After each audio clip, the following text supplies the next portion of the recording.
suggestion. We can use Rizwin's scouting to scout.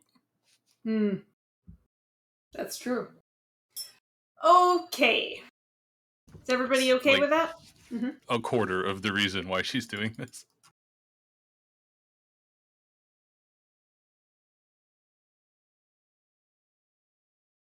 Does that sound good, Miss Ty? Mm-hmm. Okay. Well, in that case, let me start my recording. And get some music going.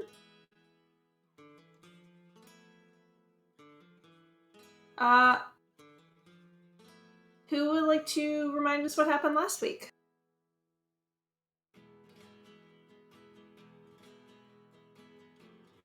Well, I think the big news is that Camille's sister is alive. Gasp. Mm-hmm. Anything else happen? We bought a bunch of stuff.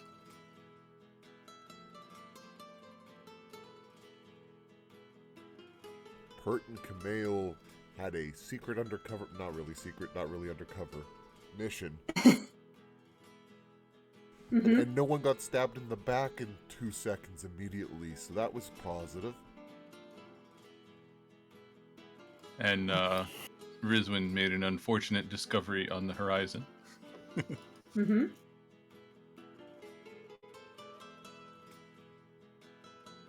Zoe found bigots. Even more. They don't seem to ever be too far away.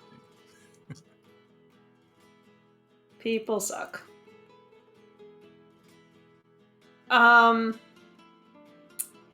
So yeah.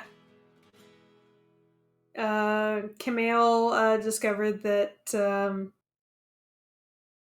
his sister was alive, as well as his family's did you say seneschal is the right word? Yeah, I would say that. Who had been hiding Kara away. Unsure if the cult would come back to finish the job or not. And he didn't want to take any chances. She's been in hiding with some other people who had connections to the families that died. And they've been trying to track the cult, figure out what they're doing. It's been quiet for a while, but they got some news that there's been some activity recently, and that there's some cult members going to a lake a ways outside of town.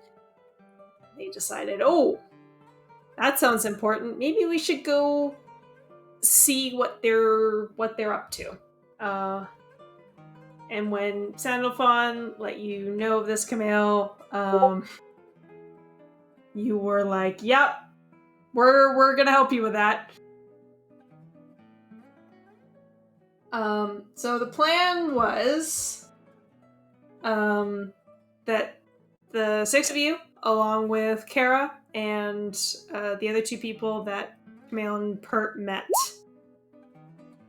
Yes, Sandalphon. Are going to head to the lake. You are supposed to meet them at the fountain at dawn. It is definitely dawn, and you are definitely not there yet.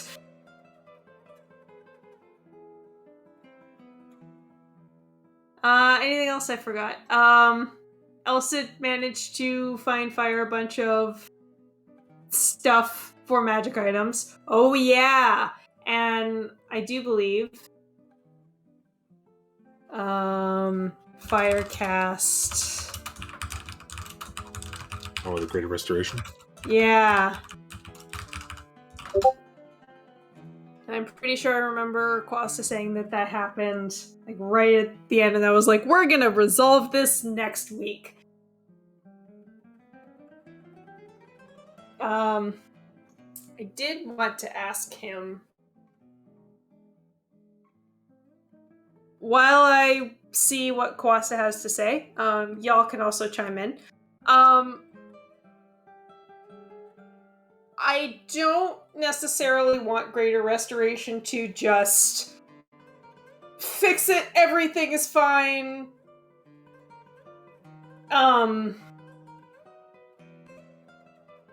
But I also want the spell to have a meaningful effect.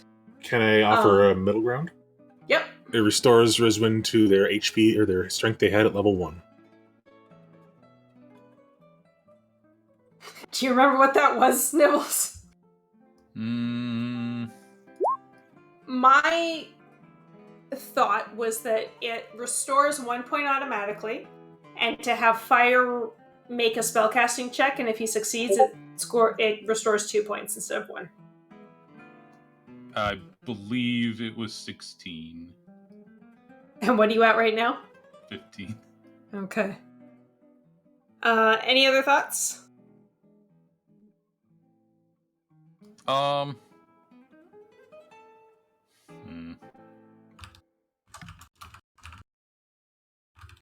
Anybody? I was kind of leaning towards the it shouldn't have any effect thing, but I don't want it to be cast and just be wasted. Yeah, especially because there's expensive and hard to obtain material components. Yeah. It's a tough middle ground of honoring both sides of the RP that Nibbles is trying to do and Quast is trying to do. I would be okay with it just doing 1. Okay. And maybe only consuming half of the materials? It's not the way the spell works. Yeah. No, but... I think Quasta has enough materials for 2 casts anyways. Yeah. And then that can be something left up to him. Rizwin will definitely be like, no, that's not worth it. Just, I'll get it done. Or temporarily boost their strength for X long rests or something. It's a temporary thing. A better middle ground?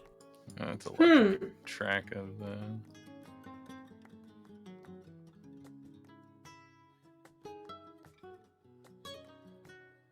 I'm gonna send this to Quasta and see what he says.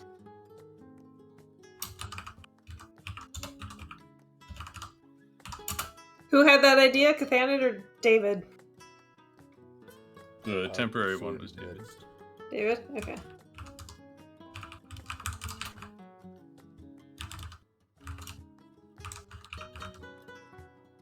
You were thinking back to 20, but it only lasts so long?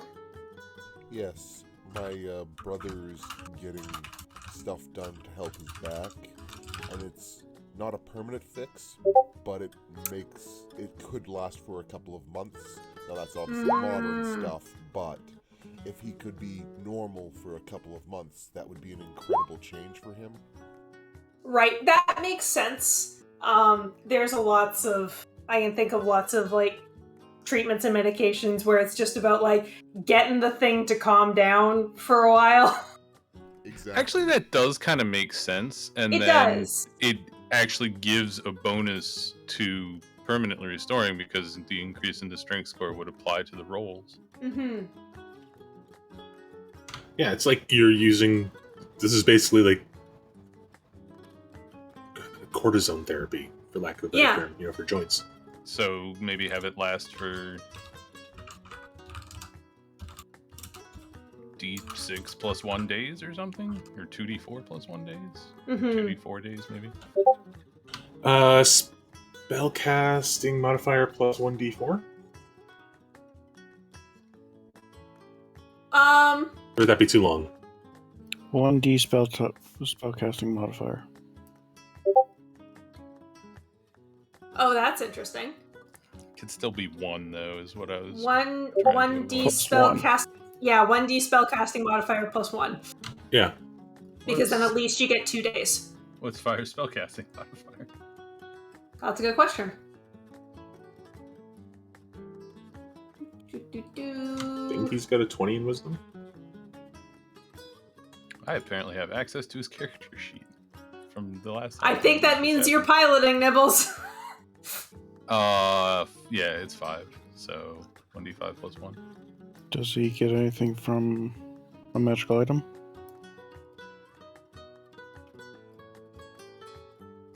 Yes. To his attacks from the staff, yeah.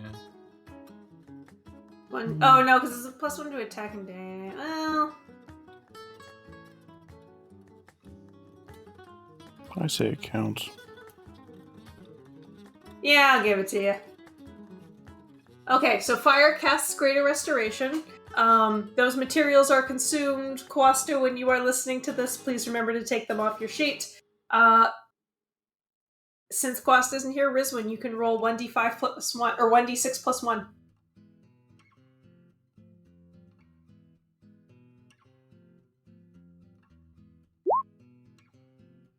Six. Very nice.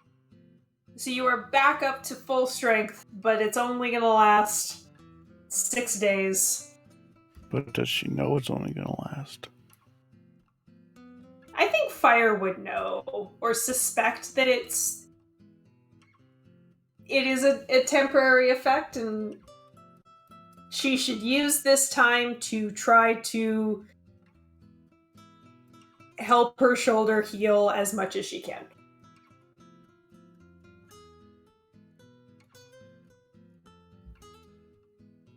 So keep your 15 score somewhere, and treat the 20 as like a temporary strength score.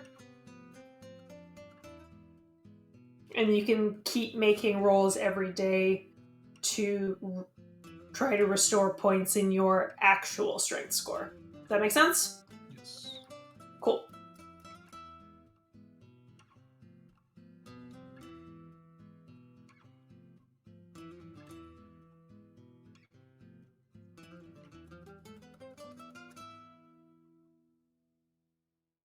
Okay. Is there any other business we need to take care of before we actually have you guys leave this inn? Mechanics wise, for me, no. Negative. I don't believe so. Nope. Okay. Ness?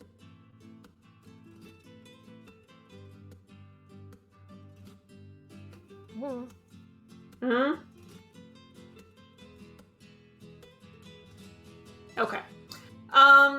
In that case, so you had previously said that you would meet Meralda and Germain at the fountain at dawn. And as the rays of the sun start to hit your back, you are painfully aware that you are late. Kara is, without saying anything, trying her best to rush you all. She's doing the, like, walking faster and then obviously slowing down to let you catch up.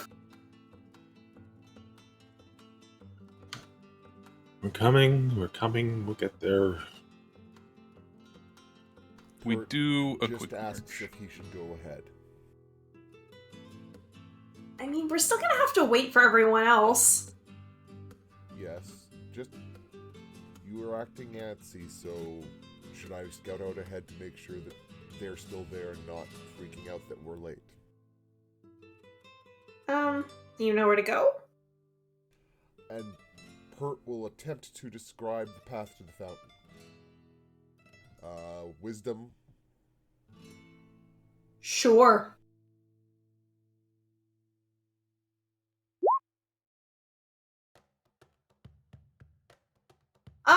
Yeah, I would say that that's enough. It's not exactly a hidden place.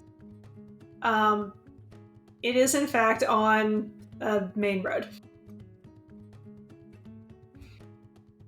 And so she does say, you know, if that'd be okay, yeah, just go let them know we're coming. And Pert salutes, pulls up his hood, and moves off. Alright. Pert is rushing ahead. As Who is you that blue blur? As you all are mingling with the morning crowd, people going to work. Pert, you are the first person to arrive at the fountain. This towering construction, maybe 10 feet tall, of tiered stone, with water trickling down it gently. Surrounding it is this little garden oasis with a couple of tiny rock waterfalls and lush plants. It is ignored by most everybody walking by on the street. There's a gray-haired woman and a scraggly young man waiting impatiently beside it. Before I go a step further, does this kind of remind Pert of the statue of the three brothers at the entrance to his home city? I mean, it's nice and obviously well kept. It's not the fountain is not of a person. It's just a really nice fancy fountain. Okay. Just for a second there, I thought you might have been suggesting it was another one of those symbolic of a thing that might be X or Y, but Pert will rush over to the impatient pair and not jump out of nowhere to surprise them, but he is Mr. Stealthy, so. And immediately greet them and let them know that the others are moments away.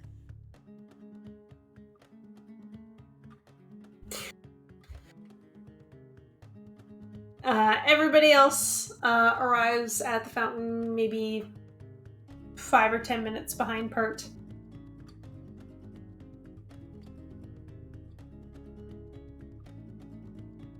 Meralda looks over all of you. You're a bit... Looks at Kamal. Loud. He just kind of shrugs and adjusts his pauldrons.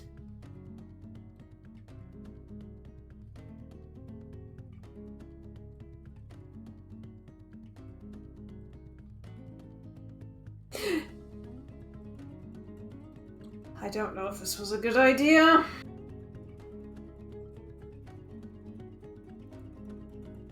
What's wrong? This was supposed to be a stealthy mission. Oh, don't worry. Gestures at Amalus. We have ways around being loud. I sure hope so. Which one of the two is the one speaking? Meralda. She's an older lady, gray hair tied back in a bun.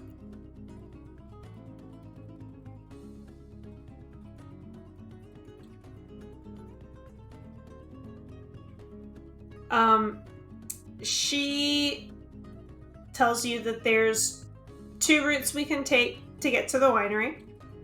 Can either go along the main roads that go outside the city. There's little villages that dot the roads all the way up to a number of different wineries that you could stay at. Or you could go through the ruins, which is faster, less crowded, maybe slightly more dangerous. I mean, if we want to be stealthy, having fewer eyes on us is probably smart. I think the ruins is probably a good idea. It's not like we can hide in a crowd. And it's not like... Well... It's less dangerous with us here. I mean, if you want to hide in a crowd... Long story short, I just walk in front of you. All eyes are going to be on me. That's probably also a reason to stay away from crowds. Mm-hmm. I don't really want to get brought up on murder charges my second day in the city. I mean, we're out of the city now, aren't we? Not yet, no. We will be shortly. But... It's a point, Jamie. I know obviously this is a city map to give us the major points of interest. How much further does the city extend past the edges of the map? Are you asking, like... Just in a, relative sense, like, is it, half a mile in every direction, or is it kind of petering out pretty quickly the second we get past the edge of the map? There's more city, that extends towards the south, that kind of goes, around the peninsula. Yeah. North it peters out pretty quickly. I don't know if Pert would know this already or if he would have to ask. But to the north, the city kind of... Well, I guess you guys you see it as you start walking.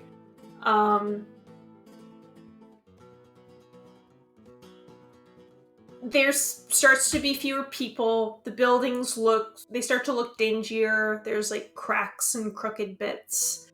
And the streets get more uneven. You start to see some buildings that have just like completely fallen in. Some with holes in the roofs. Yeah, holes in the roofs. And Germain would quietly explain to you that this is the ruins. This is the old city. And it totally makes sense that they've expanded around the bay specifically because it is such a lifeblood to these kinds of cities. Mm-hmm. So, why is the city old when you live here? Like, why did you let this fall apart and become unusable? That was thousands of years ago. So, okay, but did you guys leave and come back? Like, is this the ruins of a different city and you now live around them? I'll let Jamie answer that one.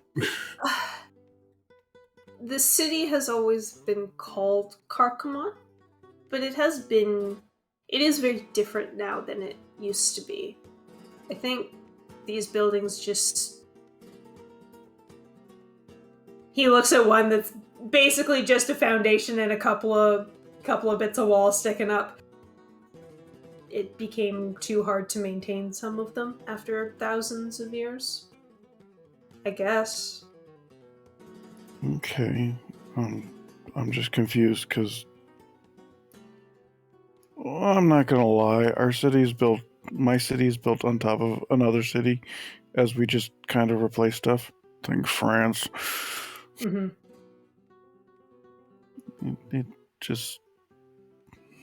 It confuses me that you guys just kind of built around it and left this stuff in place.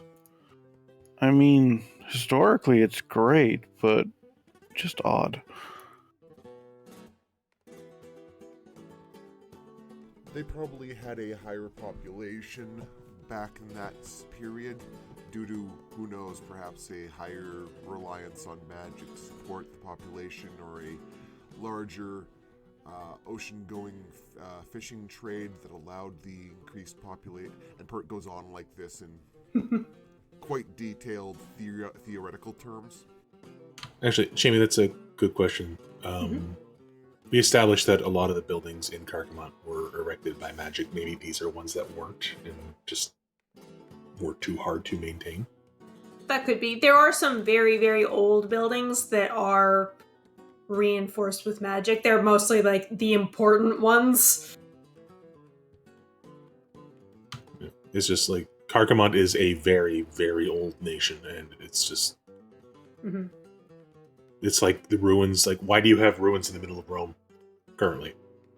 Historical preservation, too hard to maintain, 1,000 different reasons. The techniques have been lost to time. Exactly.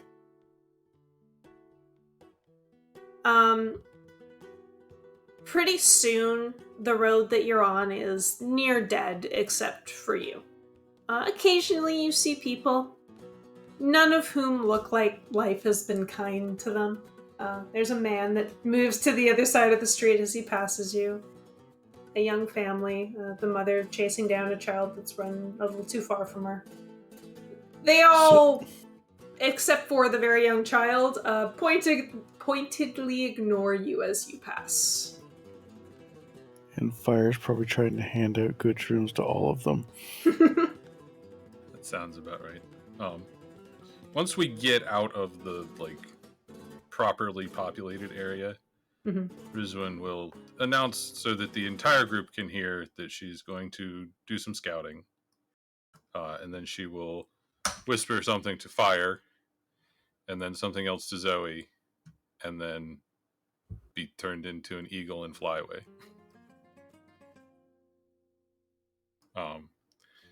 She tells Zoe to just contact her in an hour so she can report. Okay. And she flies off in the correct direction. Okay. So you fly north towards a very, very large mountain. How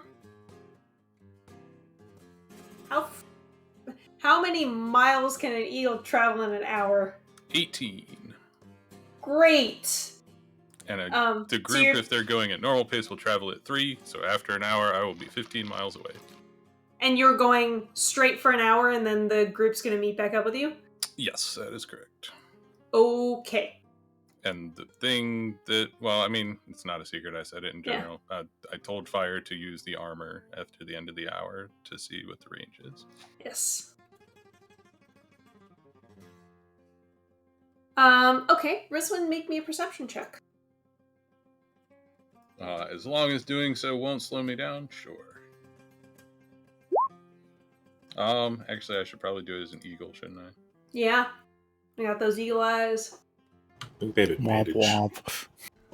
Don't slow me down. So I guess I do it at advantage, but I do it with +2. Well, actually, hold on. Do they get anything other than... No, I do it at +4 instead of +5. Okay. So I'll just do another one. So that's a 15 and a 22.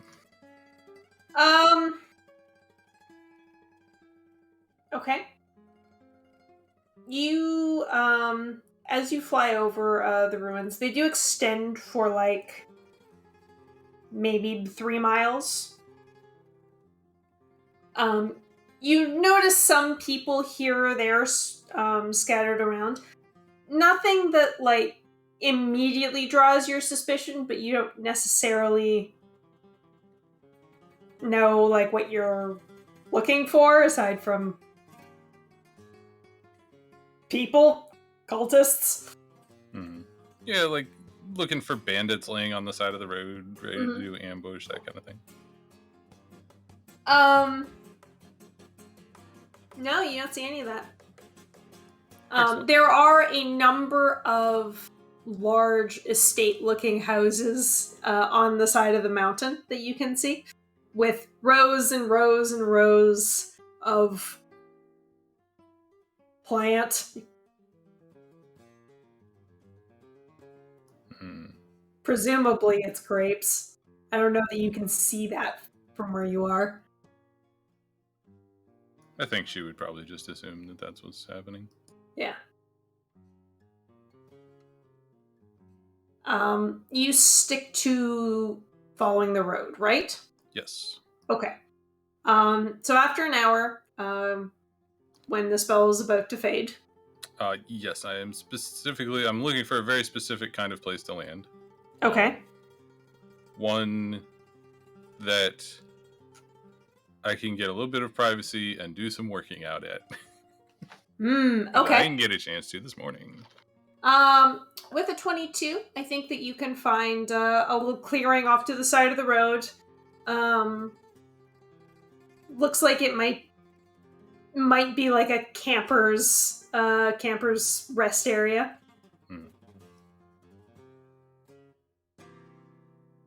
But yeah, you can absolutely set up there and wait for your companions to show up.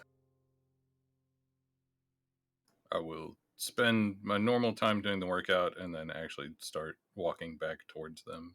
Okay. We will get to that in a bit. Rizwin turns into an eagle and flies away. The three who are not you are to varying degrees of shock and surprise. And Meralda's mildly disinterested. Oh, and one other thing, just sort of not to cause like damage or anything, but just as she's flying past Meralda, she just lets out that really loud eagle scream. Mm-hmm.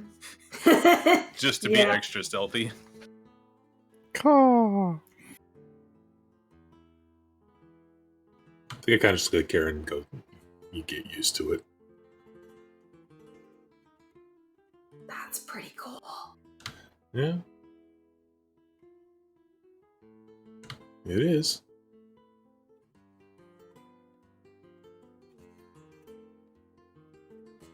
Well, let's start walking. All right. You continue down the main road.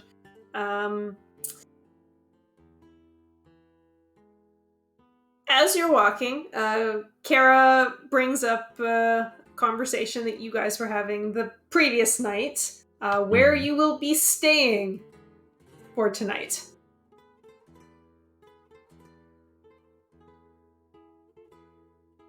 Okay. You were saying winery is maybe not a good idea with points at Zoe. We could make camp somewhere. That might be more secure. I'm sorry, my headset fell off. All I heard was points at Zoe. Just in terms of being obvious and out of place. Staying at a winery. Yeah.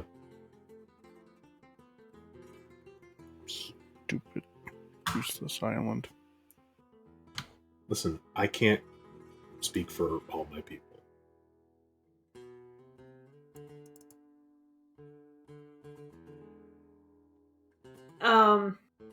Meralda looks back over all of you and says, "We certainly would stand out."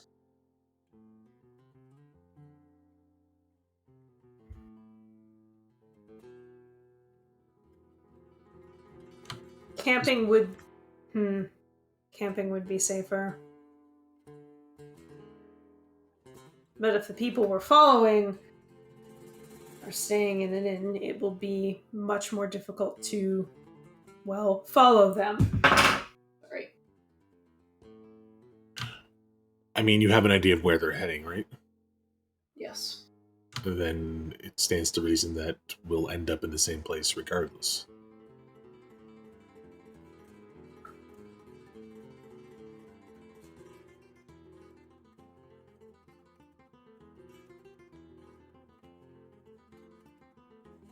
All right, then.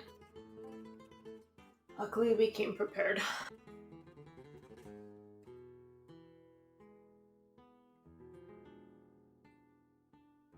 Carol looks a bit excited. I haven't been camping in a really long time. Uh-huh. You were still in pigtails, I think.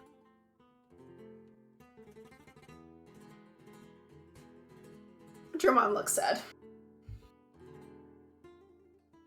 Who looks sad, sorry? Drummond. He is very, very quiet, doesn't say much. Inside? Sure. He wanted to spend a night in a nice winery. Nice beds. Oh, okay. Alcohol. Yeah, you presume that he's just sad about not getting to spend a night in a nice upscale resort.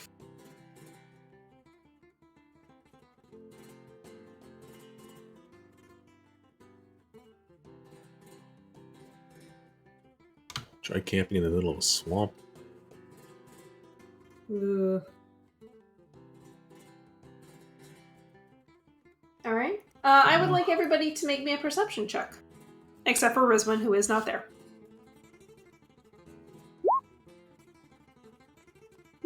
Distracted.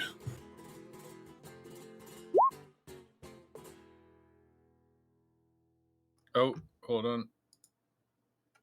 Sorry. Right, you are also fire. I forgot to have the character sheet open still.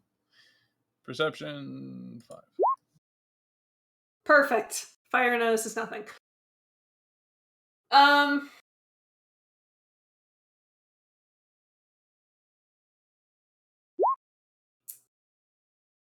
You hear a couple of people shuffling in an alleyway.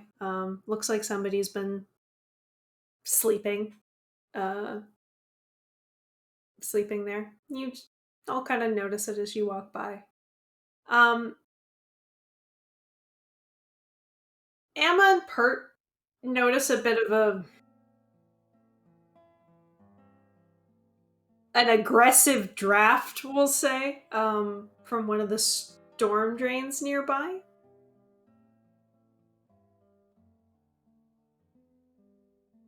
Something that, like, catches your attention. I think. But- Mhm. The people sleeping in the alleyway first, then next step. Is it just like one random person or like a couple kids or? Make another perception check.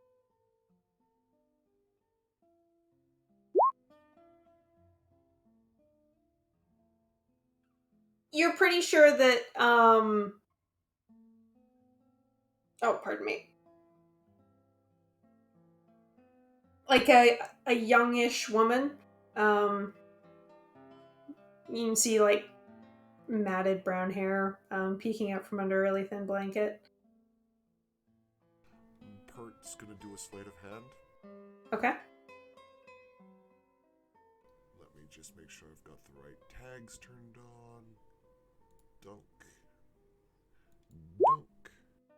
And he's just going to attempt to look completely casual, and he's gonna flick a gold coin just into the alleyway, attempting to kind of have it land near her, but not like, smack her in the face or anything wrong like that. Sure.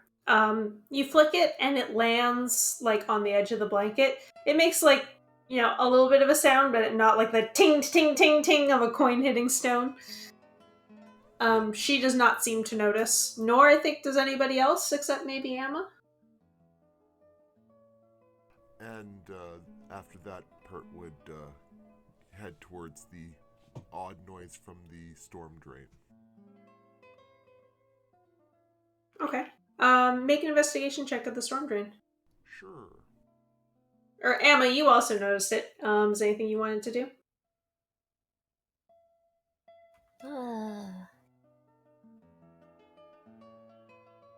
Yeah, I would also be curious about it. Okay. You can both make investigation checks or an investigation check with advantage for one of you. Do you want to do your own roll, or do you want to back me up? I mean, I'm gonna have a decent investigation. Cool. Separate rolls. Huzzah. Okay, pretty good. Decent rolls. You take a look at the storm drain. It just looks like a storm drain. There's no, like,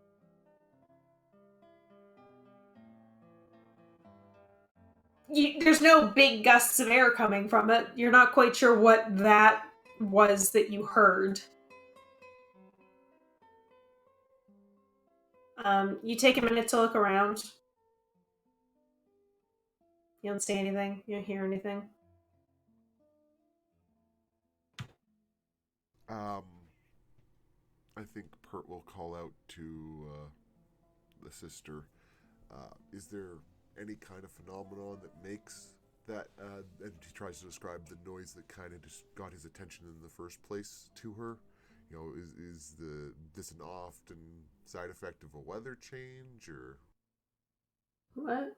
Me? The sister that's been cooped up for 5 years? But she's still been in the city, so she might have seen Whoops. or noticed things at some point. Cost, I rolled an 11.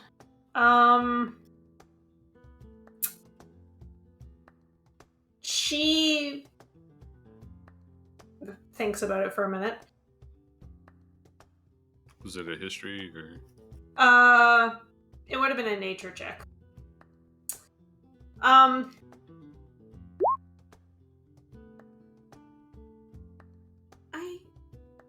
guess it could have been like something to do with the steam pipes. And now Pert's going to be asking every question in the world about the steam pipes. We don't have to roleplay that out if you don't want to. Yeah. Mhm.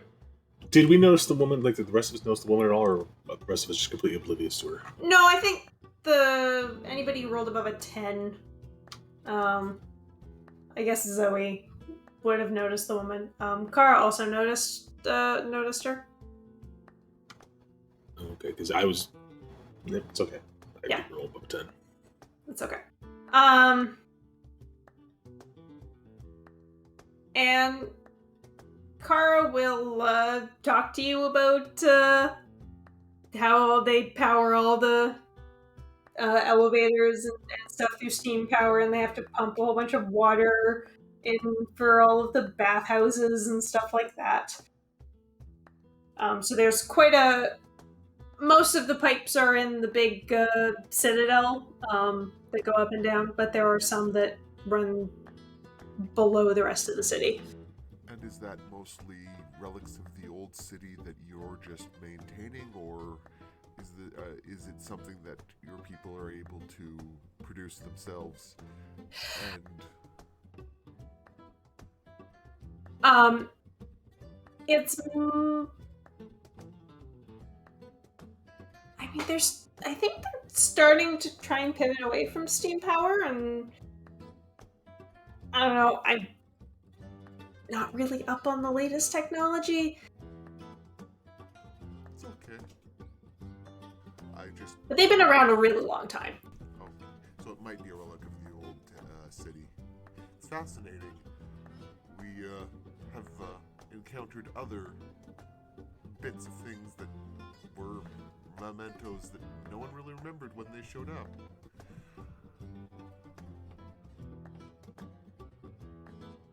Yeah, there's lots of stuff like that around here. I mean, I guess it makes sense. Society built on top of what the past made work. And Bert goes off and tells stories about how his home city does things to make the waste management work for a population of 1 million. Mm-hmm. She's actually kind of interested. She seems to know a lot about the city and how things work. She seems very book smart.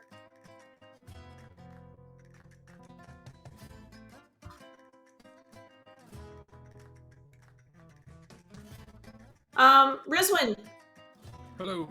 you're doing your workout, making your roll. This will be +4. She's down to 2 of the thing. Mm-hmm. Woohoo! Hey! Up to 16. You're feeling really good.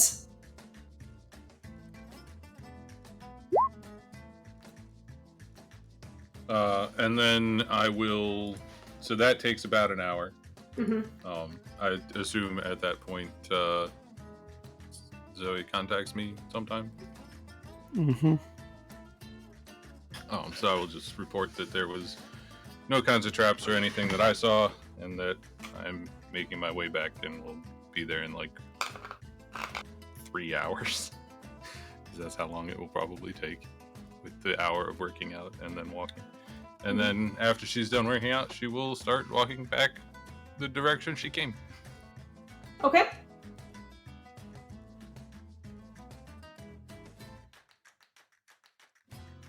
And also, of course, fire uses the armor. Mm-hmm. And it works, right? That's up to you. Okay. I think I'm Let trying to remember what we talked about. I'm pretty sure it still works. me whisper you a thing. Okay.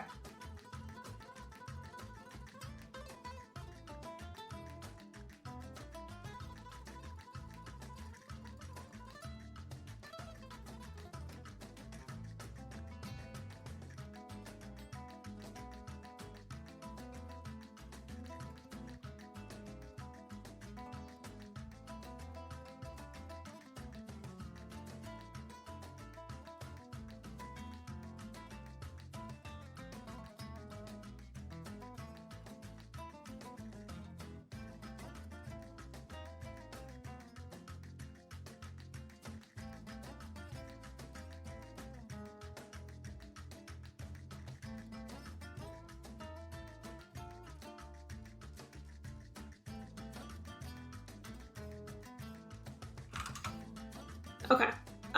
Is this something you're okay with being public information, Nibbles? Yeah, that's fine. Okay. So yeah, fires can still tell, more or less where Rizwin is. Like, he knows what direction. Like, he can sense what direction and about how far away she is. Okay. Would be at 15 miles. I would say, like, I don't mind the players knowing. I don't think he would say it out loud in front of Okay. three Yeah. people that don't know what Yeah. this one is. So it has at least a 15-mile range, maybe more. Mm-hmm. There will be more testing.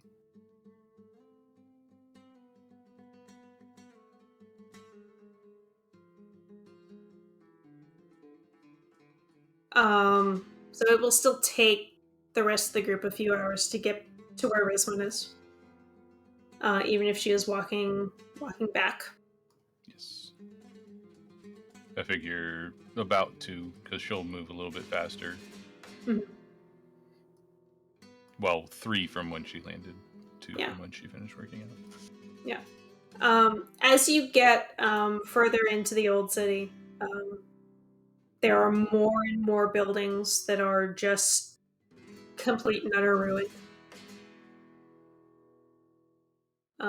You still come across people occasionally. The people here look rough.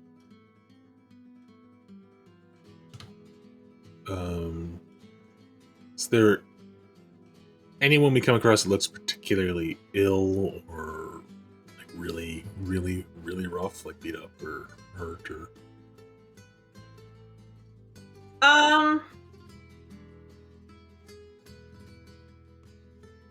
Yeah, you do come across an older man who's kind of stumbling down the street. Maybe drunk or maybe something else. He smells pretty bad. I'll just, if he stumbles into me, I'll just Mhm. try to help him with that.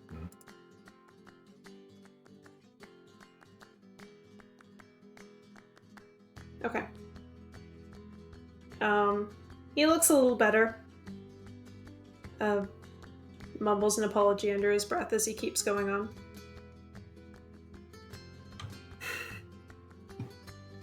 I think people are looking. People can do an insight check.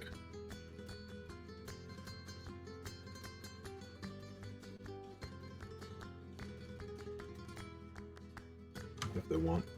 Mm-hmm. Oh, you're not doing one? Okay. No, you guys can if you want.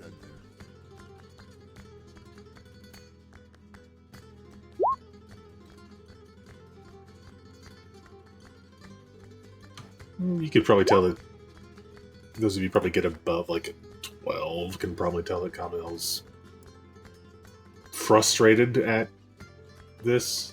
Like, this shouldn't. These people should be taken care of.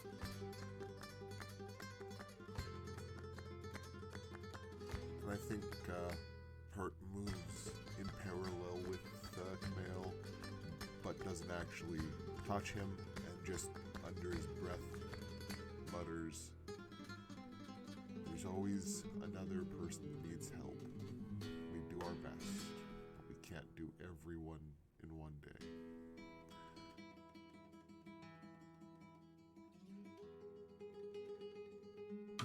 I think he just shakes his head and keeps moving forward. Basically, I was just trying to offer support without actually, while trying to remind Camille not to beat himself up, I guess is how I'd phrase it. Anyways. Camille, you can also roll an insight check. Okay. Meralda is just... her attention is forward, doesn't really pay the guy that much attention. Doesn't even really pay attention to you.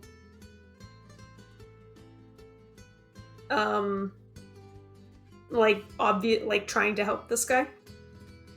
Like she unconcerned or just hyper focused? She seems pretty focused. German does look back at the guy a couple of times as you're walking away from him. And Kara does too.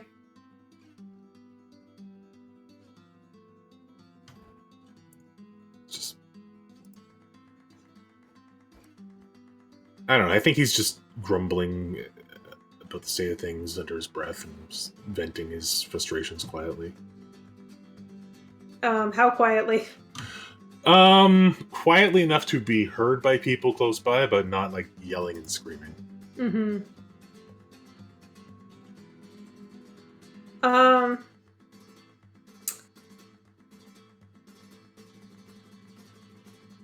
I think...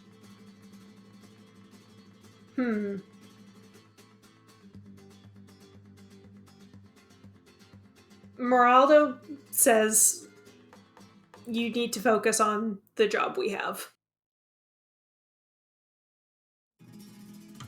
I've been focused on that job for a very long time. Trust me, it's not out of my sight at all. Good.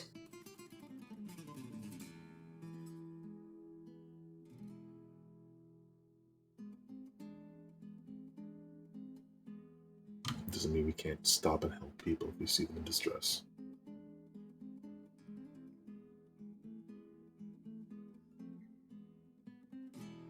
Meralda doesn't say anything to that. She just keeps moving forward.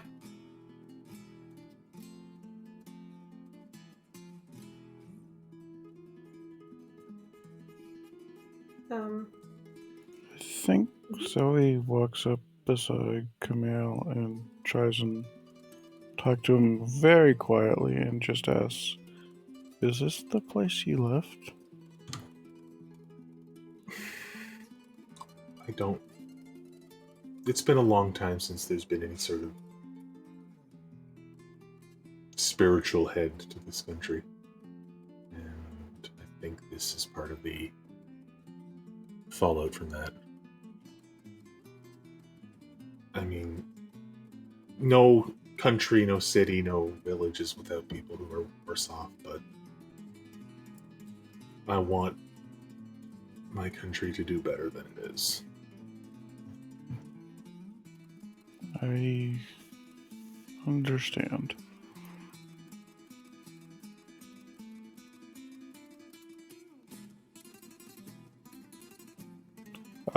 Just for clarification, that wasn't accusing, that was a question.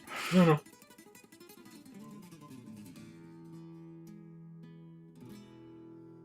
My tone of voice doesn't always carry what I'm meaning that well.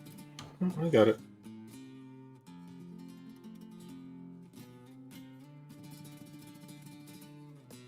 But we do have something important to do, so we should just go focus on that right now.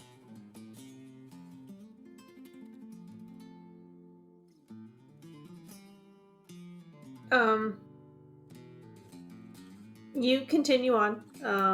the buildings become more and more sparse. You stop running into people completely.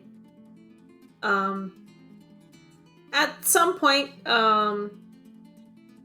you all kind of notice out of the corner of your eye, Kara and Germain have fallen back a little bit and are talking to each other in whispered tones. I actively watch them. Mm-hmm. They're speaking low enough so that, like, they're speaking so that other people can't hear what they say. But at one point, Kara catches your gaze and she smiles and Just kind of raise an eyebrow. mm-hmm. I think they break off after that. Like, he's not being accusatory or overprotective. He's just going, Yeah, but they notice that they're being noticed, so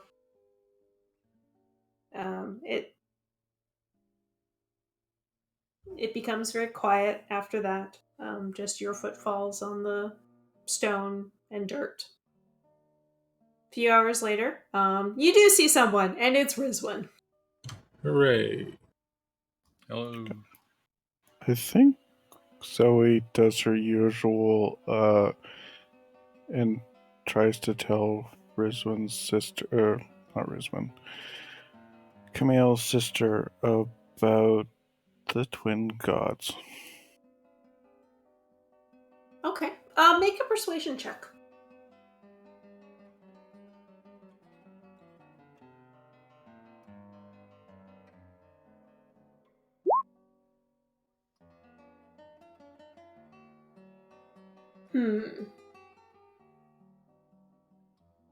Okay. She starts out just, like, kind of half paying attention as if to just humor you. Why is this weird being with horns telling me about a god and the evil version of her? Yeah. But by the end, she is totally enraptured.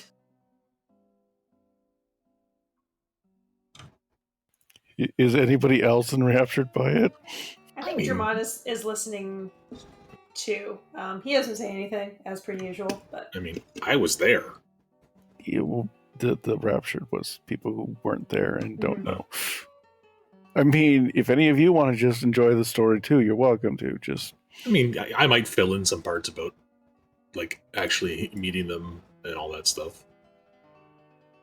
Just sort of like, yeah, it really happened. I was there. And it pulls out Sorosho's pommel. Yeah, I was literally there.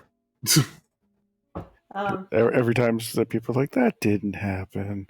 Your spiritual leader believes it.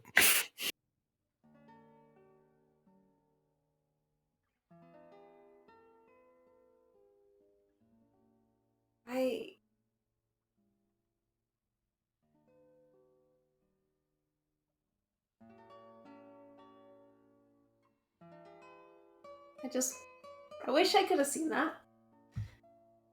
It was pretty intense.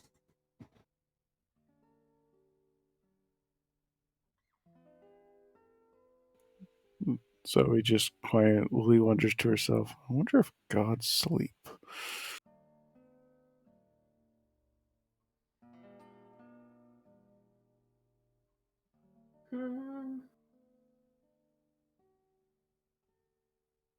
You've been doing some pretty cool stuff, Camille. Just doing what I need to do. I mean, it's not like I would give it all up to be home with everyone.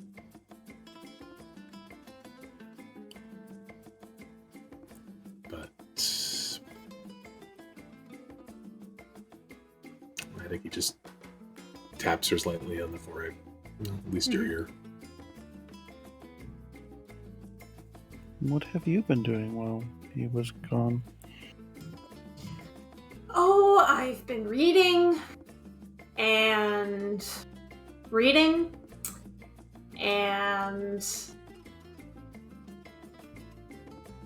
a bit about the sword. That was hard to convince Sandalphon to do. And reading some more. Did you? She, of course, asked because she had read Vanya's book. She's never heard of Vanya. Doesn't know what you're talking about. Instantly pulls out her page. Send copy of your books to this address. We'll take off price of wand.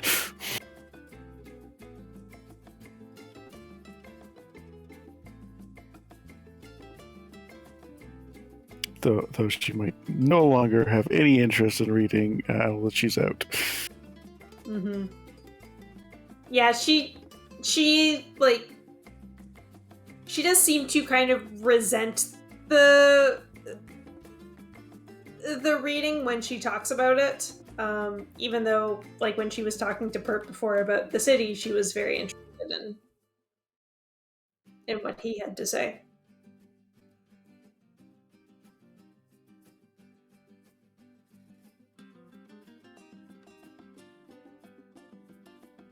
So you've just kind of been stuck in a library?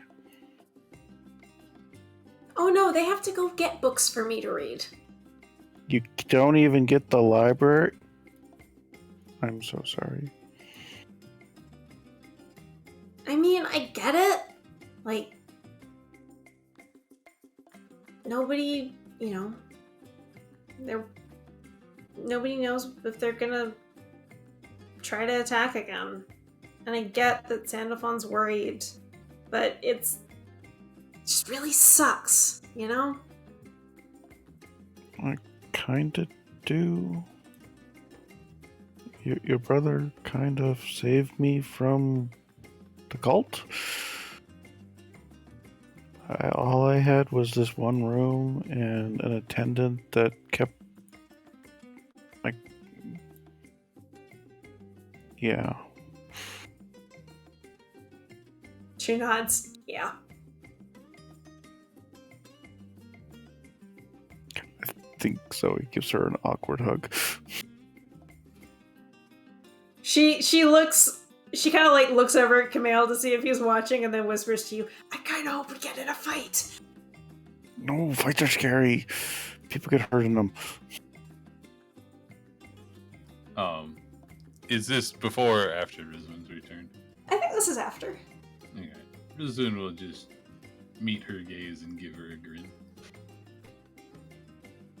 It's sort of like, I don't know, flex or something. Uh-huh.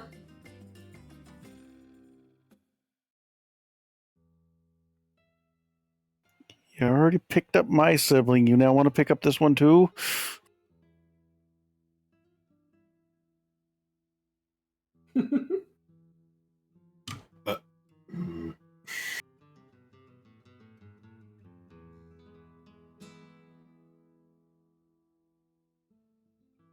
I think anyone with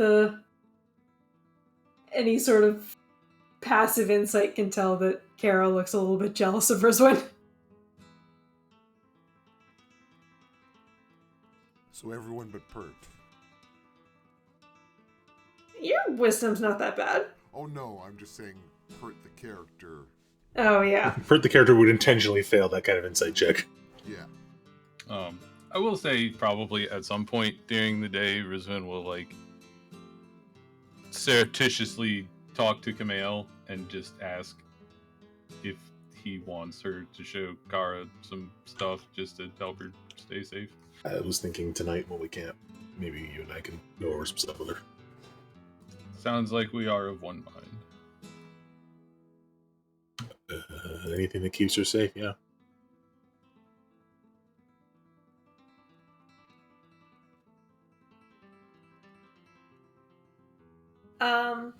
The hours pass. You are now fully outside of the ruins of the old city. Can I interject one other thing? Yes. Is it safe to assume that Rizwan is at least passively aware of Kara's fascination with dragons, given her knowledge of the stuffy? I specifically said to you that she Okay. ate up dragon lore as a kid. So can Rizwin just kind of keep an eye on Kara to see if she notices and puts together what the hell it is that Fire's wearing and starts asking questions? Just as a, like, figure out if that's something that needs to be dealt with kind of thing. Mm-hmm.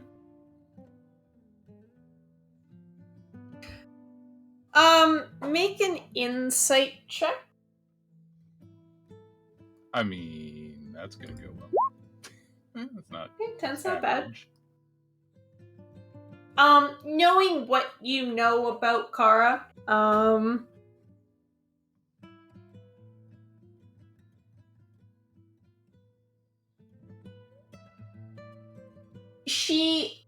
I think, like, it's not until the end of the day when you start noticing her, like, glancing over at Fire more and more. It's almost like she just didn't notice it first. 'Cause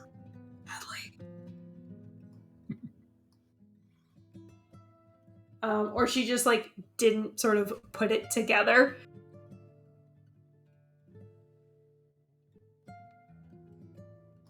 Okay. And I mean, at that point, it sounds like distracting her with some combat training is an ideal solution. Mm-hmm. The road that you are traveling on is old, but like walkable. There are some plants and some shrubbery, growing in the middle, as tends to happen when roads are not so well used.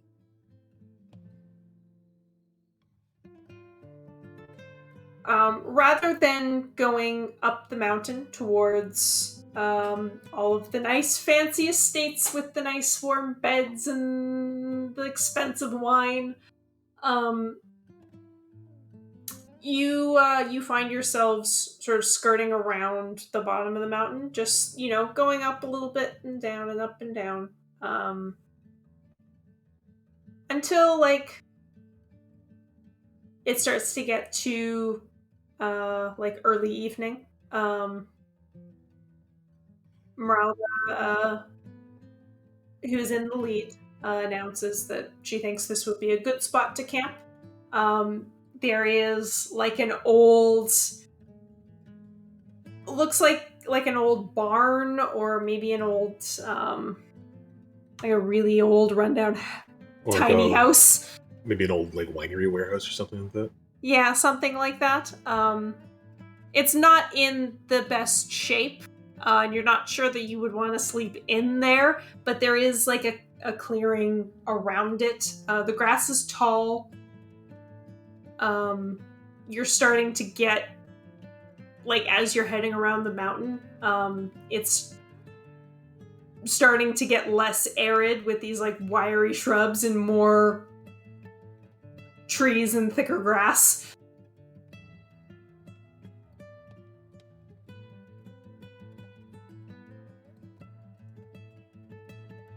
Okay. So I guess good place as any to sort of clear and set up camp.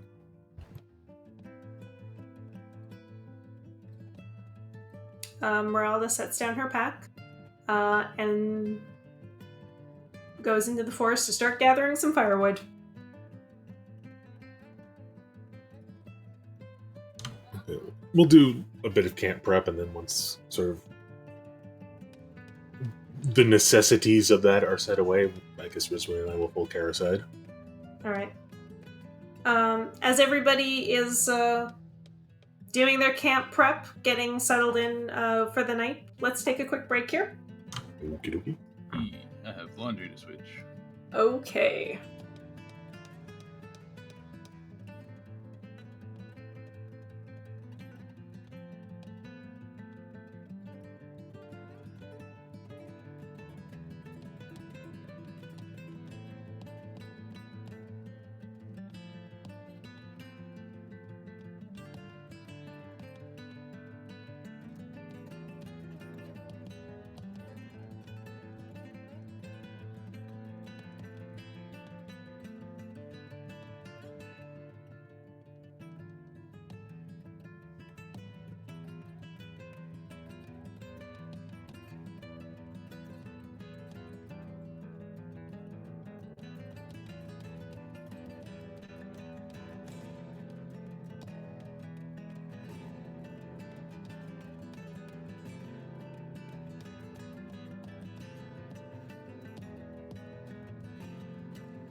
I'm back. Welcome back. Hello.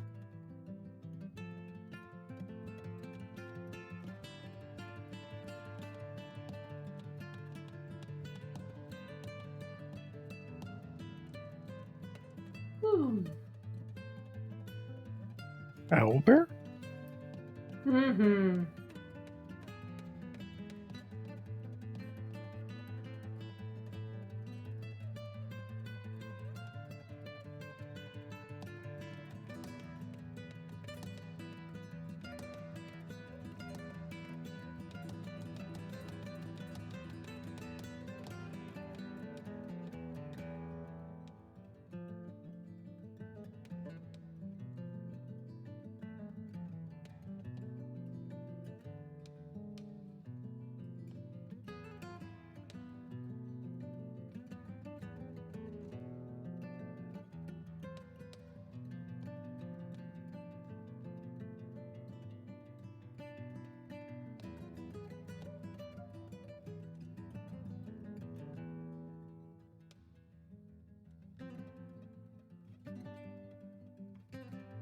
I'm back.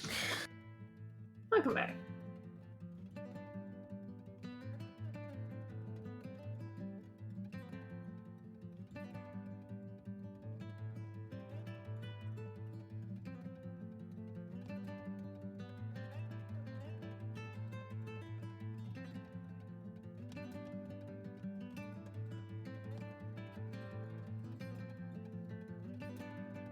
I have a pizza that's gonna be here in like 29 minutes. Because I realized I hadn't eaten anything today. It's I haven't had pizza in a long time. I should get pizza this week. I had it for my birthday.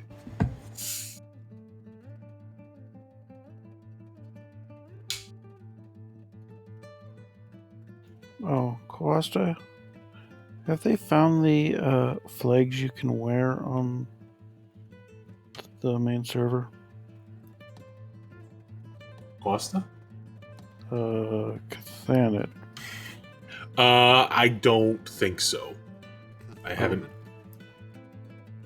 Sorry. I haven't seen anything with that, but what Kate's been doing the server is mostly like business RP. So Yeah, you still see people running around. You'd still see people running around wearing them. Because everybody'd be like, where the frick did that come from? no, that might just not have been unlocked for people. I don't know. Either that or they found it, got bored with it quickly.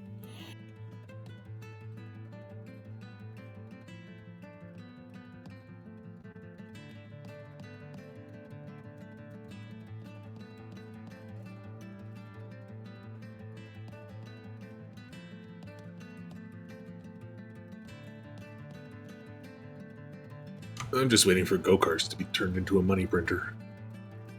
go-karts.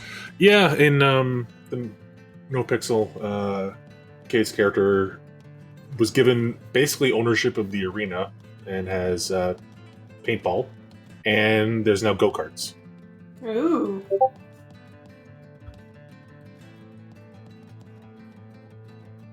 It annoys me how much of that cool stuff is Oh! left behind, nobody owning it. Those are the flags from paintball.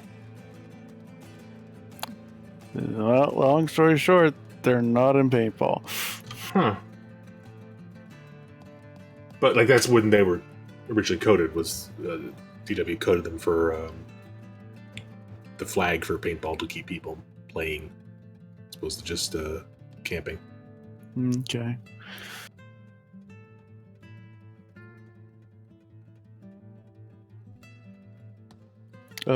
We were running around yesterday telling people that we had them because we were on parole.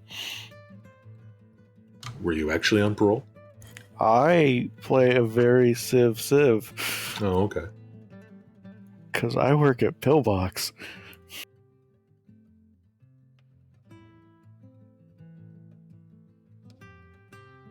Like, my gun has been loaded once and never been shot. Valid. I also currently have a large amount of armor I'm not supposed to have in my apartment. Is it PD armor? Yep. Thought you just got armor by smoking weed. Yeah. You can, but it's slower than strapping on a ballistic vest. I also play my character just like I play myself. I get a freaking headache from the stuff. Nibbles, that kitty on ice is really cute. No kitty on ice.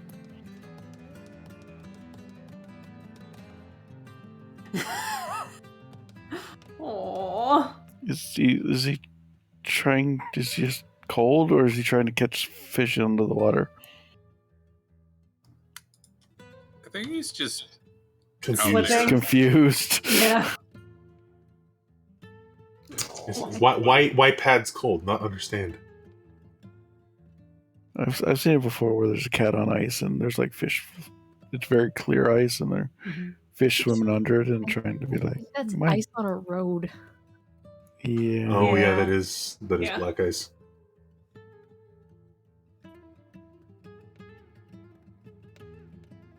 I've heard everyone but David speak recently. I heard David speak. All right, everybody ready to get back into it? Yep. Yes. I didn't hear Kowasta. Oh yeah. I did want Oh. to mention that I found these really neat After 8 no-name brand that also have caramel instead of the mint. And so those were a very neat treat. I need my yearly After 8 soon. The chocolate factory they're like after eights, but they have like an orange filling instead of a mint. They're so good. Ooh. Oh my god. There are I- After 8s. I know the exact look I just made, and it is full of disgust. They're so good. I'm not a big fan of mint, so this appeals. I will prefer mint to orange. I hate cherry chocolate oranges. Love them. Love them so much. Well, there are mint ones. There's also caramel ones, I think, but I don't care for those quite as much. How do you Okay. put the caramel into a caramel? Where bar? were we again? We're setting up camp. Here. Planning evil to do to Camille's sister. Not evil. Doo-doo. No, I didn't say you were doing evil. I said I was doing evil. It might not go over well. Does she have a sword? She does. She has. Please hold. On Here's a Lucky short Night Day? sword. A wooden short sword. I will, I guess, I don't know, pull her aside or just like something. I will leave the protective leather cover on my blade, but indicate that she should pull hers out. And I'll just say, show me what you learned. I'll just lean back with my back to a tree while I watch. Okay. Before this happens, Zoe just steps up behind her and casts guidance. Okay. She wants to be mean to Riswin. Wow. I feel attacked. All right. So before we roll, so Camille, Rizwin, Kara, and Zoe are all off doing weapons training. Off to the side for a bit, yeah. I think Zoe, for the most part, is just sitting there watching and messing with things. Okay. I am going to say that Fire, once like camp is set up, Fire is working on enchanting. That makes sense. What kind of spell slots do I need to mark off? It's enhance ability, I think, right? Yeah, so mark off 1 second level spell. That'll be the first order of business. Okay, it has been marked off. Ammon, Pert, what are you doing?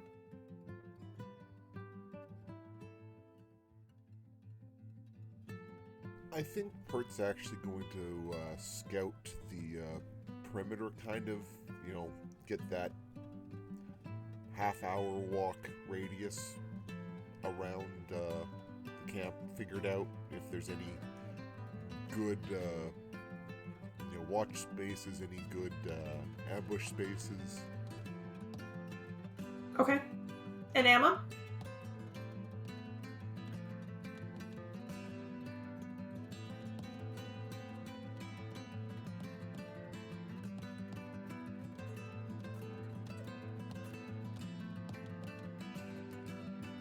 Missed? Ah.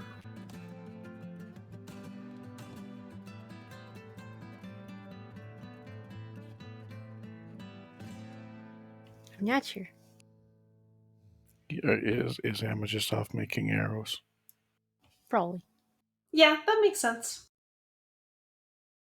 Okay. So Emma's making arrows, Wildfire is doing his enchanting. Zoe, you cast guidance on Kara. Which technically does nothing in a fight, but I mean, we're gonna extrapolate this because it's not really a fight. Yeah, that's what I assumed. Mm-hmm. I do have one actual thing that I want to do. Okay.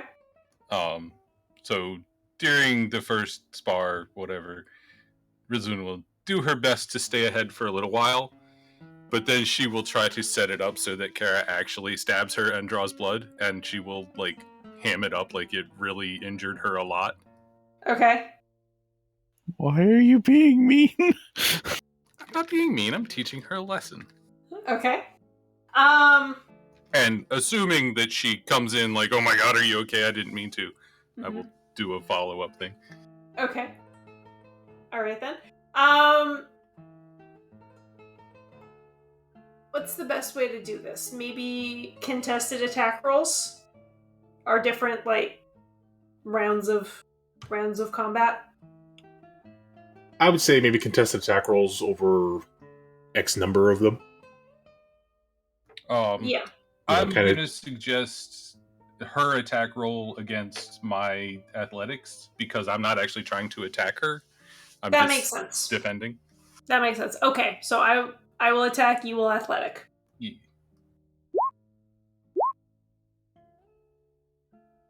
Okay. You are able to pretty skillfully parry her sword away. She is not discouraged though, and tries again.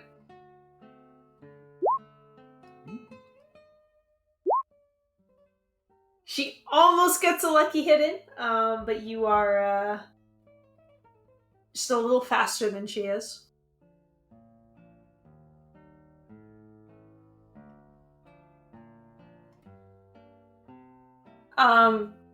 So this goes back and forth for a little bit. She is unable to really get past your guard. Okay. And then at that point, I will figure out some way, either like if I have to guide the blade into my, arm or something, or if she actually manages to hit me. Hey, Jamie. Mm-hmm. Can I Eldritch Blast at Rizwan's feet to give her disadvantage? Oh, yeah, that makes sense. Sure. I think Zoe's just in a playful mood. Okay. Or maybe is missing her own sister and wants to see the response. Okay. Yeah, give me your roll time. Dang it, wrong button.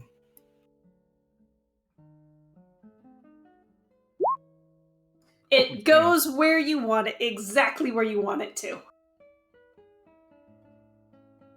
So, like, right at her feet, hit the dirt, knocks dirt up into her eyes, just to completely blind her for a second. Yeah. Okay, you have disadvantage, Rosamund. Mm-hmm.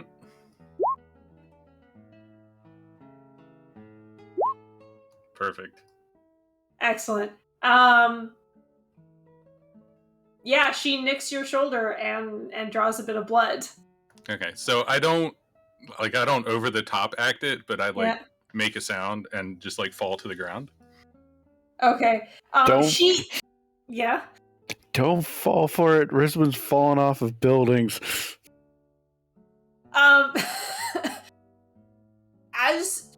Sorry. As she hits you, you can see her get really excited and light up. As Rizwin falls, she starts to go forward and stops when Zoe says don't fall for it. And Ty has completely derailed all of Nipple's plans.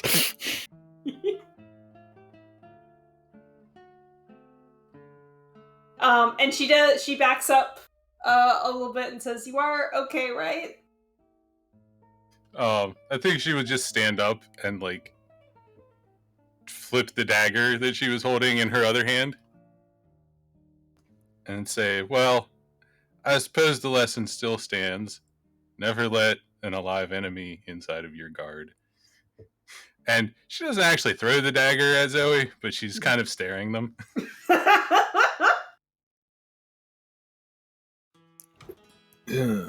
Not bad. Zoe just has a shit-eating grin on her face. And then Rizwin just walks over and shoves her shoulder in Zoe's face as though, heal this. I don't know. Kara did it. Kara can take care of it.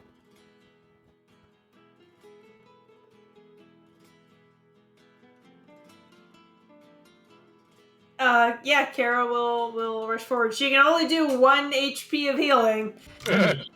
It's something. That's all she got. But the wound does.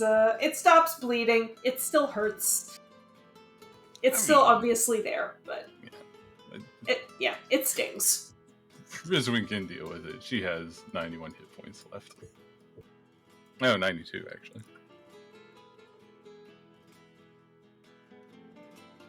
Yeah, I thought you were just shoving the shoulder to try and dislodge Zoe and be knock her over. No. It was this is your fault. You fix it. Yeah, no. We were gonna end up going way up in the sky if you had kept that. If you'd actually been trying to. I think after all the levels, then I will give Kara a couple of platers on her stance and form. Mm-hmm. Yeah, she's ready to jump right back into it. She's really excited to do sword work with you and Rizwin. Okay, I'll go at her. She's definitely lacking a bit of physical strength. But she's very driven. And she can take a hit or two. Is she dexterous or just kind of a little bit slow and weak? I'll say she's not particularly dexterous either. I'll say con is her better stat.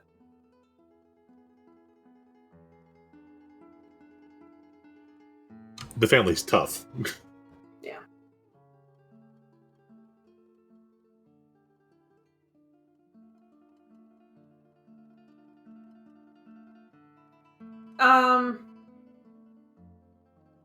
Pert, you're doing a sweep of the area.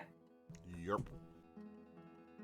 I think Meralda starts to do it, and then as she notices you're looking around, she'll let you do that work. You have kind of proven yourself to be pretty sneaky. Make me a perception or investigation check.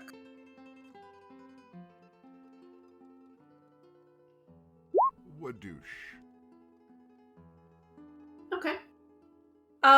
Looking around in the trees, there's nothing that you find to be particularly suspicious. You hear a couple of squirrels scatter away as you get closer. They sit up in the trees and chatter at you angrily. Should have brought fire with me for translation. I guarantee it's swear words. Yes, get the frick out of our land, you jerk. That's my tree. Back off.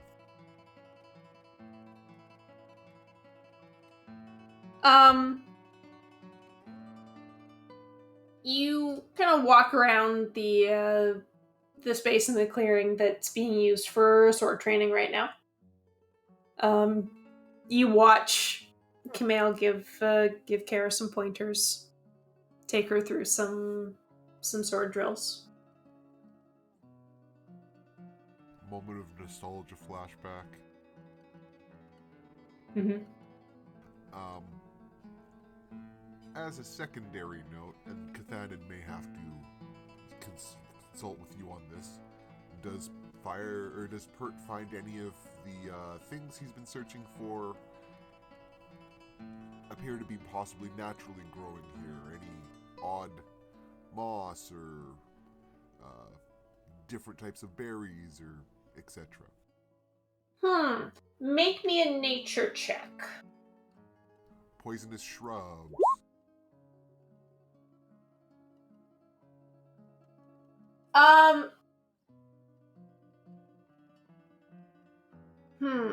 Strong opinions, Cathanin? No, I mean, I didn't go deep on, like, the ecology of the island. Yeah. I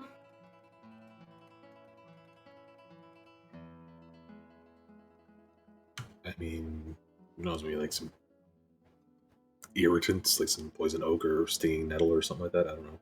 Yeah.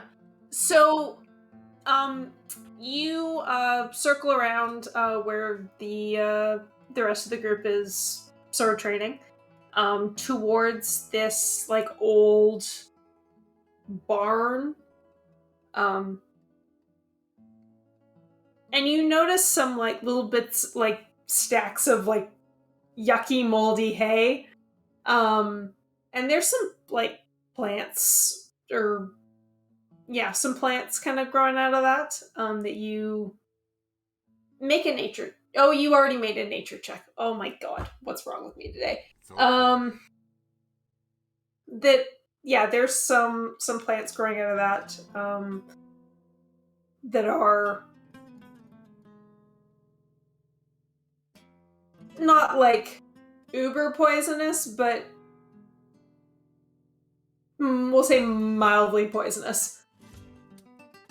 And I mean, even just the mold that forms in barley can be incredibly risky to eat.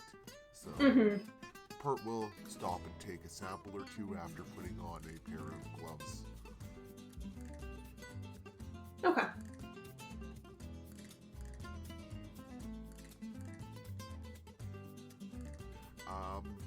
Other than that, no specific. This would be a good place for someone to ambush us, or for someone to keep watch while being hidden. I mean, this would be a really good place for an ambush or for somebody to hide and watch you guys. The barn itself, you mean, or? Yeah. Oh, okay. It is like the roof is still mostly intact, although it looks like a good strong breeze would cave it in. When go ahead. As you're harvesting this herb, you notice a bit of a strong breeze go through the barn, and it just kind of tickles something in your back of your mind, like, that seems kind of familiar. Like with the sewer? Yeah. Okay, well, that's two things to talk to Zoe about.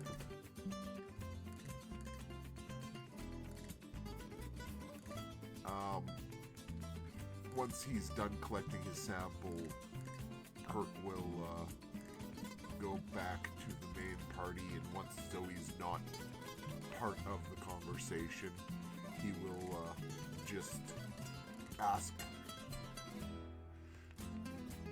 you have that alarm spell, right? The one that lets you know when there's noise and movement and people and stuff?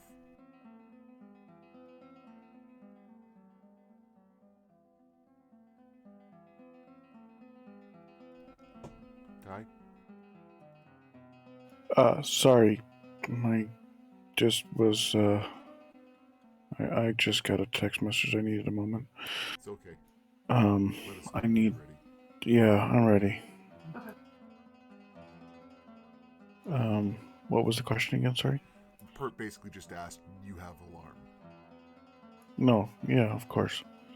And he'll give Zoe all the information that he gathered while doing his little patrol, and actually give a kind of a intelligent level of, well, because of the layout of the land and stuff, the biggest chance of us trying to ambush us would be from the direction of the barn, both due to the cover it offers and the ability to get close without being seen directly.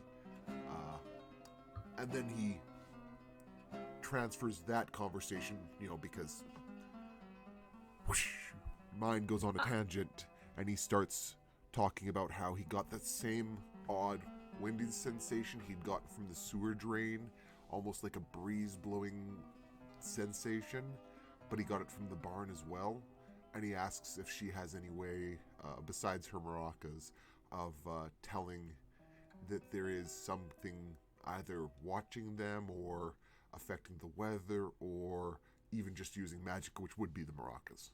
As you're having this conversation, I would like Pert, Zoe, Kamale, and Rizwin, and Kara to make perception checks. Hi, my pizza's here and I need to go to the washroom. Okay. I will make the perception check, then we will wait for the pizza to return. That's not supposed to be an advantage. Kara. Oops, that's not the right button. Perception. Oh, our family. Yep.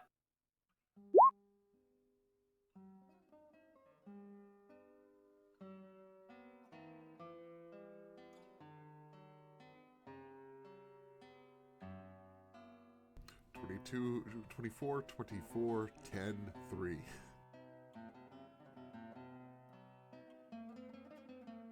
No, mine was a 19. Oh, I thought it was no disadvantage. Well, yeah, but the 19 was first. Oh, right. Not advantage either. Duh.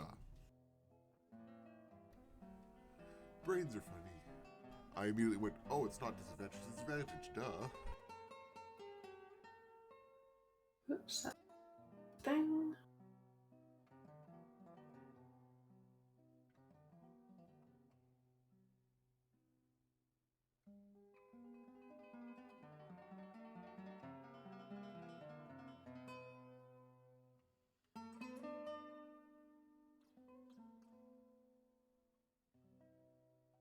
Okay.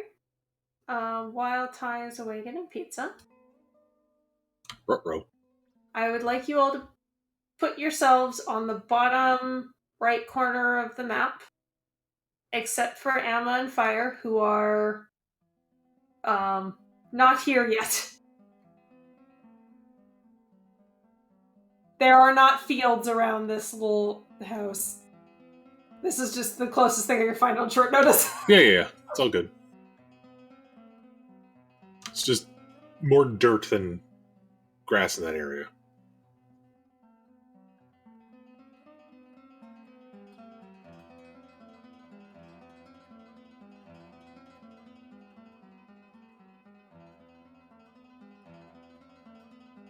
Do you have a token for Kara? Oh, yes. Thank you. Because I don't think I've actually seen any art you picked out for her. Oops.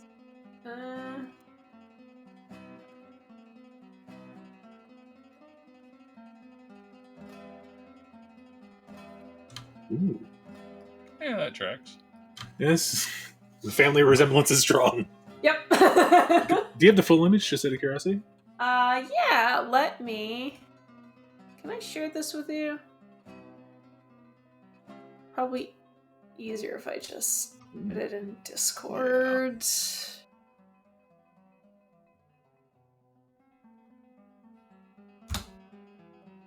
Oops.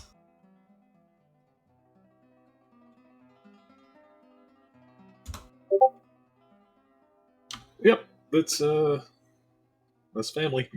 Yep.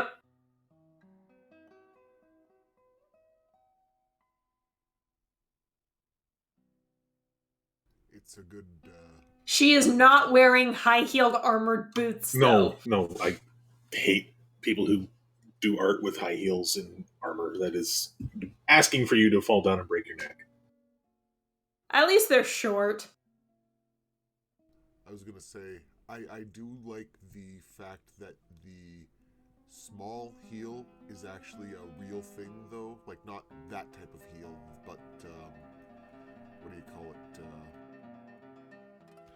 The Hauseurs, I think it was, had a heel on their leather shoes so that way they could have a bit better grip in their stirrups. Yeah, well, that's for cavalry. Yeah. Not for foot fighting. It was just a really nice touch. And then it became fashion in France because they became allies with the Hauseurs. And so they started adding that to their clothing style. And then a century later, the men moved away from the heels, but the women kept them. Stockings and heels, men's fashion originally. Just like the color pink. Yep. Mm-hmm.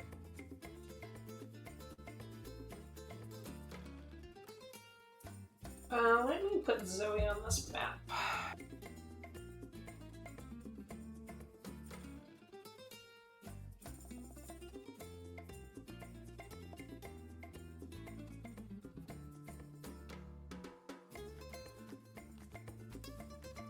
So we can be over here.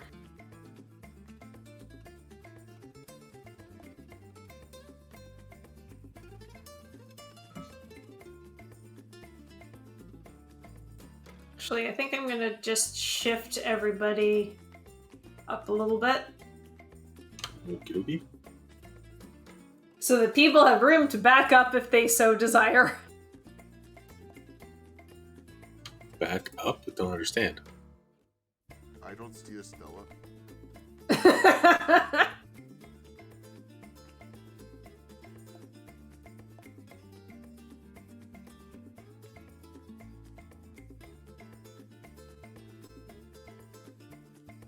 Sorry about that. It's all That's good. okay. You want a perception check? Yes, please. Yeah, that Okay. sounds about right.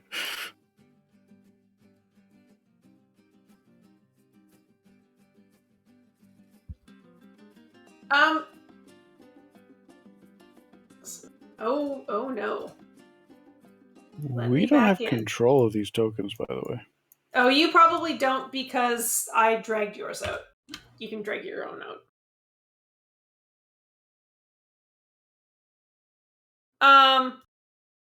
Pert is the only one who notices anything. There is a slight chill, a bit of an odd gust of wind. And I need everyone to roll initiative.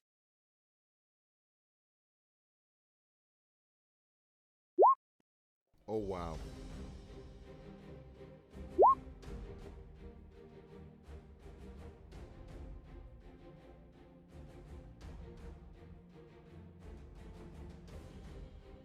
This is going to be a bit clunky.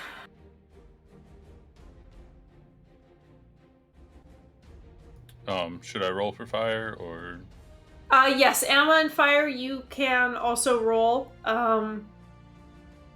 You just are not on the map yet. Can I put myself in a corner? Yes. Put yourself in on the left somewhere. Even though you're not technically there yet.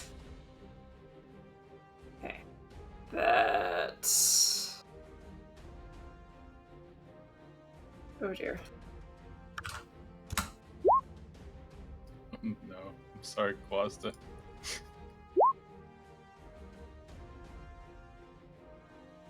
I mean, currently me and Quasta tied for rolling that.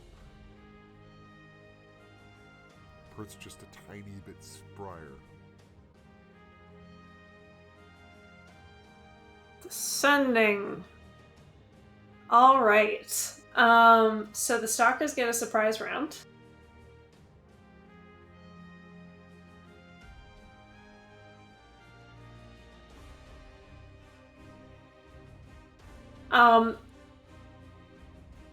Did Pert roll high enough to not be surprised? No. Okay. I rolled a 28. Holy shit. Are they just shadows of Pert? I guess so. Camille, you feel just the wind itself smack you in the back. Thankfully, I don't take any damage from that. Yeah. It just bounces harmlessly off your armor. You are surprised, but you are not hurt. The second one, I need to put...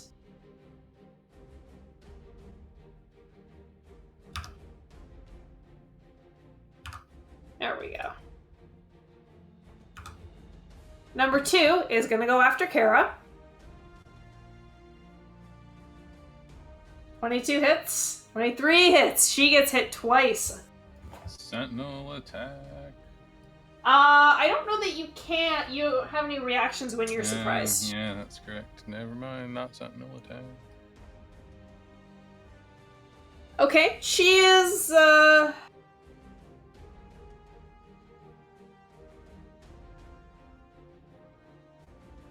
She staggers, but she's still standing and holding her sword. Number 3 is gonna go after Pert.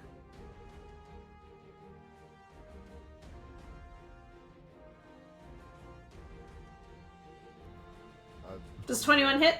Yeah, 21 would hit, no reactions, so I can't do anything. So just the 11 damage. Okay.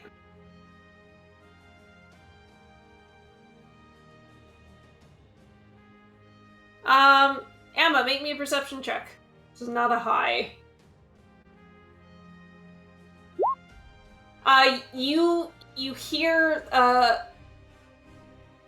some surprised noises coming from your, companions, and you know that there's trouble.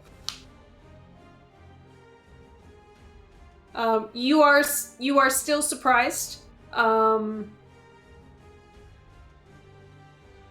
I think it is going to take... Basically, it is going to take your next round of movement to get to where you are on the map right now. Does that make sense? Yep. Okay. Zoe, you are surprised.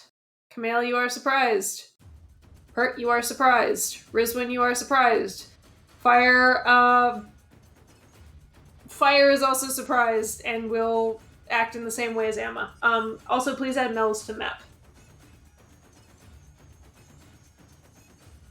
Yeah, I was waiting until we were actually on. I was going to jokingly say, I am, when you said, Pert, you're surprised. It is the Stalkers again. Number 1. We'll keep wailing on Camille. That hits.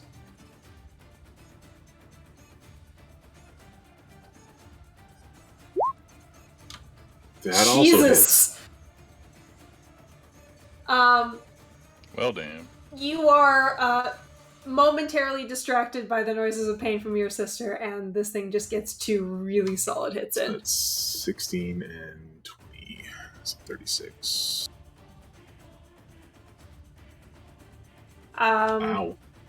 Number 2 goes after now Kara. I Okay. do sentinel attack. And Yeah. How does she look, both like in terms of how hurt is she, and is she looking like she wants to fight, or is she scared? What you can tell right now is that she is definitely reeling a bit. She might be able to take another hit. Okay. But she is gripping her sword very tightly, like she is ready to go. In that case, I'm going to do a maneuver. Okay. And in fact, the maneuver is going to be a maneuvering attack. It's a lot of maneuvers. And boop. And boop. Oh, -2, not reach. Also, these are invisible.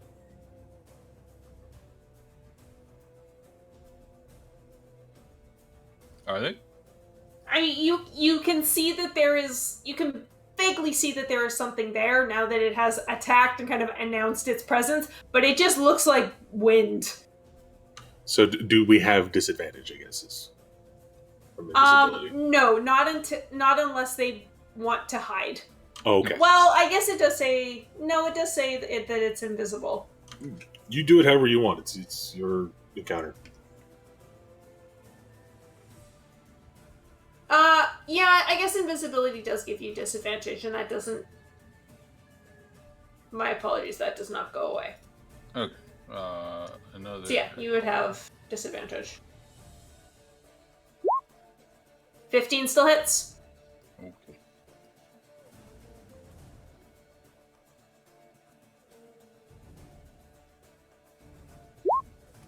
Yeah, so she can move up to half of her speed away, and I am encouraging her to do so.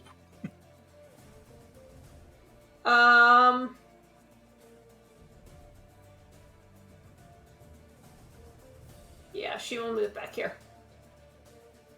And that is 20 damage on number 2. 18.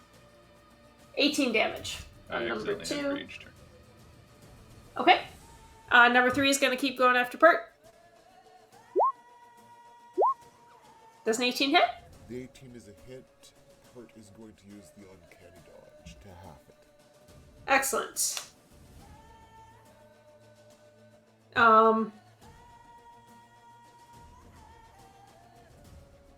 This one I think is gonna move. Yeah, it's gonna. No, it's gonna stay where it is. Emma, you run towards the sound of combat. After your 30 feet of movement, you have arrived where you currently are on the map. Very corner. My 30 feet of movement. I move at 40. Oh, Fire only has 30 feet of movement, so you can be 10 more feet into the map. Sorry, I thought only Mouse moved at 40. Nope. No, being a wood elf gives me 35, and the mobility gives me another 5. Perfect.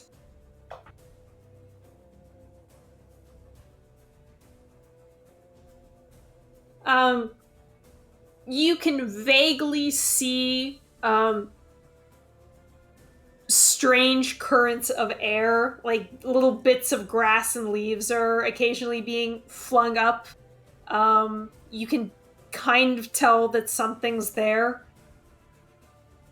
but you will still have disadvantage to hit it because it is invisible. Oh, I'm most definitely gonna try to hit it. I guess I should maybe hide these things then, huh? I mean, we can RP that we don't know exactly where they are at. Like, you can move to a different layer or whatever you like. Yeah, maybe what I'll do is I will reveal them at the start of their turn and then hide them again. Sure. Alma definitely wants to try to hit one of them, though. Okay.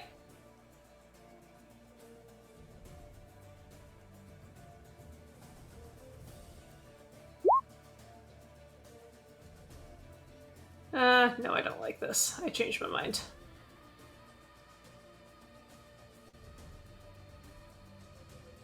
Is that at number 1?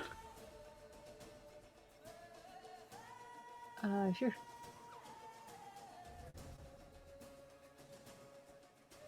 Okay, well, 20 definitely hits.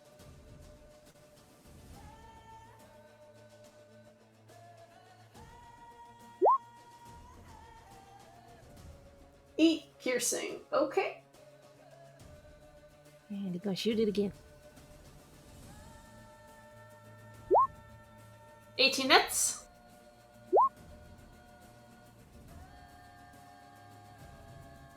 Nine piercing.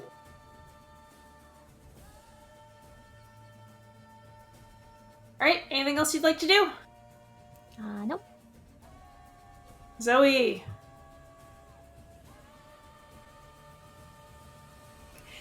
Okay, so Zoe takes us.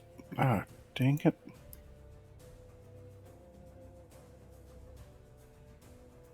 Did you just drop your pizza? No, just I was trying to move my token. I was moving like everything that it should Oh. be. So Zoe steps up in front of Cathanid's, Kamel's sister, reaches behind her, casts a healing spell. Okay.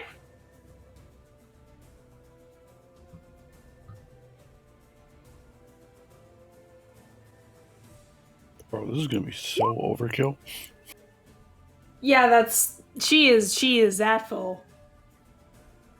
Forgot that I just automatically cast a 5th level. And then range heal on bonus range heal on Camille. Okay.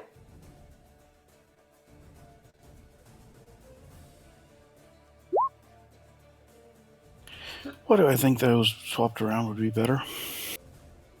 69 hit points. Nice. I think Ooh. we got where we needed to be. Yeah.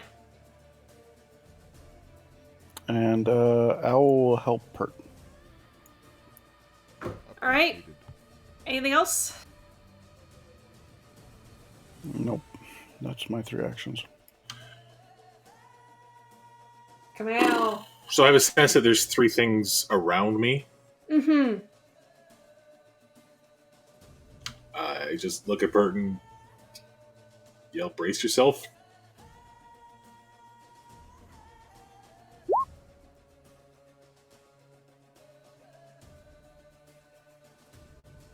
And I light up. All right.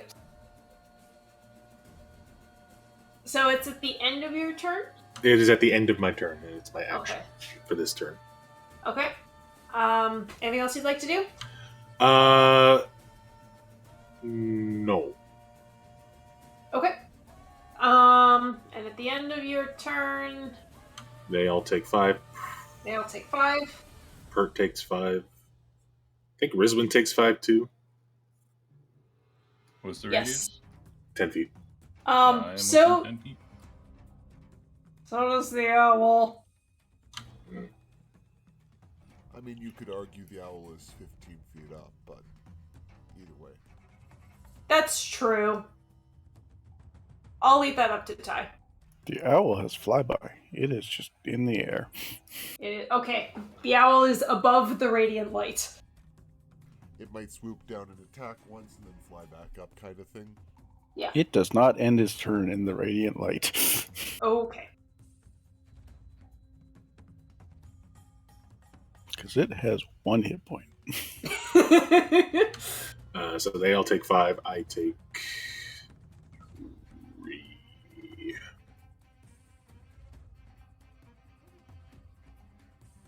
But invisible things are near me. I want them either to pay for being near me or run away from me. Okay. Anything else you'd like to do? That's it. I don't have a bonus action spell I currently want to use. Okay. Rah. Carol in here? She isn't! Please hold.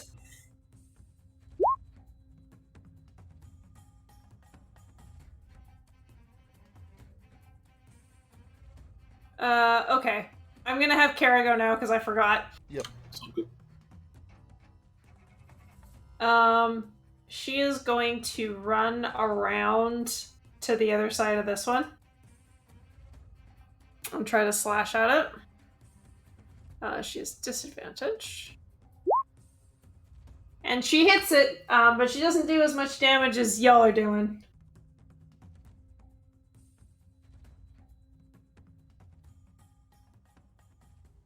Okay, now it's your turn, Perk. Neutral since both... Sorry. No advantage or disadvantage since they both eliminate. That's correct. Okay. Pert will attempt to attack the same one as Kara.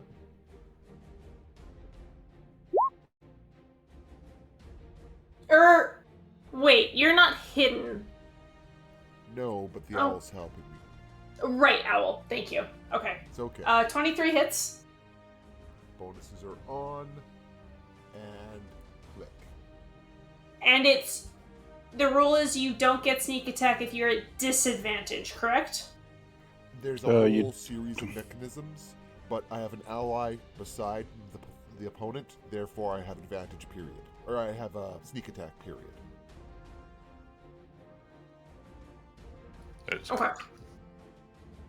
Okay, this is number 2, I assume? Yes. 31. Alright, despite the fact that you can't see it and it is just wind, you still managed to deal a pretty good, hefty hit to it. Kara shouts at you through a clear space on the battlefield. How do you do that? Precision, precision, precision. And then My owl. and a helpful bird. And then Pert disengages and shifts back. I can still take another blow. Shifts back here so that way he's in the way of Zoe still, but is more out of the way of Camille. Okay. First one. Okay. I will, through some combination of movement, get here. Okay. And then I will...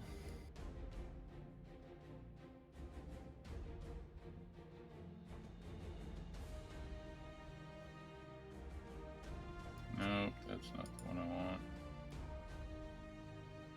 Oh, I don't have that anymore. Oh well. I guess I will just still do a menacing on whichever one finally hits. So bonus action reach. Mm-hmm. Yeah, this doesn't take any bonus action. So I'll turn that back on and try to poke it. Number 2. Mm-hmm. Is this still a disadvantage, I guess? Yes. So let's Turn disadvantage on this time, and then menacing attack and damage. Wisdom fails. So it is frightened of me. It cannot move closer to me, and attacks against me are at disadvantage. Or no, any attack while it is within sight of me is a disadvantage, I think. Okay. Hold on, let me make sure.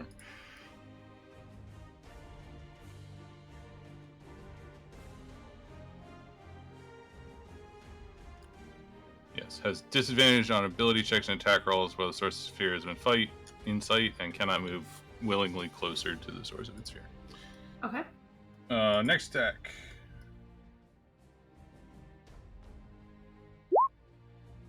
That hits.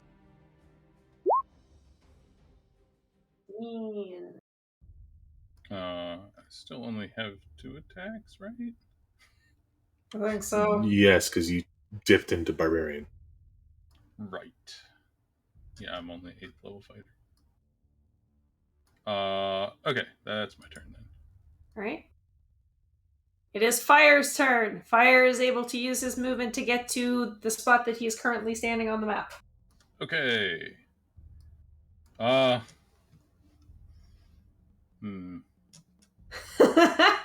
I'm not great at casters. Use Ice Knife. Nope, that's a first level spell. I feel like maybe he would conjure some Wall of beef. woodland beings. Is that the one that gets fey creatures? Yeah, woodland Yep. beings is fake creatures. Are fey creatures useful in combat? Depends on the fey creatures. We could get dryads or screamy boys. Okay, he'll do conjure animals. Okay. Anything in the menagerie, I assume. Nope. It is. I have a separate thing for it, so you can Oh, Jesus Christ. Um, What, is it 8 beasts of 1/4 rating, 4 of 1/2 rating, or 2 of 1 rating, or 1 of CR2? I think that's right. I 2, think so, 4, 8, yes. Okay, what do you want? A lot of something kind of attacky. So 4 or 8 of... Okay, you pick the CR, and then I'm gonna ask you to roll, and you're gonna get something random off of that. Okay, 4 1/2. 4 1/2? Okay, please roll me a 1d5. A 4. Excellent! Oh no. This is the 4, right? Yeah. CR 1/2 is 4. Meh.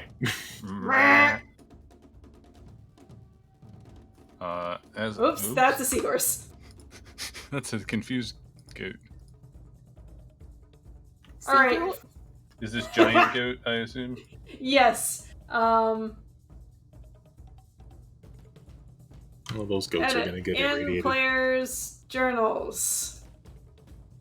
Can be controlled by Fire and Rizwin. Okay, you should be able to see it now? Yes. Great. So you are responsible for keeping track of their hit points. Would you like me to mark them for you? I can do it. Okay. And their turn is directly after Fire's. Yep. Okay, so... I don't think Fire has anything else to do. I don't know. He has no bonus actions as far as I'm aware, right? Spores, maybe? I don't know. Oh, yeah. You have to activate those or something, right? I think Yeah. so. I don't know if they're... I mean, they're bonus not actions. so useful when he's that far away, but... Yeah, you know. spores are for melee, basically. Yeah, I'll just wait on that then. Okay. Okay. You have... Fire has summoned 4 giant goats. Quasta would be proud. So this giant goat will back up 20 feet. Alright, the Stalker's gonna get an attack of opportunity. As will this other one. So. Okay, Do I need to roll their hit points or do I just take the average? I think Quasta usually rolls it. It's up to you. I'll just take the average. Okay. Okay, that was on 2. Yep. Alright. And this one's on number 1. Ooh. Okay, and then these can move without getting attacked. And then they will charge. This one will charge number 2. He can't actually fit in there, can he? No, Rizwin's kind of in the way. Can he just, like, knock her over? Can you willingly go prone? I don't know. I mean, you are in control of both Rizwin and the goat. If you want the goat to knock your other character over, like, I'm not gonna say no. Yeah, I don't think the goat really cares. He just knows that he has to attack number 2. Okay. That's a very Fire thing to do. Do you want me to roll anything, or just say it happens? Like, I mean, Rizwin wouldn't try to resist the goat. She would just get out of the way once she noticed. I mean, I think it makes a good cinematic moment where Rizwin sees this giant goat charging and just drops. Yeah, that's fair. Rizwin Make an athletics or an acrobatics check, Rizwin.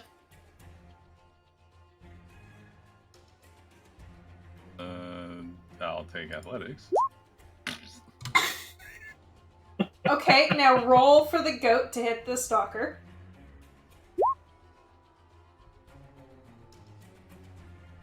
So many character sheets. It's almost like you're DMing, huh? I appreciate that you're doing it, not me, because I have one monitor at the moment. Yeah. Yeah. Hold on, where did the sheet go for this guy?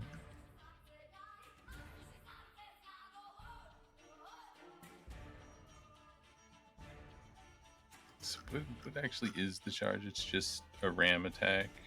Yeah. Bob ram you. Oops, that's the GM. So 7. Okay. It misses the stalker and hits you instead.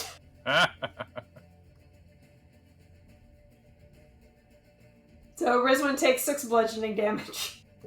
Ow. Where actually is the character sheet? Reduced to 3. Oh, Huh? in Conjurings? I found it. Yeah. Yes. I have to turn off disadvantage. So you take 3 damage as you try to go prone to get out of the way of the goat, and it just, like, runs over you.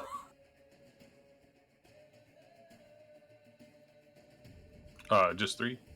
Yes. Well, because you're raging, right? Ah, yes, correct.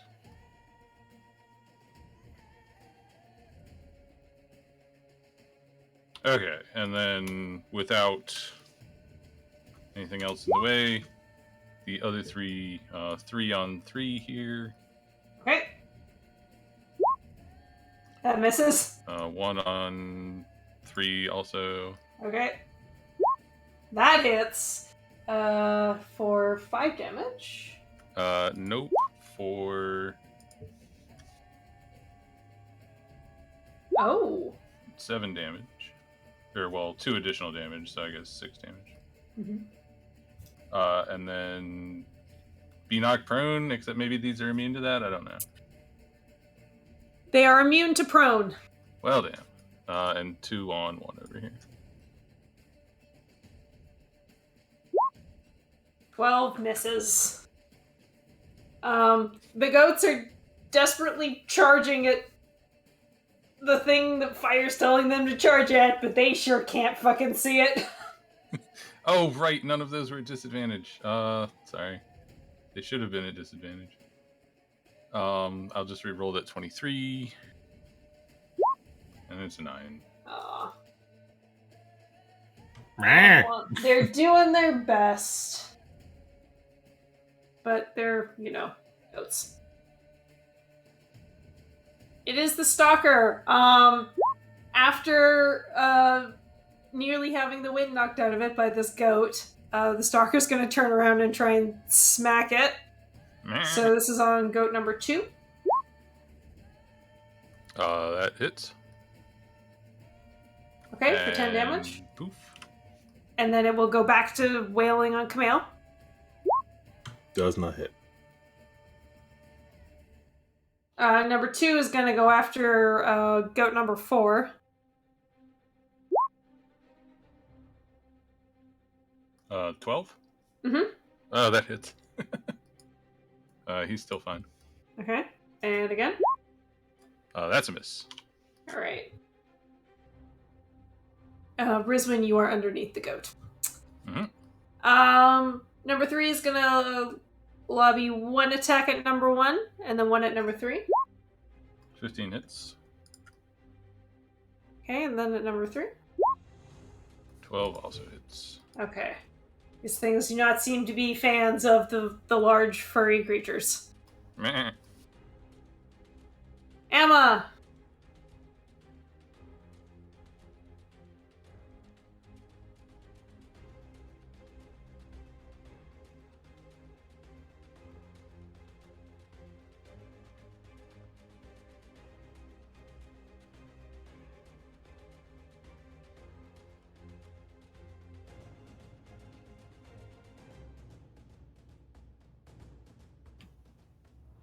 I'm gonna try to fire more arrows at the first one. Okay.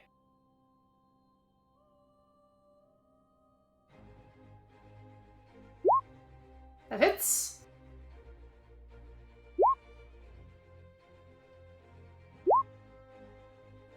That hits.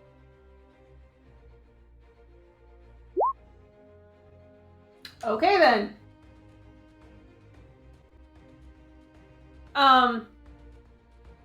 You fire 2 arrows. They both manage to not quite stick into something, but you do notice them hit something in the air and divert a bit.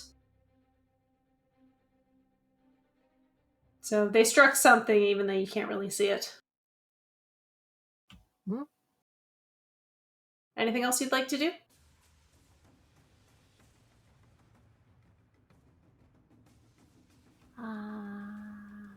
Nope. Okay. Zoe. Okay. Zoe will Eldritch Blast number 2 there because something's there and it's the biggest risk to Kathan. It's Camille's sister. Okay, somebody just needs to remind me what her name is, so I stopped calling her that. Kara. Kara. Kara, okay. I will forget next round. I apologize.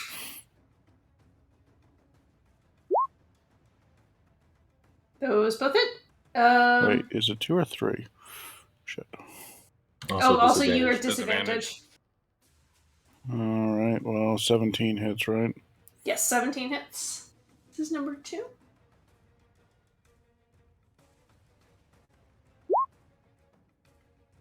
$20 hits. Is it 3 or 2? I am actually forgetting. 3 beams at a level or 10th level, so still 2. Okay, yeah. Alright. It is very hard to tell how this thing is doing, but you know that you've put a decent amount of damage into it. So, okay. Other than, how are people looking? I'm bloodied, but not Pert's bad. down, third at most. Zoon's down like 10%. Rizwan just got trampled by a goat. That's true. I think it's more humiliation on Rizwan's part. And that's on Camille.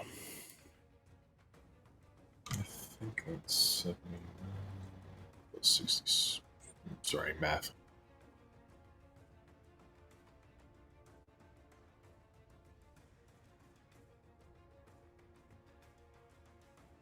Okay.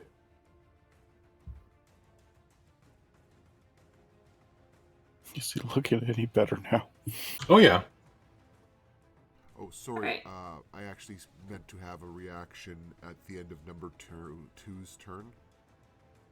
Once Pert's sure that it's not coming towards Zoe, he will use his The movement away. Yeah, Okay. skirmisher to back off. Okay. Yeah, that's fine. Zoe was that it? Yes. And Okay. Al will come in and help Karen. Karen? Kara. All right. So Kara's at advantage. No, she's at normal now. Normal. And she swings her short sword again. And hits again for 3 whole damage.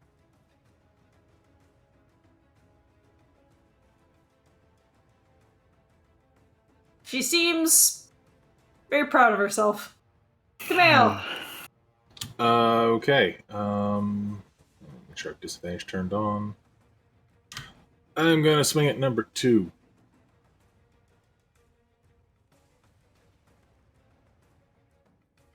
That misses. I'm gonna swing again at number 2. That hits. I'm gonna smite. 22. Okay.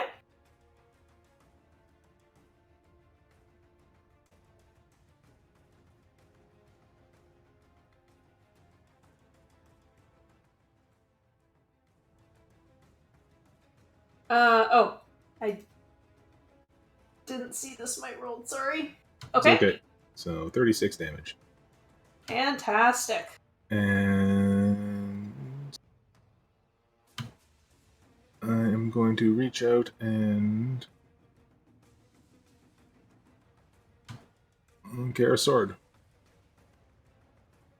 Hey! Oh, her sword, no. I touch her forearm and her sword glows silver. And then everything in a 10-foot radius takes 5 damage. Including radiant Kara. damage. Well, Kara takes 3. That's true. She's resistant. I got a awful question. Uh-huh. Do you have to do a concentration roll now? Yeah, but I have a high concentration. It's fine. It was 25. Oh, what was the damage? 5 radiant. Crispy. Okay. And how are the goats doing? Oh, right. Goats take damage also. Sorry. They, both still exist, barely. They're a distraction. They are. They're taking damage around that we didn't have to.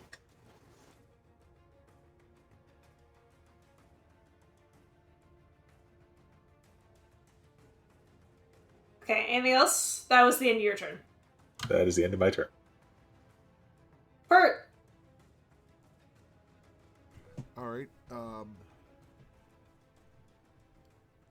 based on the movement... I am trying to word this properly. Based on the movement patterns of the winds and sensations of the creature that he can't quite see, does Pert think number 2 is still, moving just as strongly as it was before, or does it seem to be more sluggish? You can make me a perception check with your action if you like. No, I will waste my attack instead. Okay. So Pert moves back in and stabs at number 2 with the owl's assistance, so neutral. Nope. You don't have L.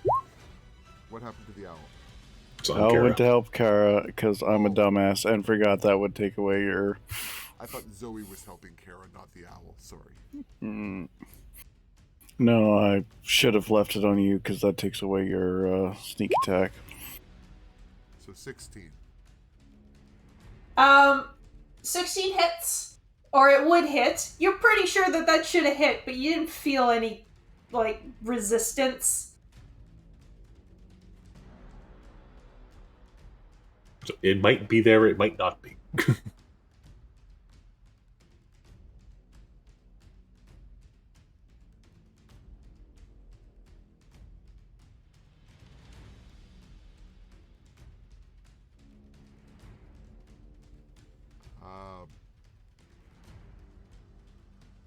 And then I guess, just to avoid extra damage, Pert will, again, move out of combat using his, cutting action to disengage. Okay. Rizwan. She will crawl 5 feet out from underneath the goat. She will use half of her movement to stand up. Alright. And move over here. Okay. She will tell Camille to duck and attack number 2. Quack. Quack. Disadvantage. She will attack recklessly. Just swing a okay. polearm over my head. Yes.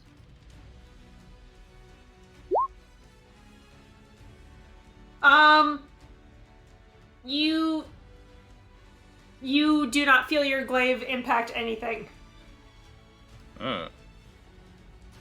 Okay. Does that count as a miss? Yes. Y'all can make an intelligence check. Sure. Good luck to me. It's already dead. Yeah, that's... Yeah. I mean, it's kind of hard to tell when you've killed the wind. I mean, it's probably easier if you know its name. From 19, I say I probably figured that out. Yeah. So I will... After seeing both you and 30. Pert miss. Does crawling 5 feet prone count as 10?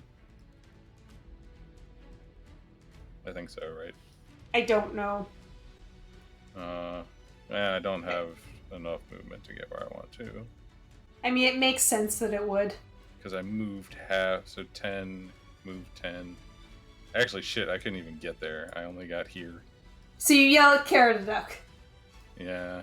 Okay. I will... I don't know. I guess I'll javelin number 1 then. Since I can't attack. Yeah, alright. Still reckless. Still raging. Okay. Yes, the official rules are movement while prone is double. Okay, that is Rizwan's turn all done. Fire! 30 feet of movement.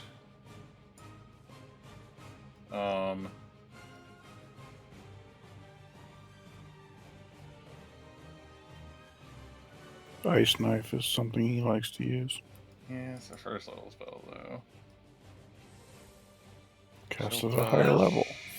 Oh, contrary to the He is name also- of the spell, Chill Touch is a ranged attack. Mhm.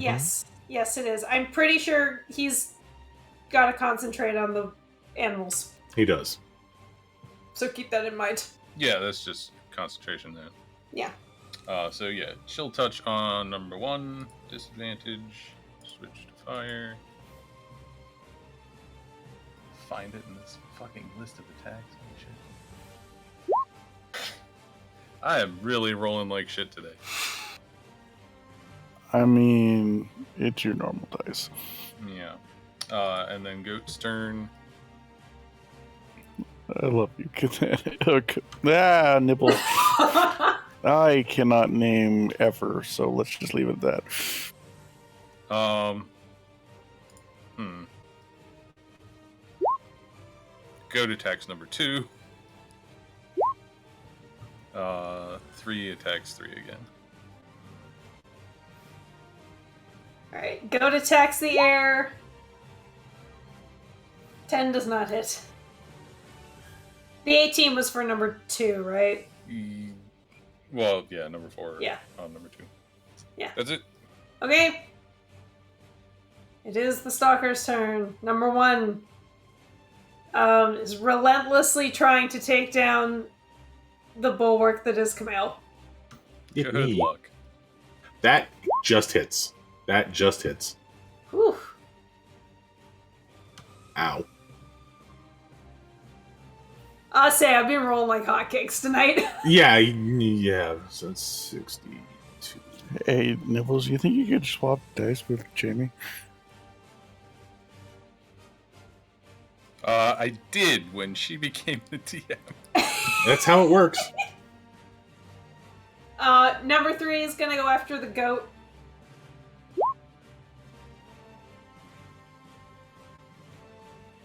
I do believe that kills it. The goat number 3. Yes, it very much does. Rip goat. And then gonna move and attack Pert. Rip hurt. I'll uncanny dodge at least to half that. Okay.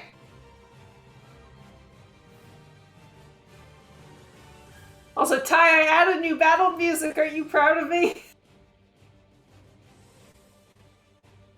I turned it way down because I was having concentration issues. I like it. It is nice.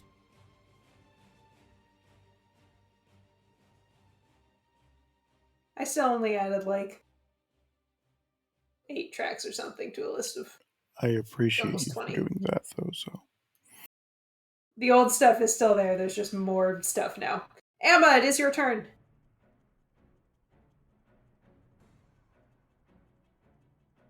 I'm gonna continue firing arrows at number 1.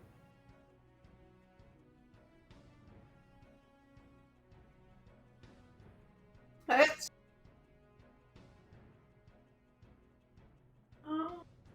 Okay. Eventually, I'm gonna get a crit on disadvantage. One day. One day. And 7. Okay. Can I just say as flavor fail, Hunter's Mark not revealing invisible enemies sucks. The problem is you need to see them to cast Hunter's Mark. Yeah. It just... At this point, after a few rounds, she big. She big. She large lady. She's real big. The other two why are they both big? I don't know. Having grabbed their stuff, enter the battlefield.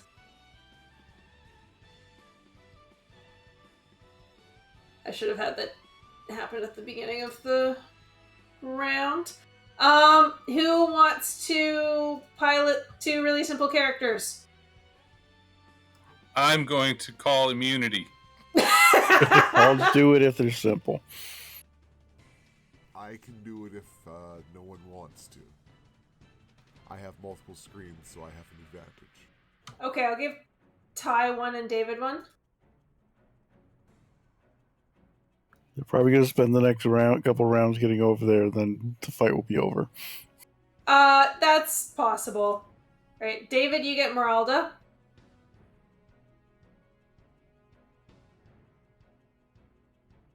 Booyah. I love her character art. And Ty, you get Dramon.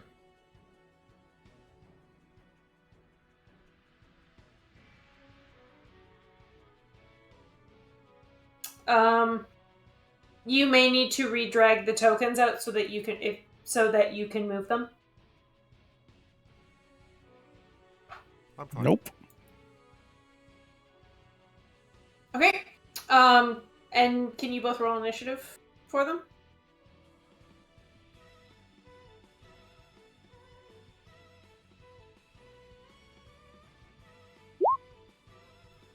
Yes, but apparently not clicking on the character.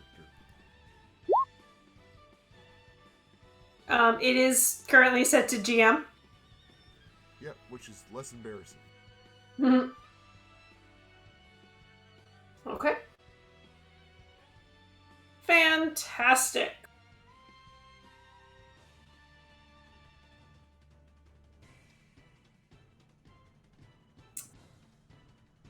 Zoe, it is your turn.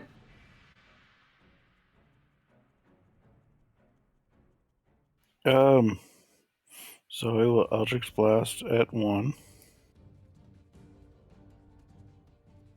Nope, not doing that. You know what? Can't get lower than disadvantage already, so... That's true. But it was going to be on 3 instead of 1. Okay.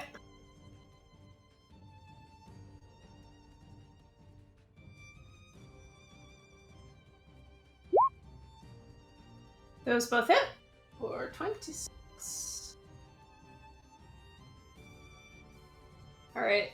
Your Eldritch Blast impacts something within the open space beside Pert. I assume like it shimmers for a second and disappears. Yeah. On magic energy hitting. Yes. Um. It is a good way to signal to the less magical people, or people who are not so used to traveling with you, that there is something there. Sploosh, sploosh. How you looking, Camille? Oh, he's fine-ish. How you looking, Pert? Above half, but not by a ton. Okay. Actually, I mean, almost 2/3, so not that bad.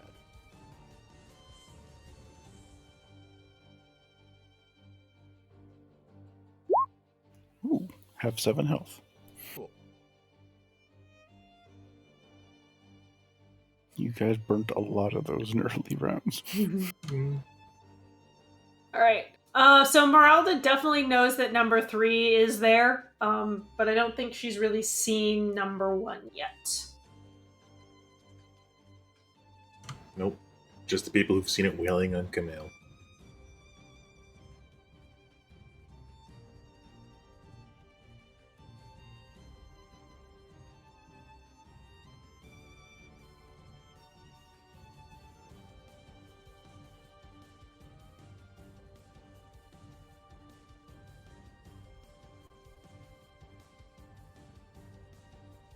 Is it the one you have control of, Ty? This is David's. Oh, okay. Sorry. So, let me just check the distance. That's... You can't see one. No, but I was just checking the distances in general.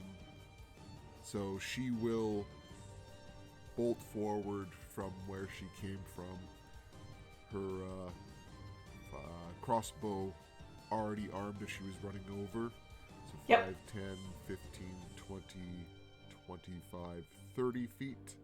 And then she fires a crossbow bolt directly at Pert.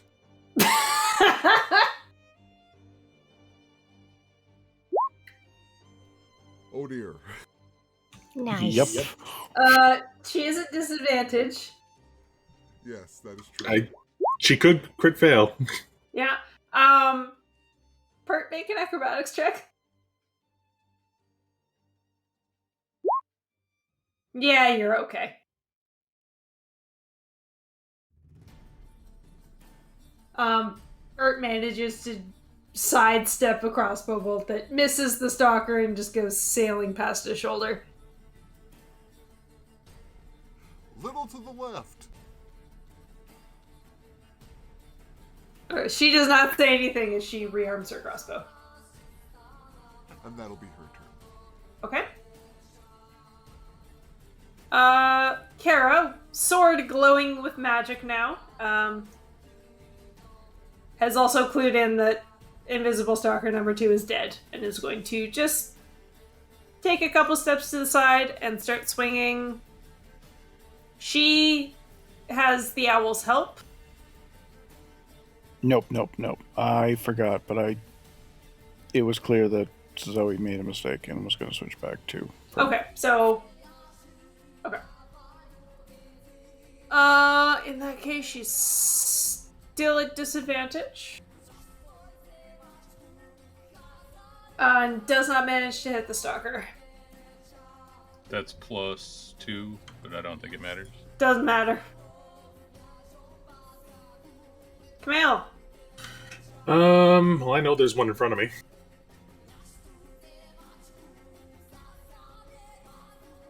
13 misses. I'm rolling low tonight. It's +1 for magic weapon. 14 hits. And a smite.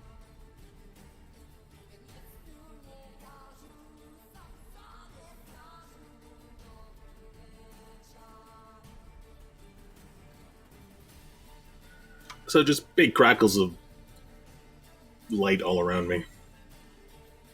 Does the radiant consumption adds to your weapon damage? Once per turn, yes. Okay. Got it. When I hit once per turn, I deal 10 extra radiant damage. So that's 36. Woohoo! I don't hit a lot, I just hit hard. Mm-hmm. And then 5, 3, whatever. Sorry.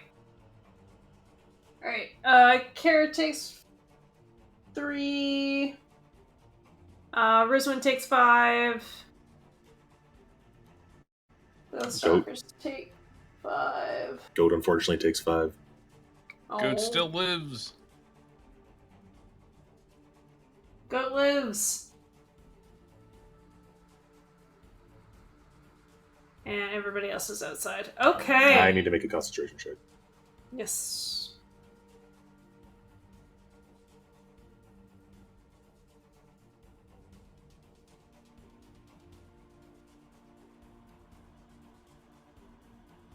Okay, it is Drummond's turn.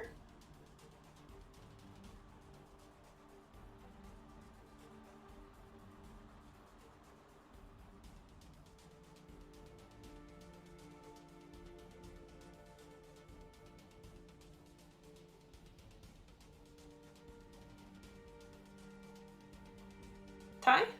Sorry, Jamon, that is me. I need is this. Step forward 30 feet. And short short crossbow bolt at number 3. Okay. At disadvantage. I guess there was no reason to move forward other than to possibly get in scimitar range.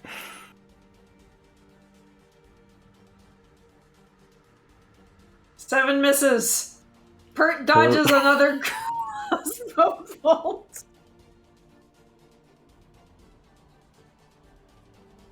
Pert should have been a monk. And what, throwing them back at him? Ah. At least retrieving them so they'd have them for later. Alright, Pert. You are up. Alrighty. With the owl's assistance, Pert is going to try to deal with number 2.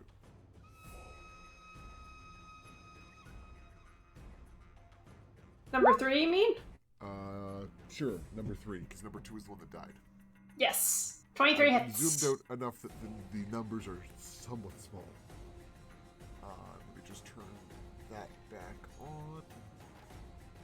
Because Zoe is beside. So, Ooh. 35 damage. 35. Excellent. And This is why it's more important that Pert has it than Mm-hmm. making her Kira. feel good is important. She's doing great. Yes. And Pert will try to maneuver himself in between where he thinks the stalker is and Zoe, just to make sure that Zoe's got someone between her and what he thinks is the presence of the creature. Okay. so we can take a hit better than Pert can. Yes, but Zoe also sometimes has concentration, so Pert's just trying to make sure somebody's covering her. He doesn't know if Zoe you've cast rarely any spells. has concentration on. Alright, Rizwan. Movement. There. I think. Hold on, let me check something. I mean, it's not gonna actually matter. I'm trying to think of the original target. Never mind. Okay, so where was I here? Yep. I can't get far enough away from Camille. Oh well. Reckless attack.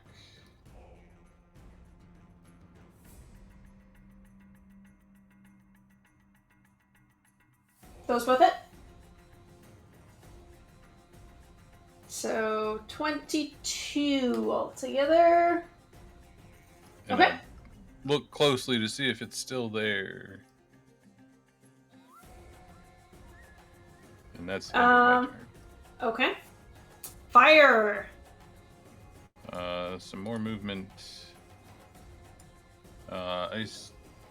Chill touch on number 3. Alright. Disadvantage.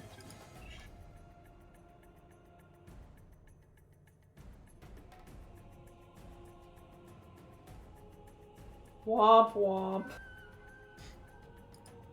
Just single-handedly tanking Fire's roll averages here. And then Goat backs up and charges number 1.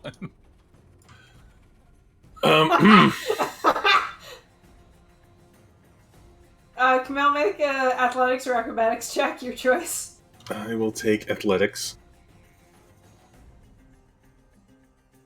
Okay. Yeah.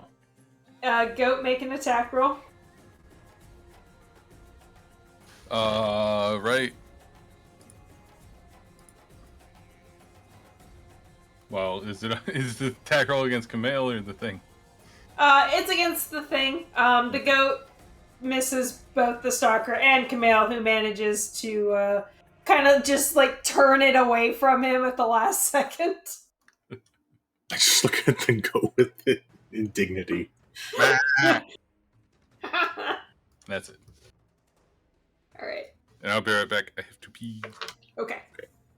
Stalker is going to take a swipe at the goat, except Nibbles just left. No, we can record it for him. Okay. First at the goat. It misses. Second one's at Camille. That hits. That one hits. Ow, I am very bloodied.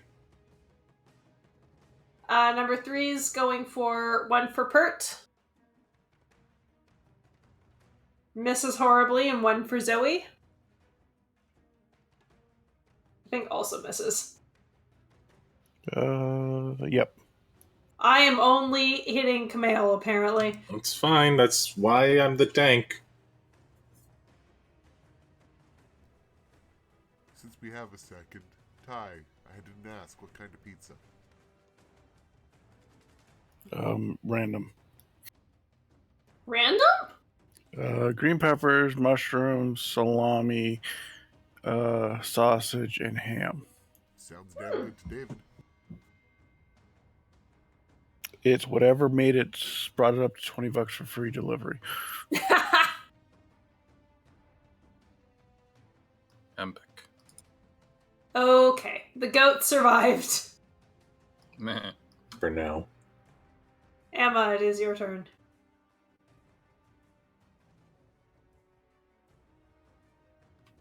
I'm gonna continue firing arrows. That hits. Number 1, right? Yep. Alright. It's starting to look a little more crowded around number 1, but oh no. That one misses. Yeah, it's bound to happen eventually. Yeah. What does it hit? I mean, it would probably just impact my armor and not do anything. Yeah. It Wing. sticks into Camille's shield.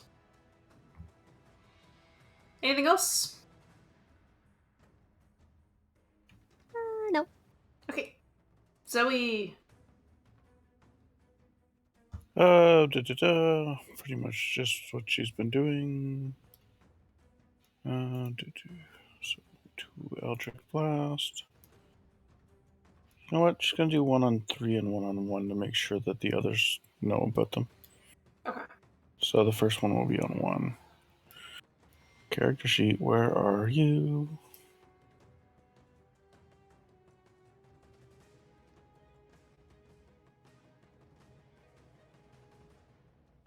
Those both hit. So which is which? First one was on 1. Okay. And this one's 15. Alright. Eldritch energy impacts the air and gives a little bit of light to whatever is occupying those spaces.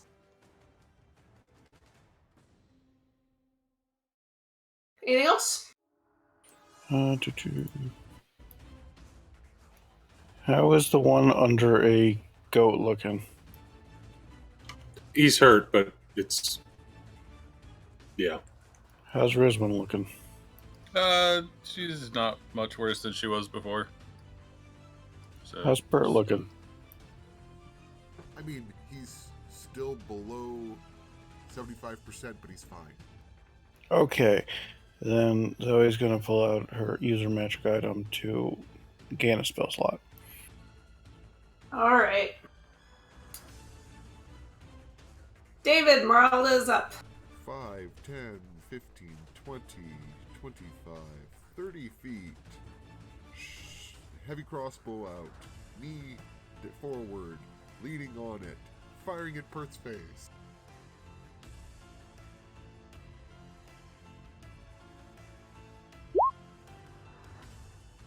Jesus Christ. Womp womp. Womp, womp, indeed. Alright, anything else? That's probably all she can do. That's all she can do, yeah. Okay. It is Kara's turn. She's gonna attack again. Oh, disadvantage still. 8 miss. Yeah, even a 9 misses. Alright. Since her first 2 hits, she's been unable to find purchase. That's okay. I think she's gonna move over here. Camille! Let's try to kill this thing.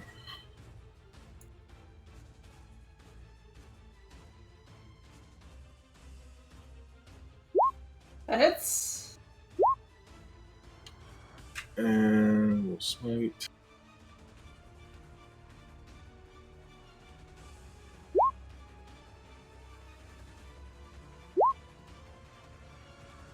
And I don't have that for this attack.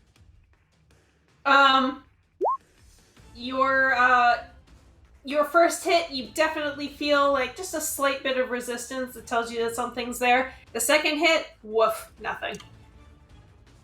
Okay. And meh. And 5 all around. Except Kara this All time, right. I think. And Rizwan. Rizwan is far enough away. Oh yeah. Kara's far enough away. Goat's not. Goat's not.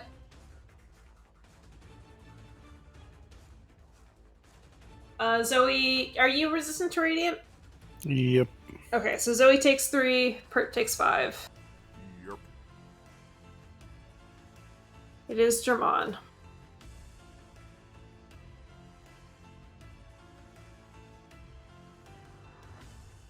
Ty, that's you. That's right. Sorry, I was taking damage. It's okay. Okay. Did one die? Saw my sword hit and resist something, and then when I swept through it again, it just went whoosh. I had this whole plan of him running over and helping his religious leader? Question mark.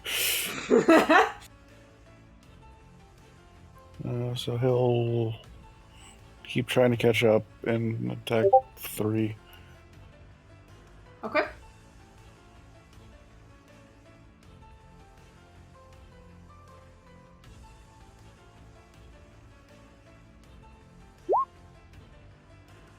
That hits!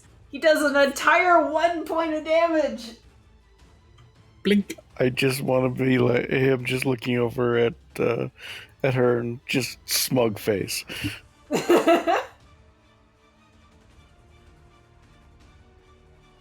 Alright, I anything else? didn't hit our religious leader's friend.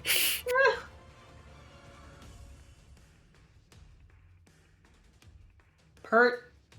Alrighty. Using the shiny boy's outline on the shadow in front of him, Pert tries to finish this off. That hits. That's 26. Okay.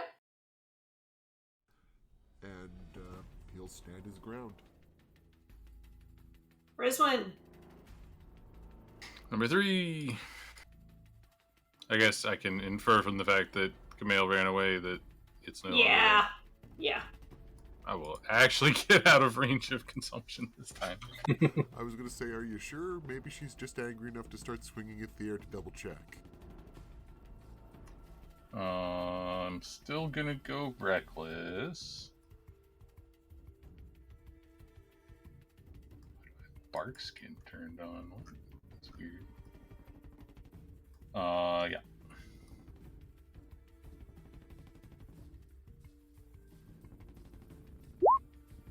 Ah, damn it. I think those both hit. Yes, they do. Disadvantage? Oh no, you're reckless. Reckless. So 27 plus 4 is 31.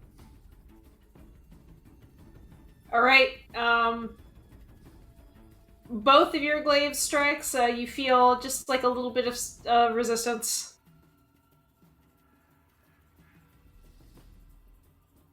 That's it. Okay. I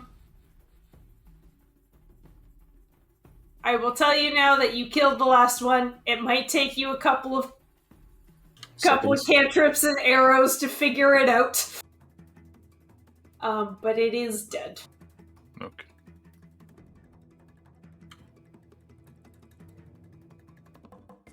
I need to pee real bad. Okay, we will hold off on anything. 2-minute break.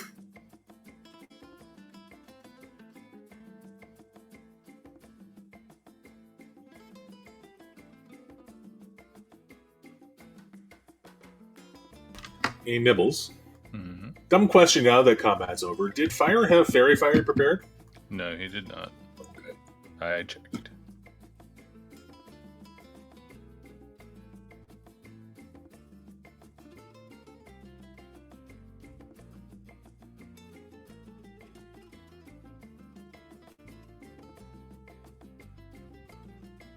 I need to go through the gift exchange this week and yell at people. I need to do that. Oh, please do. Kate has still not done it. Kate, ADHD brain. I will post something. Oh, in our hey, chat. I've got a message.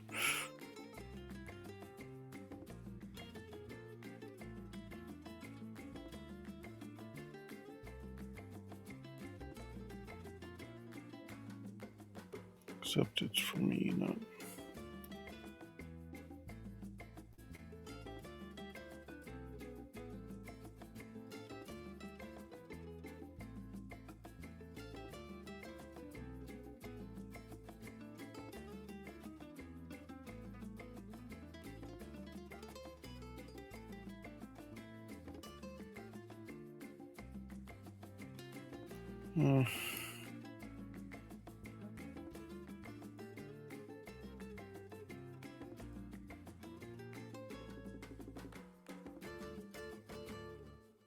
I mean, there's a bunch of stuff on her actual Amazon. Yeah, it's just either really expensive or been there for a while, which is what I specifically asked was, do you want me to use this or do you want to update it? And I haven't got an update, so I'm just going to use what's on there. Yep, that's fair. I'm back. Welcome back. Did anybody else step away? I'm here. No one announced stepping away, so I think it's just you. David? Missed? It would seem that David has stepped away. Okay. Apparently somebody's having my problems with my P.O. box.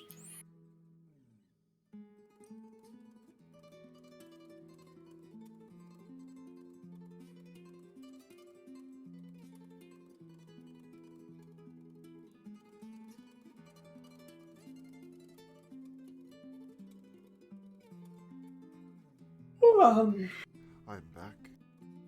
Welcome back. Hello. Alright. Do you need a minute, Ty? No, I can do. I try to do some bad multitasking. Okay. That's a lie, but anyways, I can. So we all take a moment to calm down and realize it's Yeah. on. Yeah, it does take a minute for you to, like, confirm that they're all dead.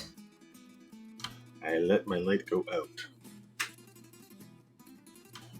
And ow. And heal myself. Germán and Meralda put their crossbows down. And I assume that the glowy light on Kara's sword also goes out. Yeah. What were those?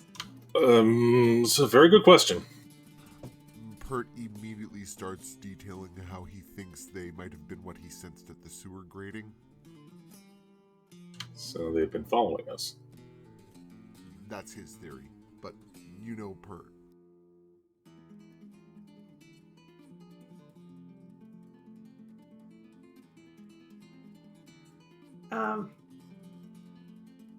Meralda, German, and Kara all exchange a bit of a worried look.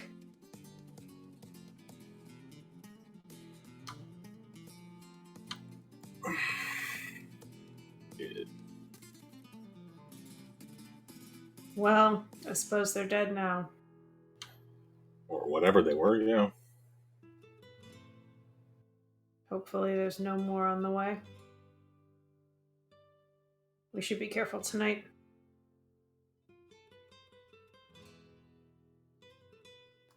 So to watch. Mm-hmm. Zoe, you have that spell, right? Alarm? Mm-hmm.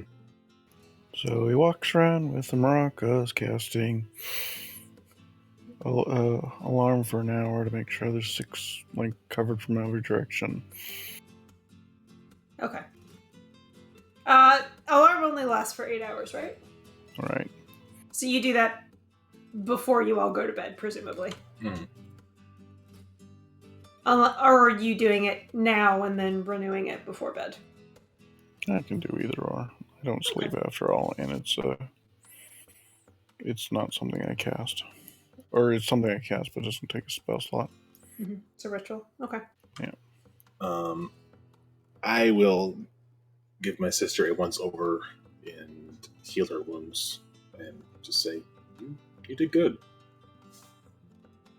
Thanks.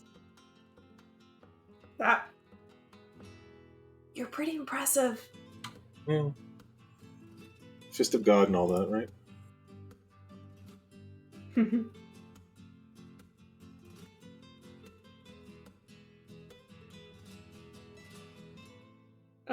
Carol will go find Zoe and say thank you.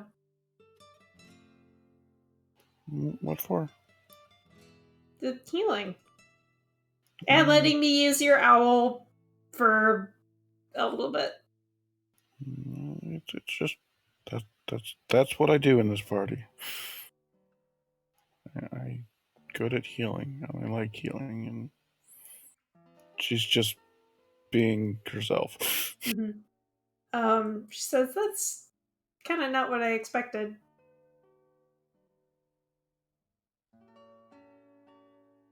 And then she gets a little bit red. Not that I've been dealing with it since I was born. It's not who I am. It's just the way I look. Sorry. It's okay. Just remember that in the future. If you see somebody scary, it doesn't mean they're scary.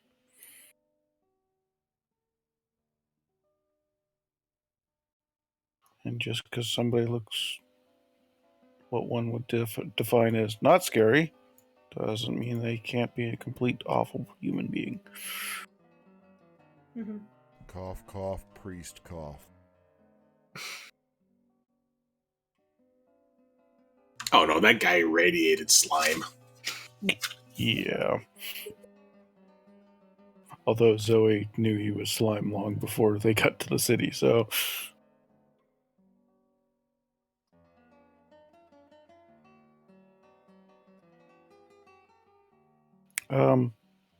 Zoe just kind of whispers, "Find me when things get quiet."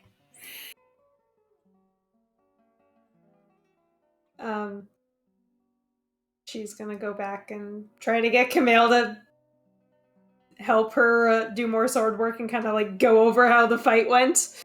Mm-hmm.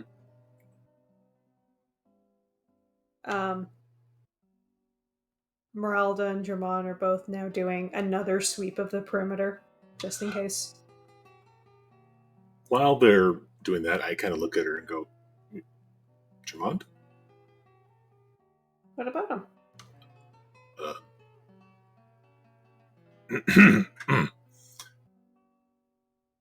Oh, no. Oh, okay. Okay, no. good. Just making sure. Didn't want to have to kill him.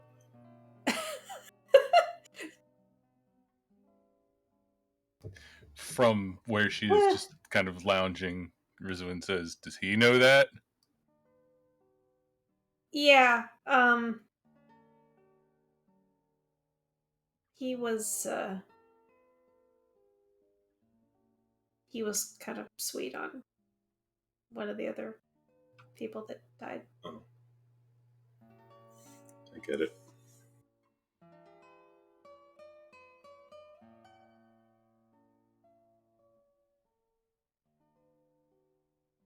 He's been talking about leaving, actually. Like, Gargamon? I think so. I don't know. Meralda is, I mean, she's a lot. But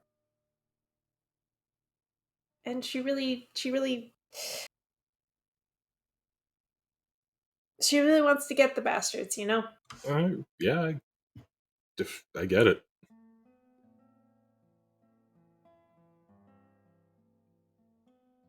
I think Germon's just, I don't know, tired, Lost? I guess. Yeah, I mean, nothing's been happening. It's been 5 years of nothing. Just waiting for the other shoe to drop and nothing.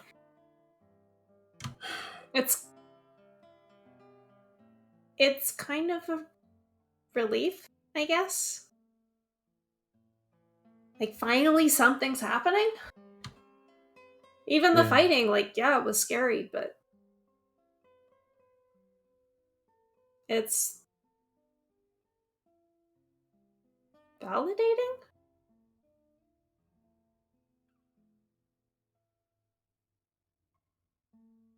Mm-hmm. I get it. Gives you focus.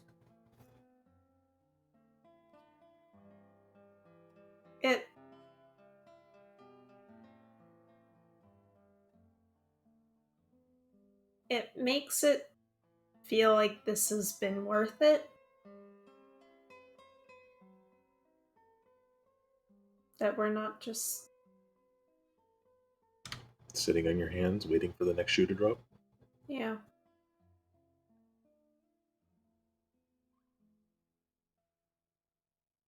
You're out there. I mean, I know you've been like hunting the cult and trying to stop them, but you're also like helping people. I don't know. Get it. You have a very long life ahead of you. You will find your stride in time.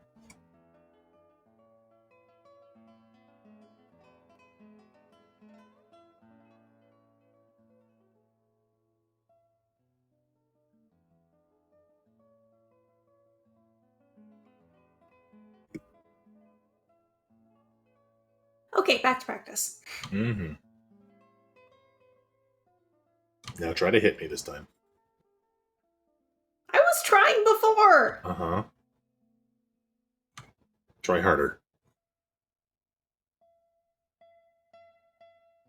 Right. Stop trying to hit me and hit me. Practice continues.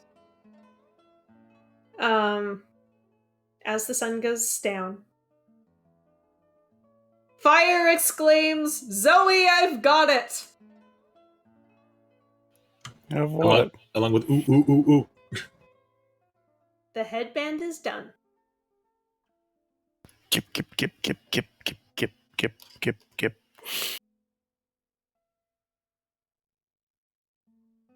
Please skip. Sorry, hang on. I'm 14 days.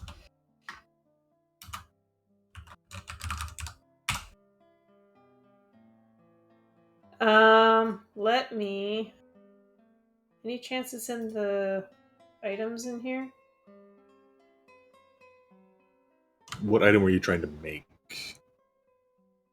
I think it's Is it called a headband of intellect?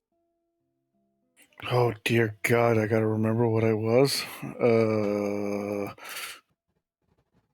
Headband Intellect makes your intelligence score 19, if that's what you're going for. Yep. Zoe now has a headband of intellect.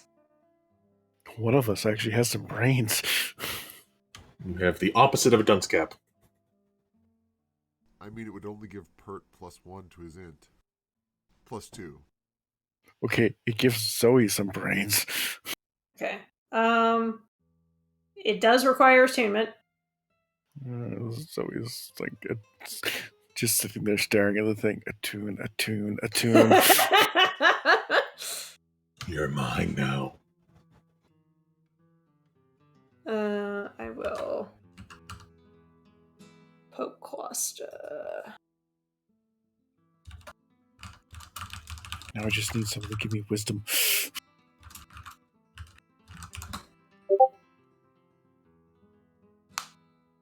All right. I assume Fire has 3rd level spell slots available.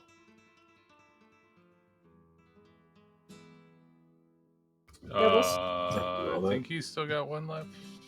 Okay, then he is able to also work on his item.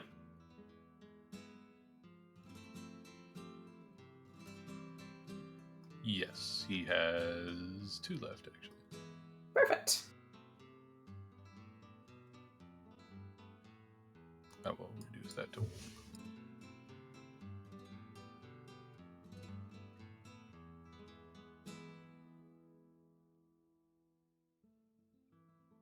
All right. Unless there's anything that you would like to do before rest, night descends.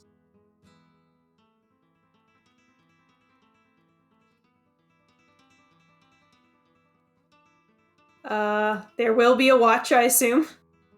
Yes, I will tap Kara on the shoulder and have her take first watch with me. Okay. I think at this point Zoe's just always on watch. This is slightly too upbeat music.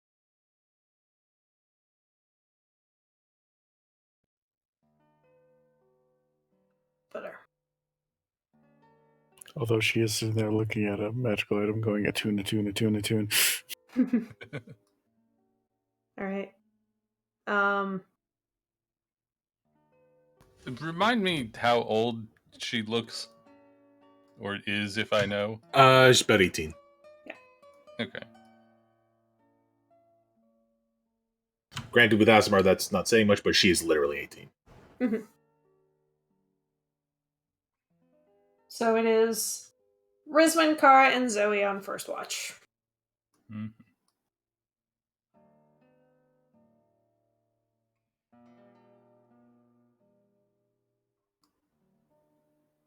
Shall we make our perception checks first? Oh, yes. I don't have to be at disadvantage. None of them are.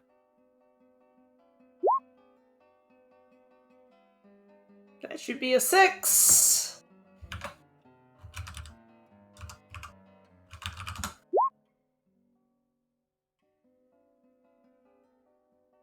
Zoe, are you perceiving? One moment, Okay. sorry. No worries.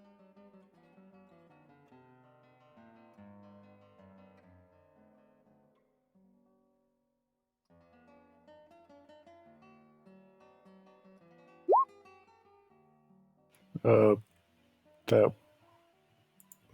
Well, good thing Rizwan's there.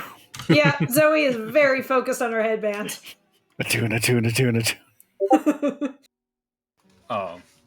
Rizwan will just kind of sit down next to Kara and offer her a bottle of whiskey.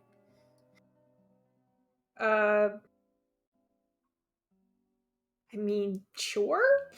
I'm not giving her the whole thing. Like, we're just taking sips and passing it back and forth. I'm not gonna let her get even tipsy. Yeah. But just kind of look at her and be like, "You good?" Yeah. Was that your In first time? general? Oh, with alcohol? Yeah. No. No. I'm asking her about the combat. Sorry. Oh, I see. Yeah. I used to spar with Camille when I was really little, but it wasn't like real fighting. It's not quite the same now. It isn't. I remember my first time. I'm not sure which story I will tell her. Okay.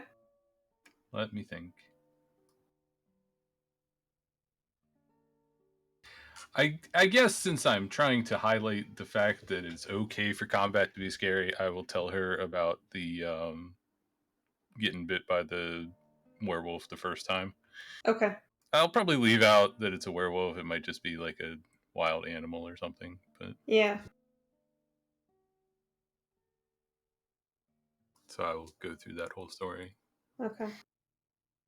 Yeah, y'all weren't there when I told her that happened. No, this was 30 years ago. Different one. Oh, okay. Mm-hmm. So, I'm just kind of trying to check up on her to make sure that there's no negative mental effects of combat, basically. Mm-hmm.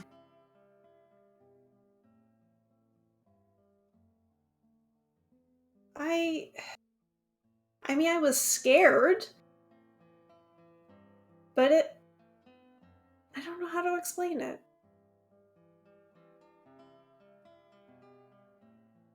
It felt right. I know exactly what you mean. Yeah. It's the old cliche that courage isn't not being scared. It's being scared and doing what's right anyway.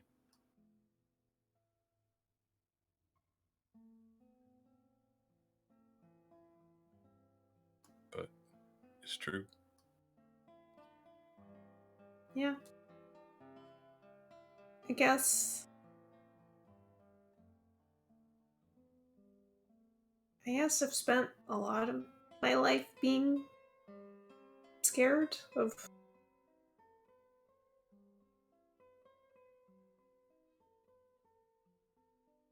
well, nothing.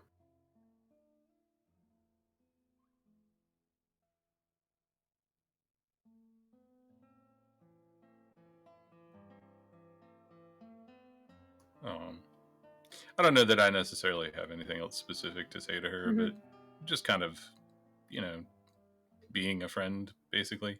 Yeah. But can I make an insight check just to make sure that she's actually okay? Sure. Or if she's just putting on a brave face?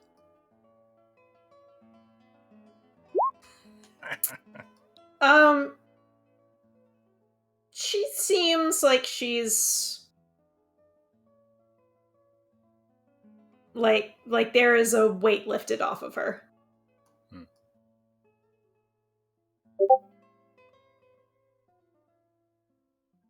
Okay. Partway through the watch, after Zoe has attuned her new headband. Zoe just walks up and shows it off too. Okay. to Rizwin. Look, it's done. We made something. Ooh, what is it? Besides pretty. I'm smarter? It helps you make logical connections at a faster rate. Oh. You wanted to talk or something, Zoe?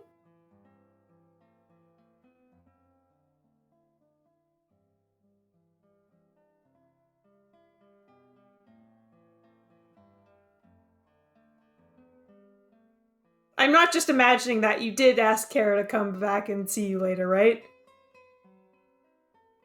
Ty? Microphone issue, maybe? Internet. We can't hear you if you're talking, Ty.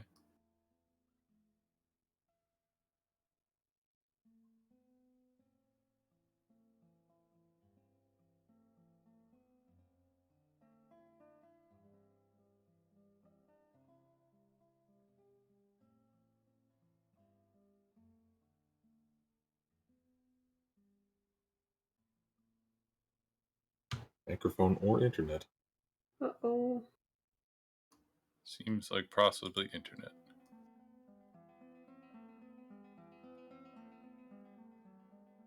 Hello. Hello! My internet died there for a moment. What was the last thing you heard? Imagine it that you did ask her, and yes, she did. Just Okay. wasn't expecting her to be around. Yeah, she's asking if there's anything that any place she's ever wanted to see. Oh. Yes. I mean, I'd love to see Karkamat from the top of the volcano.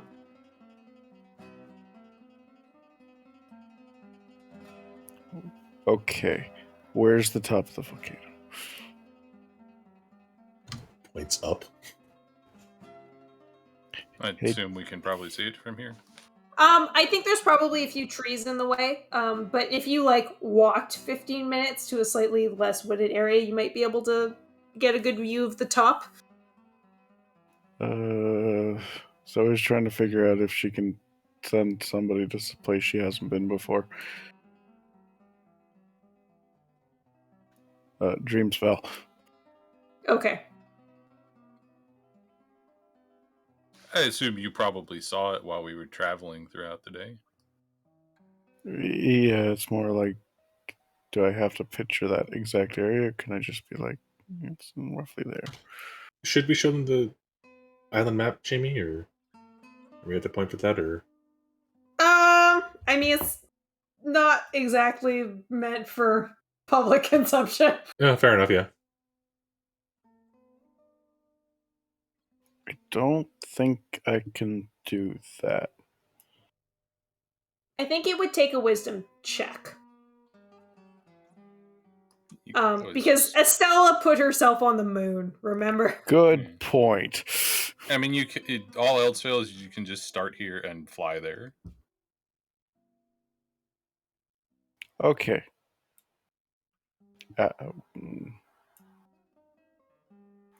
Once our watch is over, we'll do that. It's safe, I promise. So I can't actually promise that. Is this a magic thing? Mm-hmm. Okay. Your brother has specifically asked me to use it on him when he wanted to see something. I think you're home. Okay. Okay. Why not? This is where they both end up on the moon and suffocating to death. And Please no. I mean, you can't blame Zoe if she's also dead. You would lose. Well, I guess there isn't concentration, is there? No. And we find out who Riverfly is actually useful for.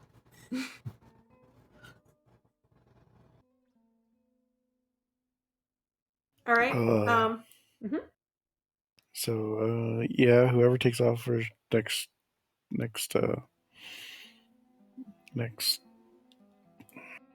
watch. Speaking of, who is taking next watch? Sure.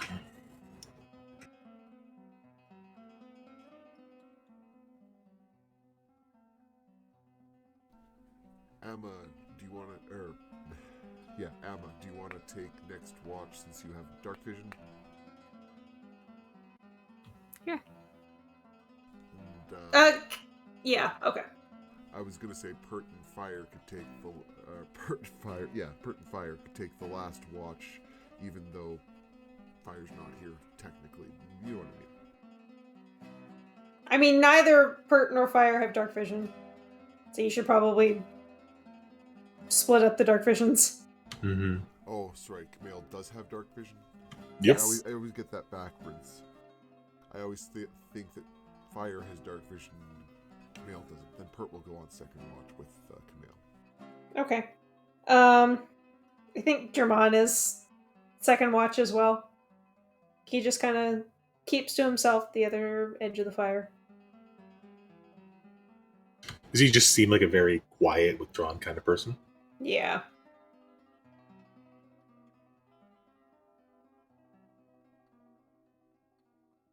Okie dokie. Y'all can make me perception checks.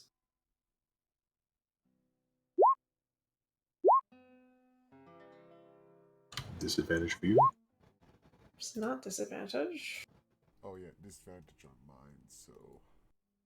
Oh yeah, I guess he would be disadvantaged too, because he doesn't have dark vision. Pert accidentally finds the invisible stalker's body. I don't think they have bodies.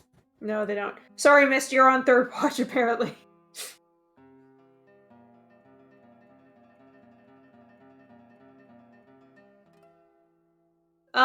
Okay. Your watch, unless there's something you wish to do, Pert and Camille, passes peacefully. I was actually gonna probably have him just do a bit of praying again. Okay. Just trying to he's working on trying to establish that connection now that he's home. Mm-hmm. And he got the sensation that he should be out here doing something, so he's just gonna kind of like, hey, are you there? Mm-hmm. What am I doing out here? Give me something. Like,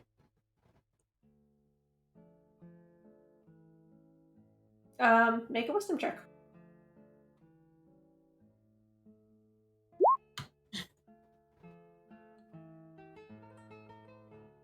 More of the same feeling that you had last night of just this like antsy kind of energy. Like, is it anticipatory or nervous? With a 12, I don't know that you can it ends up coming across to Camille however Camille's feeling. Does that make sense? So antsy, yeah. Yeah.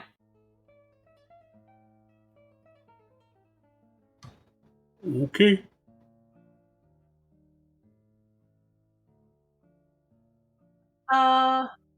Zoe, you cast Dream on Kara. Are you going with her? No, I think she cast it on herself going into Kara's dream. Okay.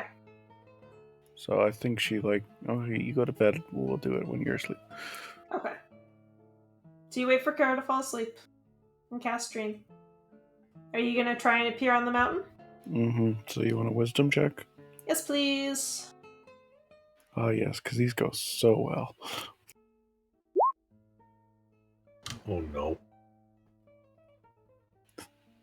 They just appear exactly where they were, don't they? Yeah.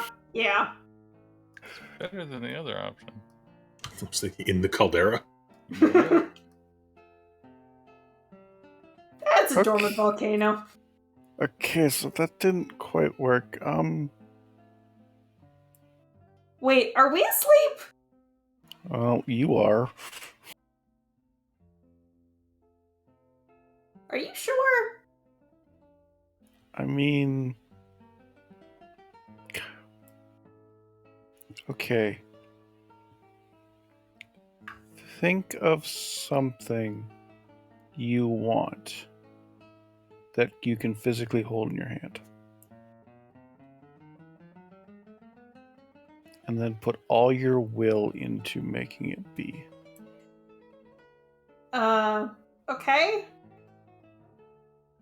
She holds out her hand and thinks really hard.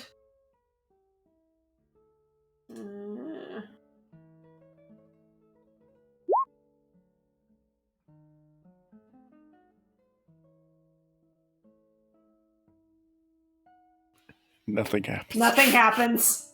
Okay. This is a lot easier to prove. Zoe's just rubbing her chin and walking around circles. And she thinks of herself without horns. Okay. Make a wisdom check. Really? Alright. She gives up on this, just holds out her hand and casts Cast fly. Okay, that is the thing that you can just do. Oh! And technically she casts on both of them. Okay. Because even if she doesn't, she just... Mm-hmm. It gets doubled no matter when she casts it. Yeah. Alright, we got a bit of a flight to go. Can I do a wisdom check to make him fly faster? Yes, absolutely. Come on, dice. You and Kara go flying up the mountain at not quite supersonic speed, but like Superman. Like Superman. What is there anything they're seeing as they look down? Yeah, you pass by some trees, some paths, and then a whole bunch of just rows of grapevines, little estates. As you get farther up the mountain, there are fewer grapes, fewer estates, until it's just like bare rock. There is, in fact, actually, make me a perception check. See if you can see it.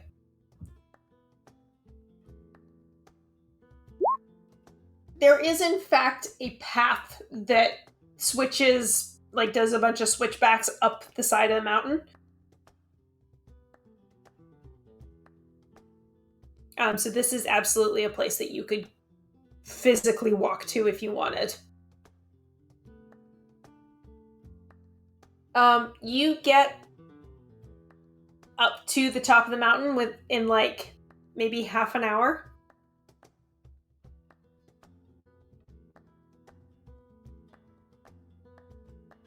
The stars and the moon are very, very bright up here as you and Kara land on rocky ground. I don't think where you are right now you can, like, see inside the caldera.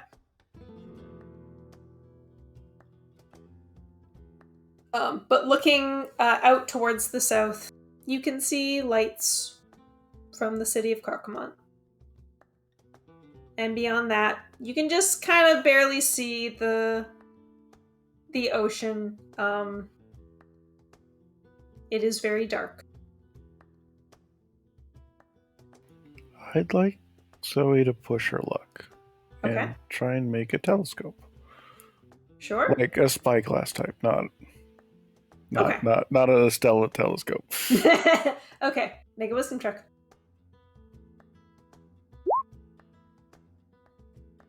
I think that that's enough, at least to have a telescope for a little while. You get, like, you remember a spyglass that the captain had, and you were able to replicate it. And it just kind of... Make a suggestion? Yes? It pops into existence and would disappear, but because Kara sees it and doesn't really understand how it works, she just accepts that it's real, and that is enough to reinforce its existence. That makes sense. She holds it out to Kara so she can take in a better view. She takes it and looks towards the city. Wow!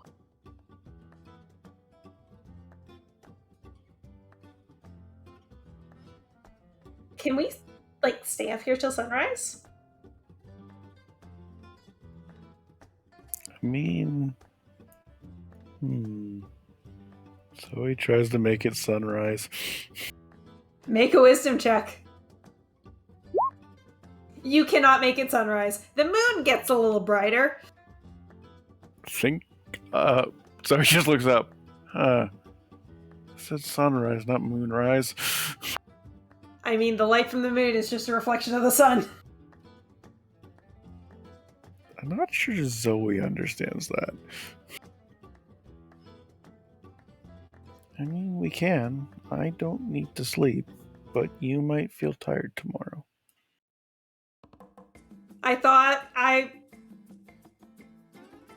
Yeah, she's asleep. We've established that sleeping in a dream does not...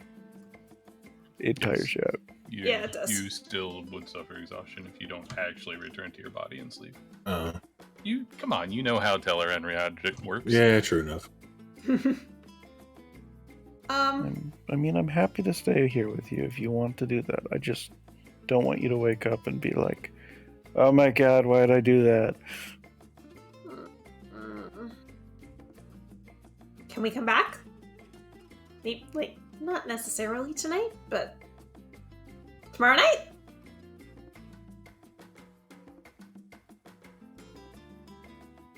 You remind me of my sibling. Camille must be so happy to have you back. I'm happy to have him back.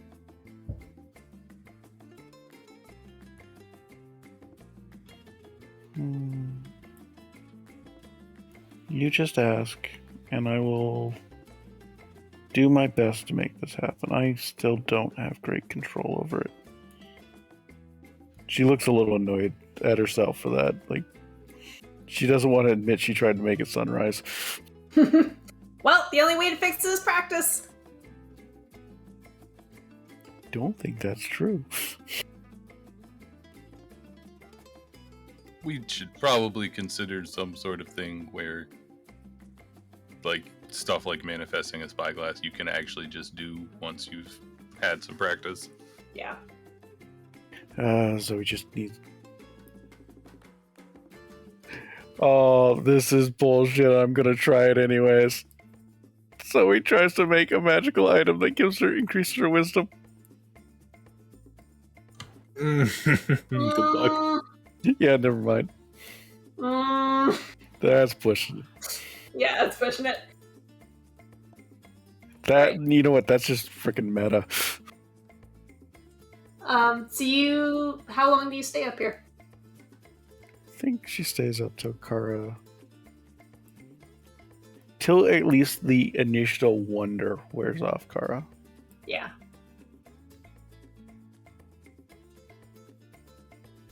Okay, so maybe like half an hour, you stay up here.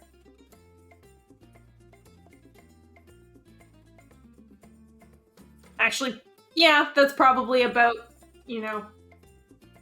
as much time as she can spend without getting a point of exhaustion. Mm-hmm. You ready to go back? Yeah. We'll see you in the morning. And she lets the spell go. Alright. You return to consciousness. Kara returns to sleep.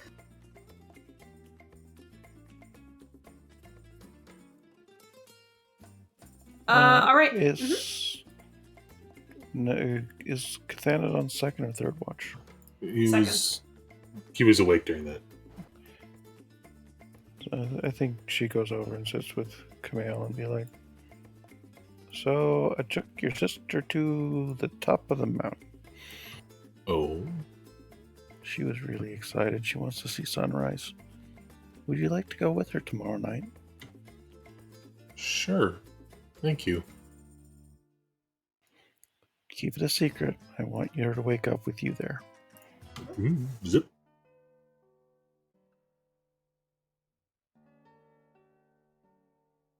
Alright. The problem is that doesn't have flying magic. Well, you better cast that, or better succeed on that wisdom check. Mm-hmm. It's a little easier now that you've been there once. Yeah, I'll make sure they're both on like second watch or third watch tomorrow. Mm-hmm. And Zoe will just take the watch herself. Anyways, there's the plan. Okay. Third watch rolls around. Fire and Emma. And Meralda. Who does not speak to either Fire or Emma and is just preparing, sharpening sword, checking crossbow. And Zoe's back on watch as well. Yeah, I will use Emma's 23 perception. Zoe, you can make a new perception check.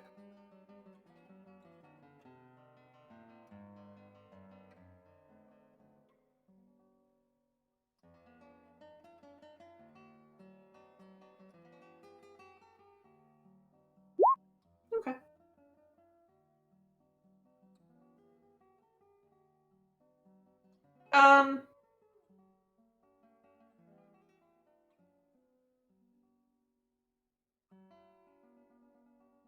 Zoe, you don't see or hear anything aside from some owls.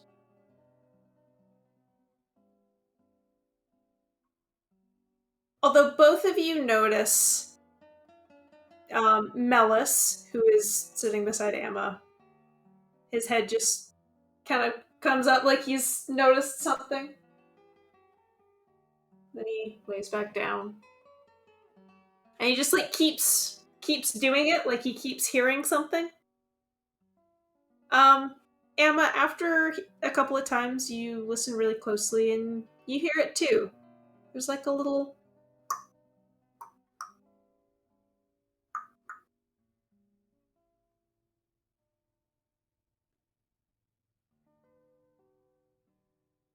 Can I tell where it's coming from? It's coming from the trees somewhere.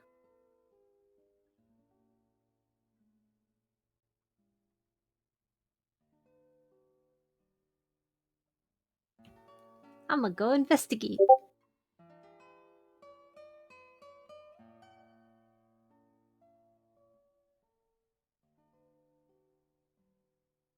Okay. Ty is correct. Although it doesn't look like it takes you a little bit to find it. And it doesn't look like the spirit that you saw before. It almost looks like a snowman. Like it's still white, but it's got 3 little balls stacked on top of each other. And it's almost like a worm is like moving by like putting one down and then flipping it over itself and putting another down.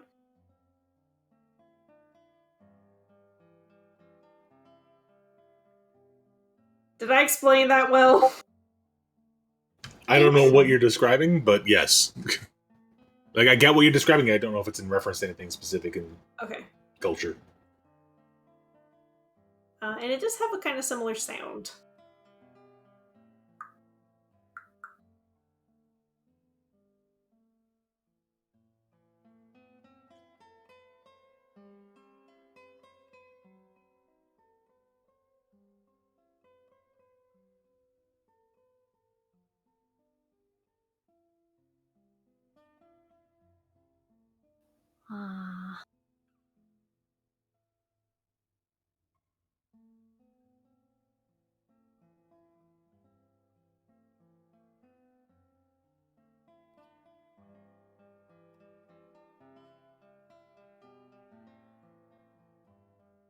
So what's it doing?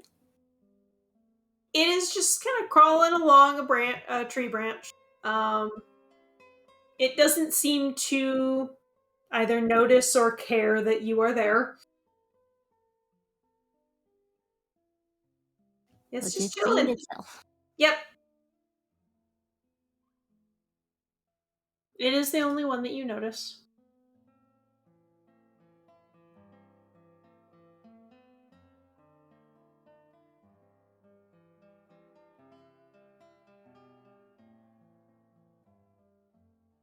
I'm gonna get a little closer and see if it notices me. Okay. Yeah, you get up like as close to the tree branch as you can without like climbing the tree. And it's like it stops moving and kind of like it quivers and it makes like that's the thing that's making the sound and it makes the sound really fast. I can't do it. Just sort of the sound? Yeah, but like double time. I can't do that. Yeah. It seemed agitated. A little bit, yeah. Almost backly. Okay. It pauses for a bit, and then it just goes back to what it was doing.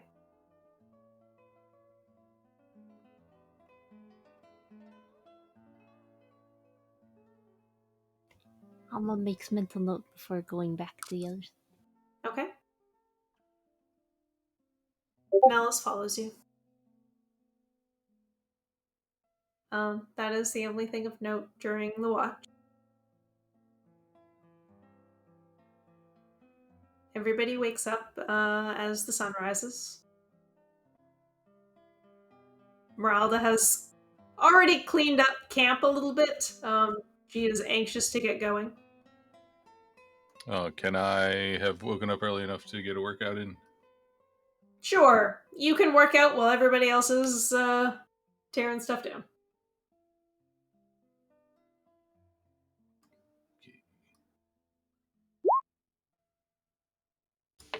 +4. That's enough. You are 17? Yes. Fantastic. But that's it for the salve, right? Yes. Okay.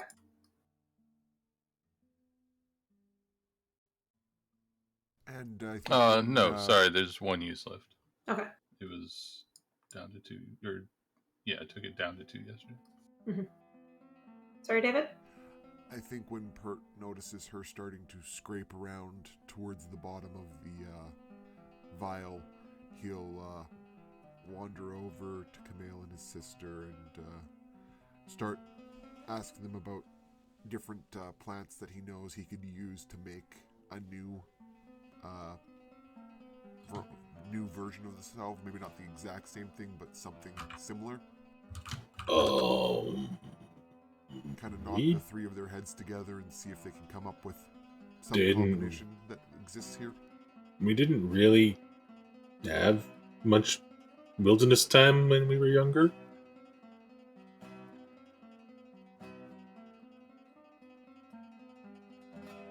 I mean, unless you know about something.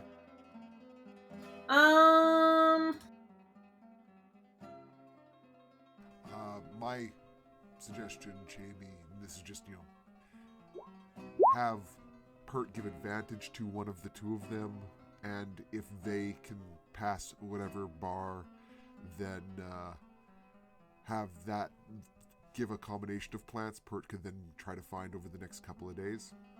Sure. That should probably be in nature, not a history, but that's still 18. Is that right? Yeah. No, that'd be 20. That'd still be 20. Yeah. Kara does know of a few, but she doesn't really know, she's never seen them. She's read about them. Yeah, and Pert and her talking back and forth kind of confirm that they sound like what he's looking for, so... Yeah. What do you think? 2 or 3 different kinds of plants? I would say 2. Okay. So that'll be Pert's active activity when we're not doing important stuff for the next couple of days until he finds them. Okay. And Pert thanks her and double checks the description with her and scribbles a kind of quick note in his book. And,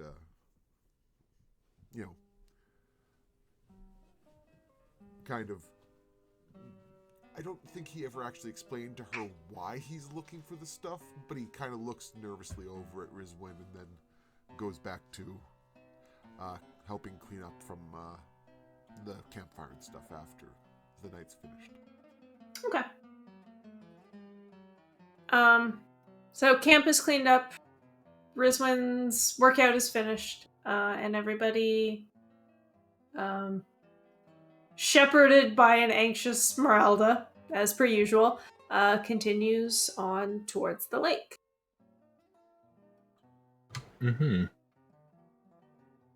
You end up sort of converging with a small, well-worn footpath, and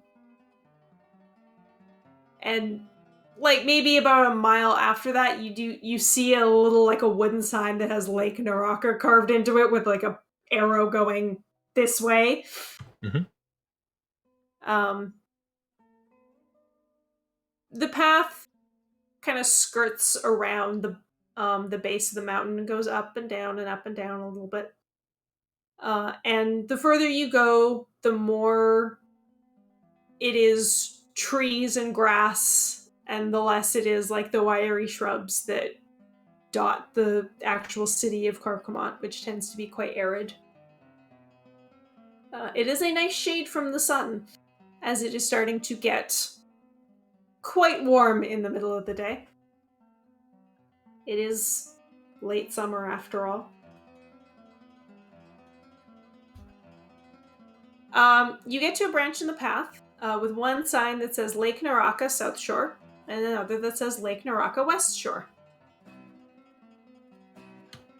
When we come to the fork, I look at the guides and go, do you know where side of the lake they're supposed to be on?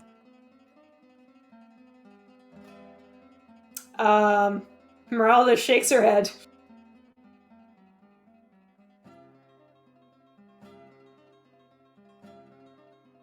Shall I have a look around? Sure, if somebody wants to do a survival check. I think this would be more of like Emma's thing, though. I was more asking the group if I should go flying again. You can also do that. And we can do multiple things, because I think Kama would actually maybe take this opportunity to maybe check in with upstairs and see if he has any indication of which way to go. Well, that's an idea. Okay. Does he give any indication that this is going to happen? Yeah, I think he kind of just said, I'm gonna pray. Is this... Would it make sense for Fire to... I think Fire has enhanceability, right? Yes. Mm-hmm. Yes. Oh, and it's even prepared. Yeah, that's what he's been using to make... Oh, yeah, obviously.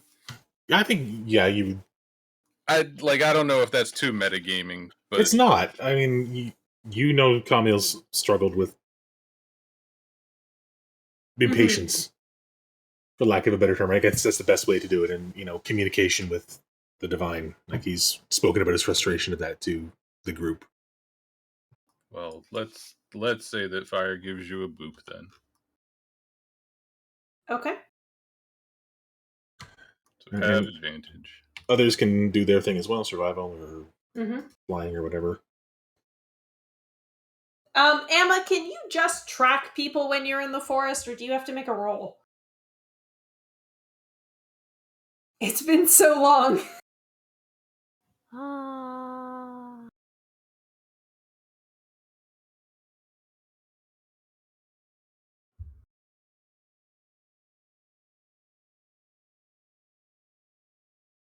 And Camille, you can make your roll. Mm-hmm. Sorry, I didn't want to override other people.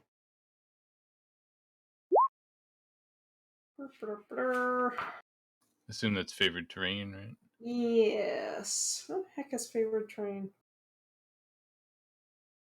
Oh. It's Natural Explorer. Natural Explorer, okay. I say as I'm looking at it on my sheet.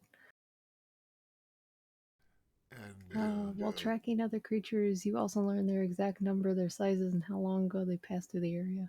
Okay, so you still have to make a roll to track them, but if you do it successfully... So make me a survival check. Kurt will be assisting him. When you make... He actually gets advantage. Yeah. Yeah, you already get advantage. And your proficiency bonus is double for using a skill that you are proficient in when you're in your favorite I am terrain. proficient in survival, so that would be +4 to my survival. And you're helping? Advantage? Mm-hmm. Then Bert will separately do a... So 30. 30! Okay. Okay. That's a pretty good roll. Yep. There haven't been a lot of people coming this way. There are a few old tracks, but only one group of new ones. They went to the South Shore, and there are 4 of them.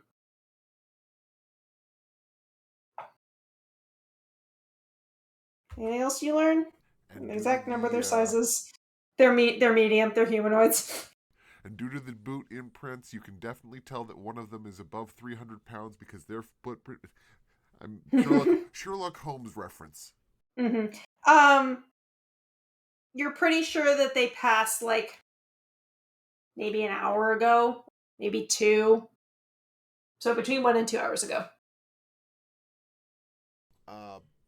With him providing this information, Pertz actually got a different question then. Mm-hmm. Should we approach by the same direction, knowing that we can come up from behind them, or should we approach from the other direction, hoping to use the terrain to our advantage?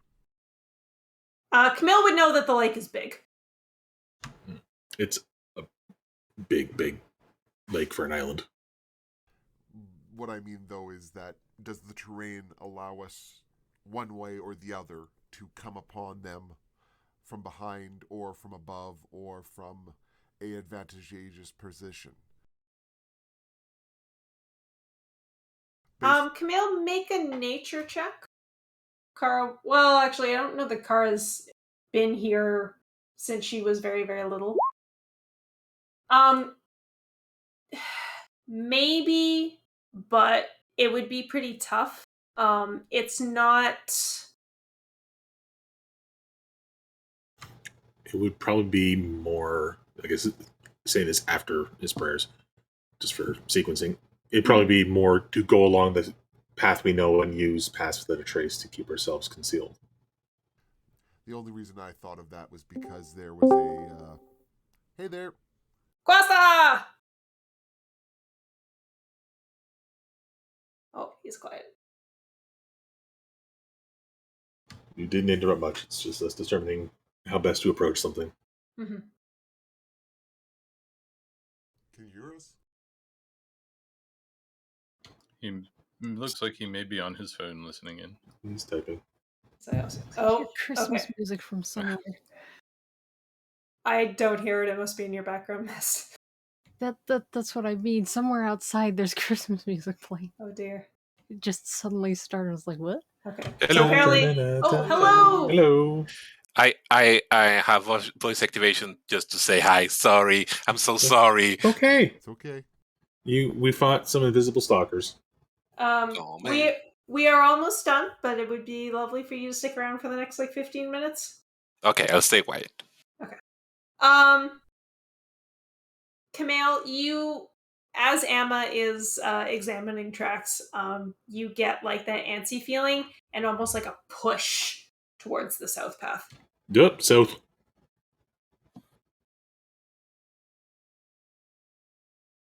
Very much south. Okay. So you all continue down the path? Mm-hmm. Are we going to use paths without a trace? If that is relevant for this session at all, Jamie? It might be.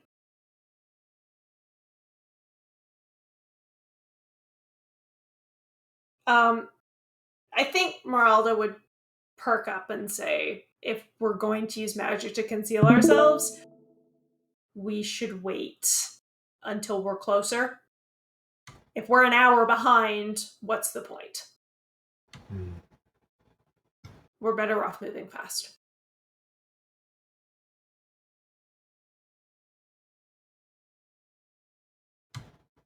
All right, let's get closer. Let's get a move on. I mean, the natural explorer also means that it doesn't, things don't slow pace anyway. That's true. That's true. Don't want to waste your spell slots, though. At least difficult terrain doesn't slow the group's travel. Mm-hmm. Now, if I was alone, I can move stealthily at a normal pace. Sadly, not alone. Should have just sent Amma by himself.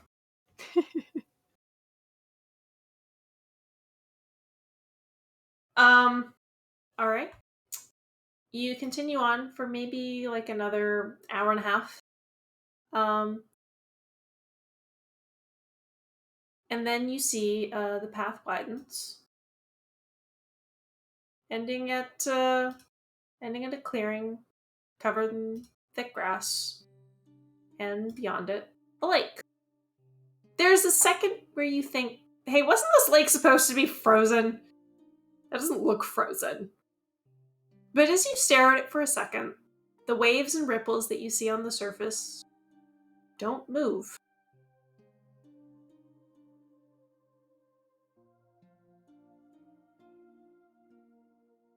From where you're standing, it almost looks like the water is frozen in time.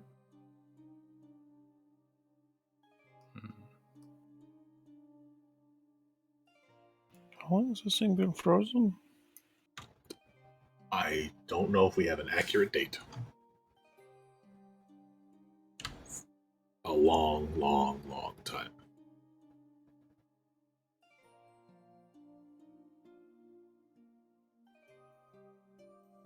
Those with a passive perception above like 12, you see a few dark figures walking out on the ice. They're like maybe a half a mile away, like directly north of you.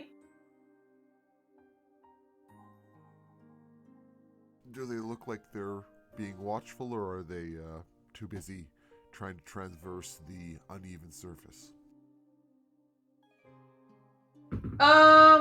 Whoops. It's kind of hard to tell from where you are. Like, they are half a mile away.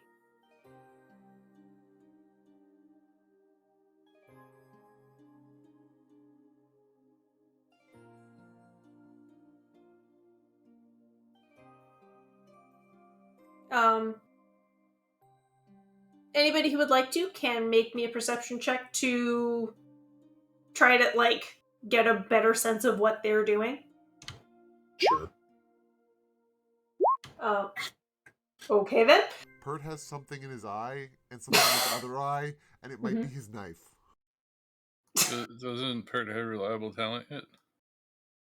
Literally next level. It's why I took rogue before going into fighter.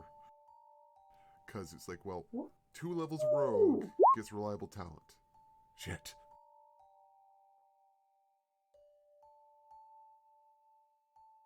Now it's 1 level of rogue to get reliable talent.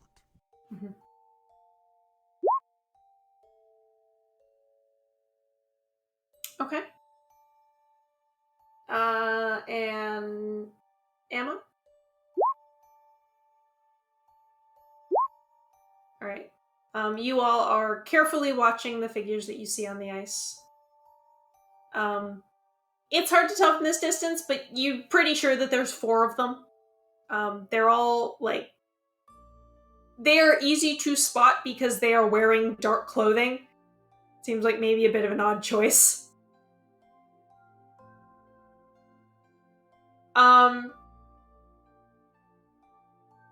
You see, like, 3 of them just kind of standing around, and Rizwin especially can tell it looks like there's one person who's, like, down low to the ice.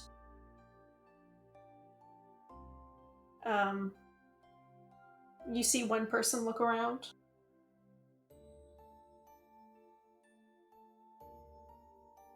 The figure that is down low to the ice disappears. Another one lowers themselves in. And then another. Are there like trees right here? Yes.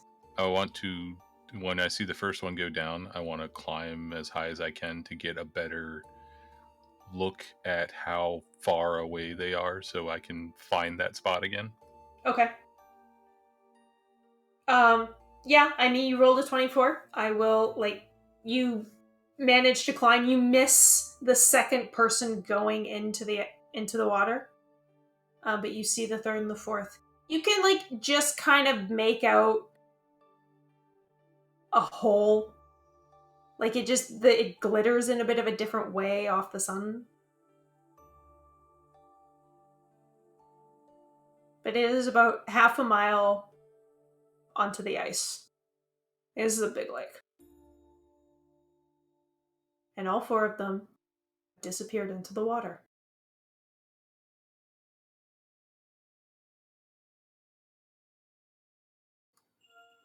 Oh, drop back down and relay that, asking, I guess, Kamal and Kara specifically, like, is there something under the lake? I don't. I the don't player, know. don't know. Don't know. The ice never thaws. That's the thing about the lake, is that it's always frozen. Could probably dig through it, right? I mean, it's not normal. I don't know what kind of magic was used to freeze it. I mean, I can teleport 500 feet straight down. They might be getting through it, whatever, just below it that way. I don't know. I think. I mean, there's obviously something there that they want. I don't know what. I mean, given the cult's devotion to demons and the legends around the lake being frozen by demons, I don't know. I think we'd have to go out and find out. Well, it probably can't mean anything good. No. I think we should follow them. Do we ever follow anything that means something good? No. But we don't have a choice. We can't let them have whatever's under there. German speaks up and says, "We're going into the water." Yep. The cold, icy water. Yep. At the very least, me and Amlis are going to go first and try to see if we can tell what's going on. For all we know, it could be frozen all the way down. Maybe they magically excavated a hole or something. Secret base. Rizwan, you came down from the tree once. Yeah. Okay. Once the 4th one disappeared. Yeah. How is fire for slots? I have absolutely no idea. They are accurate on your sheet. You've used 1 second level spell. Use 1 advanced or enhance ability. I think we just have to go out there and see. Like, we won't know until we find out. Like, we have 0 information standing on the shore. Pert suggests the possibility of having him or Amlis obtain a flying form to scout ahead, figure out what the situation is and whether it's worth the risk of actually... Well, if that's the case, we just send Fire out quickly to do a quick scout instead of wasting one of his spells on it. I don't know. Like, you guys tell me, because I don't know the situation. If it makes sense, I could have had prepared Commune with Nature, and I could cast it to know a little bit more of the area.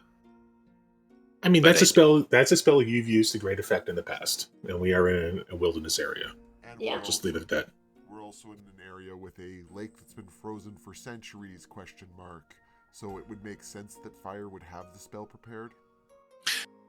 Sorry for all the inquiries, but this is not the same day as we came out of the... No, we've had a long rest. Okay. So you would have had time to reset your prepared spells. I think it would have sense that I have Commune with Nature, given where we are. That makes sense. I'm okay with that. I usually have it prepared. Okay. So I can do this. Okay. And outdoors, the spell gives you knowledge of the land within 3 miles of you. Okay. Oh, the one thing that I did change on your prepared spells, I switched in Greater Restoration because it wasn't prepared, but you had said you were going to use it. So yeah, I switched that in and turned off Cloud Kill, I think.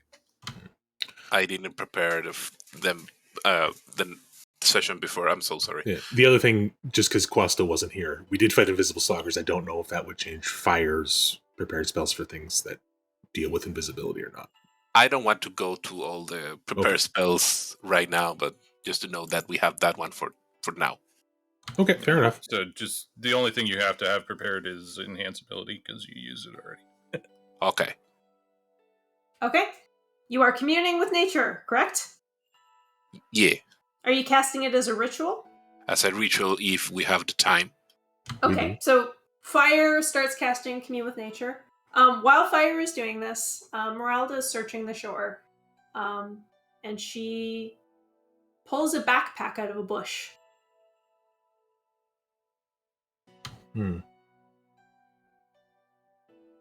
Is it like stashed there, or is it like abandoned? It kind of looks like it was stashed there, like somebody hid it. Looking if anybody else wants to help her over like the next 10 minutes. They're not like crazily well hidden. They're just, in a tree, in a bush. There are 4 backpacks. I think Pert will ask Amalus to see if he can find any other traces of footprints in the finger quotes waves on the shoreline, just to suggest that there might be more than just the one group that went out over the water, and he'll go help with the backpack hunt. Okay.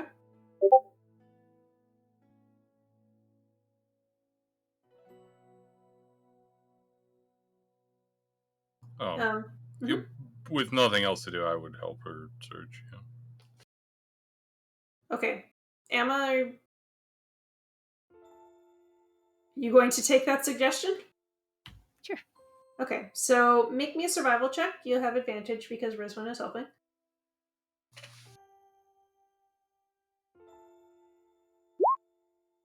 Okay. So you do find 4 sets of footprints that kind of move around this area. You see where they went and like stashed the backpack over here. This one stashed the backpack in the tree. And then the footprints go onto the ice and they disappear.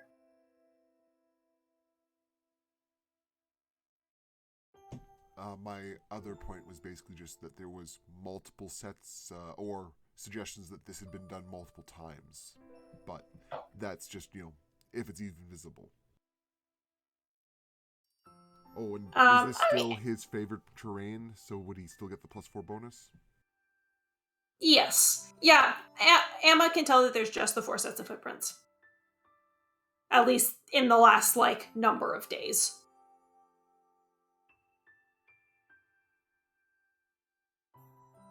Looking through the backpacks, you find some bedrolls and blankets, clothing, coin purses with a couple of gold and some copper in each of them, and that's about it. So, no notebooks or journals or anything like that? No. The clothing. How different is the clothing? Is it just normal city clothes? Yeah, this looks like they're sort of normal streetwear. Based on the blackish robes we saw them wearing out on the water, do we think that was winter gear, or do we think that was their actual evil cult robe? Number 14. Make me an intelligence check. Straight intelligence. Wow. I mean, from as far away as they are, there's a lot of things that can just come off as dark. Yeah. It's really hard to tell. Could have easily just been not light clothing. Yeah. Also, the lake, I don't think I ever saw it. Is the lake cold to the touch, or is it just frozen, temporarily?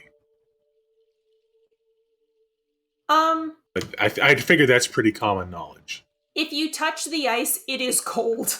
Okay. But there's no, the grass around the lake isn't frozen. Right, okay. At this distance, do we feel like the cold air associated with such mass of frozen water?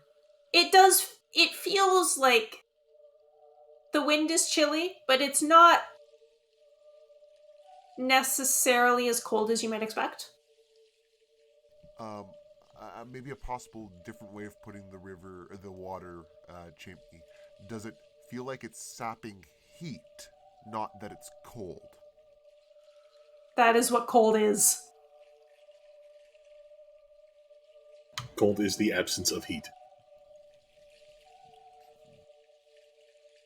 It is heat moving away from you into something else that is much less heat.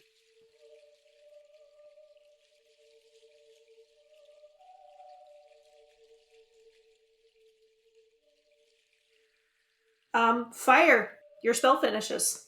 What would you like to ask me? I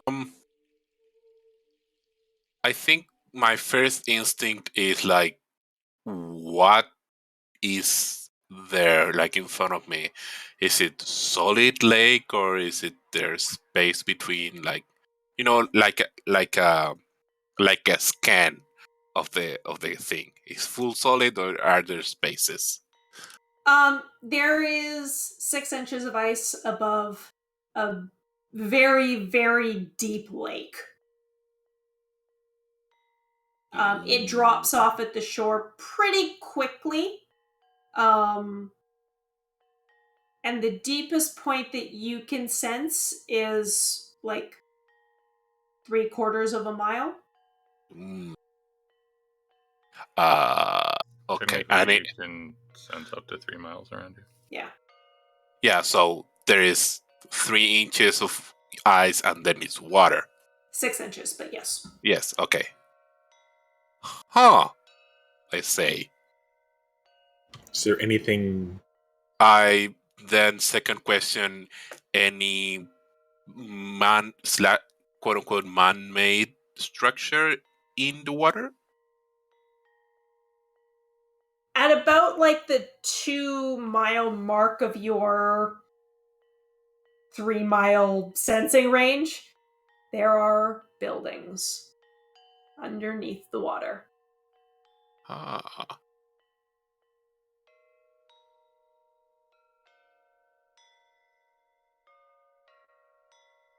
I relate that information to the group if I can, and I want to ask what else do we need? What else do I ask? Are there any creatures down there that don't belong? Do I feel a strong fiend influenza or a powerful fiend around or something like that? You No. can't sense that. You do not. Is it just fiends you can sense? Fiends, celestial, fey, elementals. Run the gamut. Check all of them. Well, if I can, Jamie. Or if you only get a certain... I don't know how the spell works. Well, you instantly gain knowledge of up to 3 facts of your choice about any of the following subjects as they relate to the area. So I feel like, are there any powerful celestials? Are there any powerful fae? Like, I feel like those are 2 separate questions. Yeah. They say or, so each one would be separate. Unless there is some knowledge that I missed, I think I would ask for fiends. Okay. You get no sense of any fiend or fiendish magic. Okay. I relate that. Yeah, I mean, that makes sense. That is the one that we have heard in relation to the lake. So. Yeah. If we had a fourth one, I would have suggested Celestial, but... I could cast it again. That's another 10 minutes, and every minute is them getting closer to what they want. Do we have any magic that can get us down there safely? I have water breathing. How many people can you cast it on? 8 people. No, 10 people. Okay, well, there we go. Lasts 24 hours. I hear 10 people. Can I hear 12 people? Also, Jermon looks a little bit like he's got a bit of a 1,000-yard stare at the thought of going down 3/4 of a mile in the water. It's deep. How excited is Pert to go that deep in the water? I mean, it's just swimming to him. Melis goes up to the edge of the lake and is sniffing the ice. Mm-hmm. He looks back at Emma. Poor cat.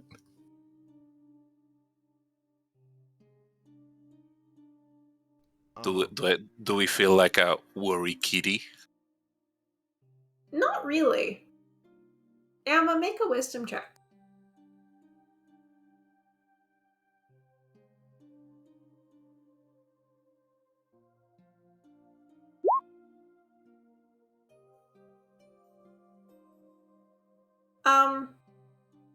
You go up to where Melis is. You look at the ice.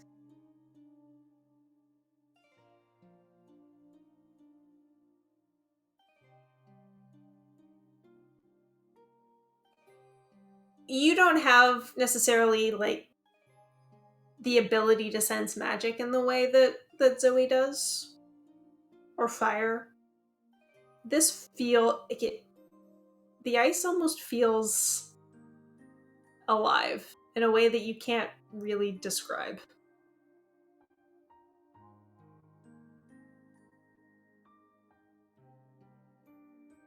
I know that this has obviously been a thing for a long time, so it's probably pointless, but Pert does go over to the sheet of ice and just tries to do a 5-second assessment of is there any obvious hints he could figure out about the situation with the frozen nature of the top 6 inches.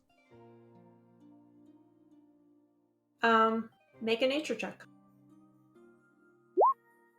I mean, it's obviously not natural. You're pretty sure that the cold is coming.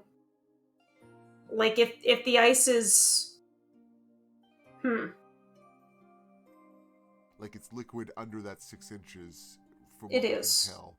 So there's something in that 6-inch frame that is somehow causing that thin Yes. barrier. Yes, thank you. You knew what I was trying to say. Well, I was trying to think of a way to explain it to myself. Is there any other thing Pert can logic out from that base point? Or is it just okay, these are the major points I can think of. I'd have to investigate much further to figure out any more.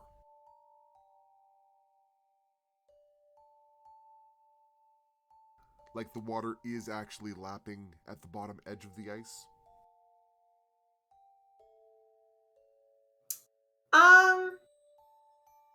I don't know that Pert can tell so easily. Okay. Just due to the thickness of the ice, and it is partially opaque. Have you been ice fishing? No. Okay, I will let that go, but once you've drilled a hole, you can tell. Mm-hmm. Okay. Are you trying to make a hole in the ice? Not yet. When we get further out, if there isn't a hole where we're going, that might be a future thing, but that'll be next session anyway, so. Yeah, that's not necessarily a thing that you can tell from where you are right now. Yeah?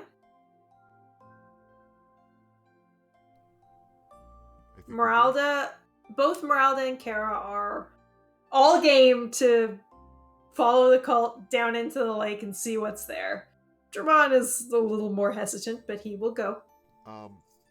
Pert does try to catch Fire's attention subtly, and just kind of tries to gesture that Fire should maybe keep an eye on Dramon, maybe, insight. I do as I said. Fire's not been here for any of this. Yeah. He's been off in his own little world. Yeah. Like, I think if we were to roll like that, I want to say, like, Fire goes like, say what? What? Mm-hmm. Why? Huh? Do you want me to roll, Jamie? No, it's okay. We'll deal with it after you've listened to the recording. Okay. And this is more of just me giving you future basis for reasons to have fire pay attention. Okay.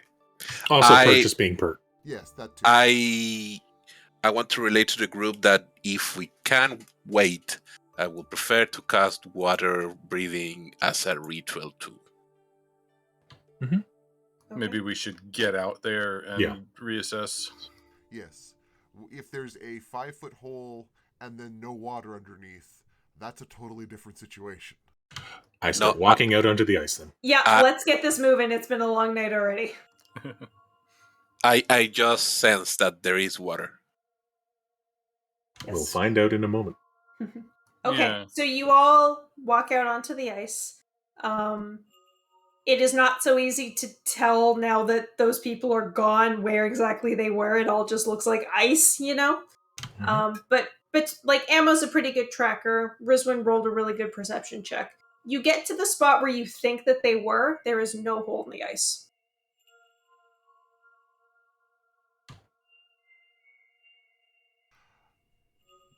I spread out in an area and have a look around. Pert asks Rizwin for the staff end of her glaive. There might be illusion magic around. That's what Pert was thinking. We ran into this problem before, and I think someone fell in, didn't we? You poke around the ice, there is no hole. I'm gonna start casting water breathing. Okay, Fire starts to cast water breathing. Gonna check see if a magical weapon sinks into the ice at all. If it can cut the ice.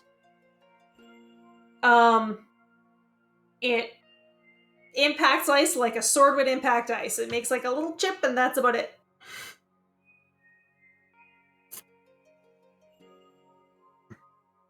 How confident am I that we are in the correct spot? Pretty confident. Let me try something. It's magic ice. It's definitely alive. Oh, that's a point. Hey Zoe.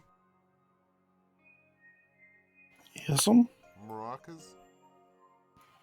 From what? Magic ice. To detect magic? Yeah, if there's a specific spell, it would at least give us a better directional sense. I was just gonna cast Dispel Magic. I mean, that would work faster. Suggestion? Let's make sure we have water breathing cast before you do that, just in case. Yep. Alright, so Fire finishes casting water breathing. Everybody can now breathe water. So, Dispel Magic, I guess? Yeah, you cast Dispel Magic, thinking about the ice beneath you. And at this, from a little point, like just a few inches away from your feet, a hole starts to grow in the ice. And it spreads, and it spreads, and then the spreading slows and stops until you have about a 10-foot hole. Beneath it, you see very dark water. This doesn't seem like a friendly lake. And just to check, Shamey, this doesn't seem to be a specific 10-foot hole. It's just the 10-foot hole that Cathanid was focusing on. Yeah. So Cathani didn't found the entrance, he made an entrance. That is correct. Okay. And I think we're going to stop here as you all look at this hole into the water so that you have a week to think if there's any other things you want to do before hopping in. I was about to say that Rizwin hopped in, so... Pert double hopped in because he can double breathe water. Yeah. Right. Well, everybody else can think, but I don't think Rizwin. I don't have any other spells that are going to help with cold water. Okay. It's just going to suck. At least we'll be able to breathe. I am going to stop my recording and start uploading to YouTube for Fire. Thank you.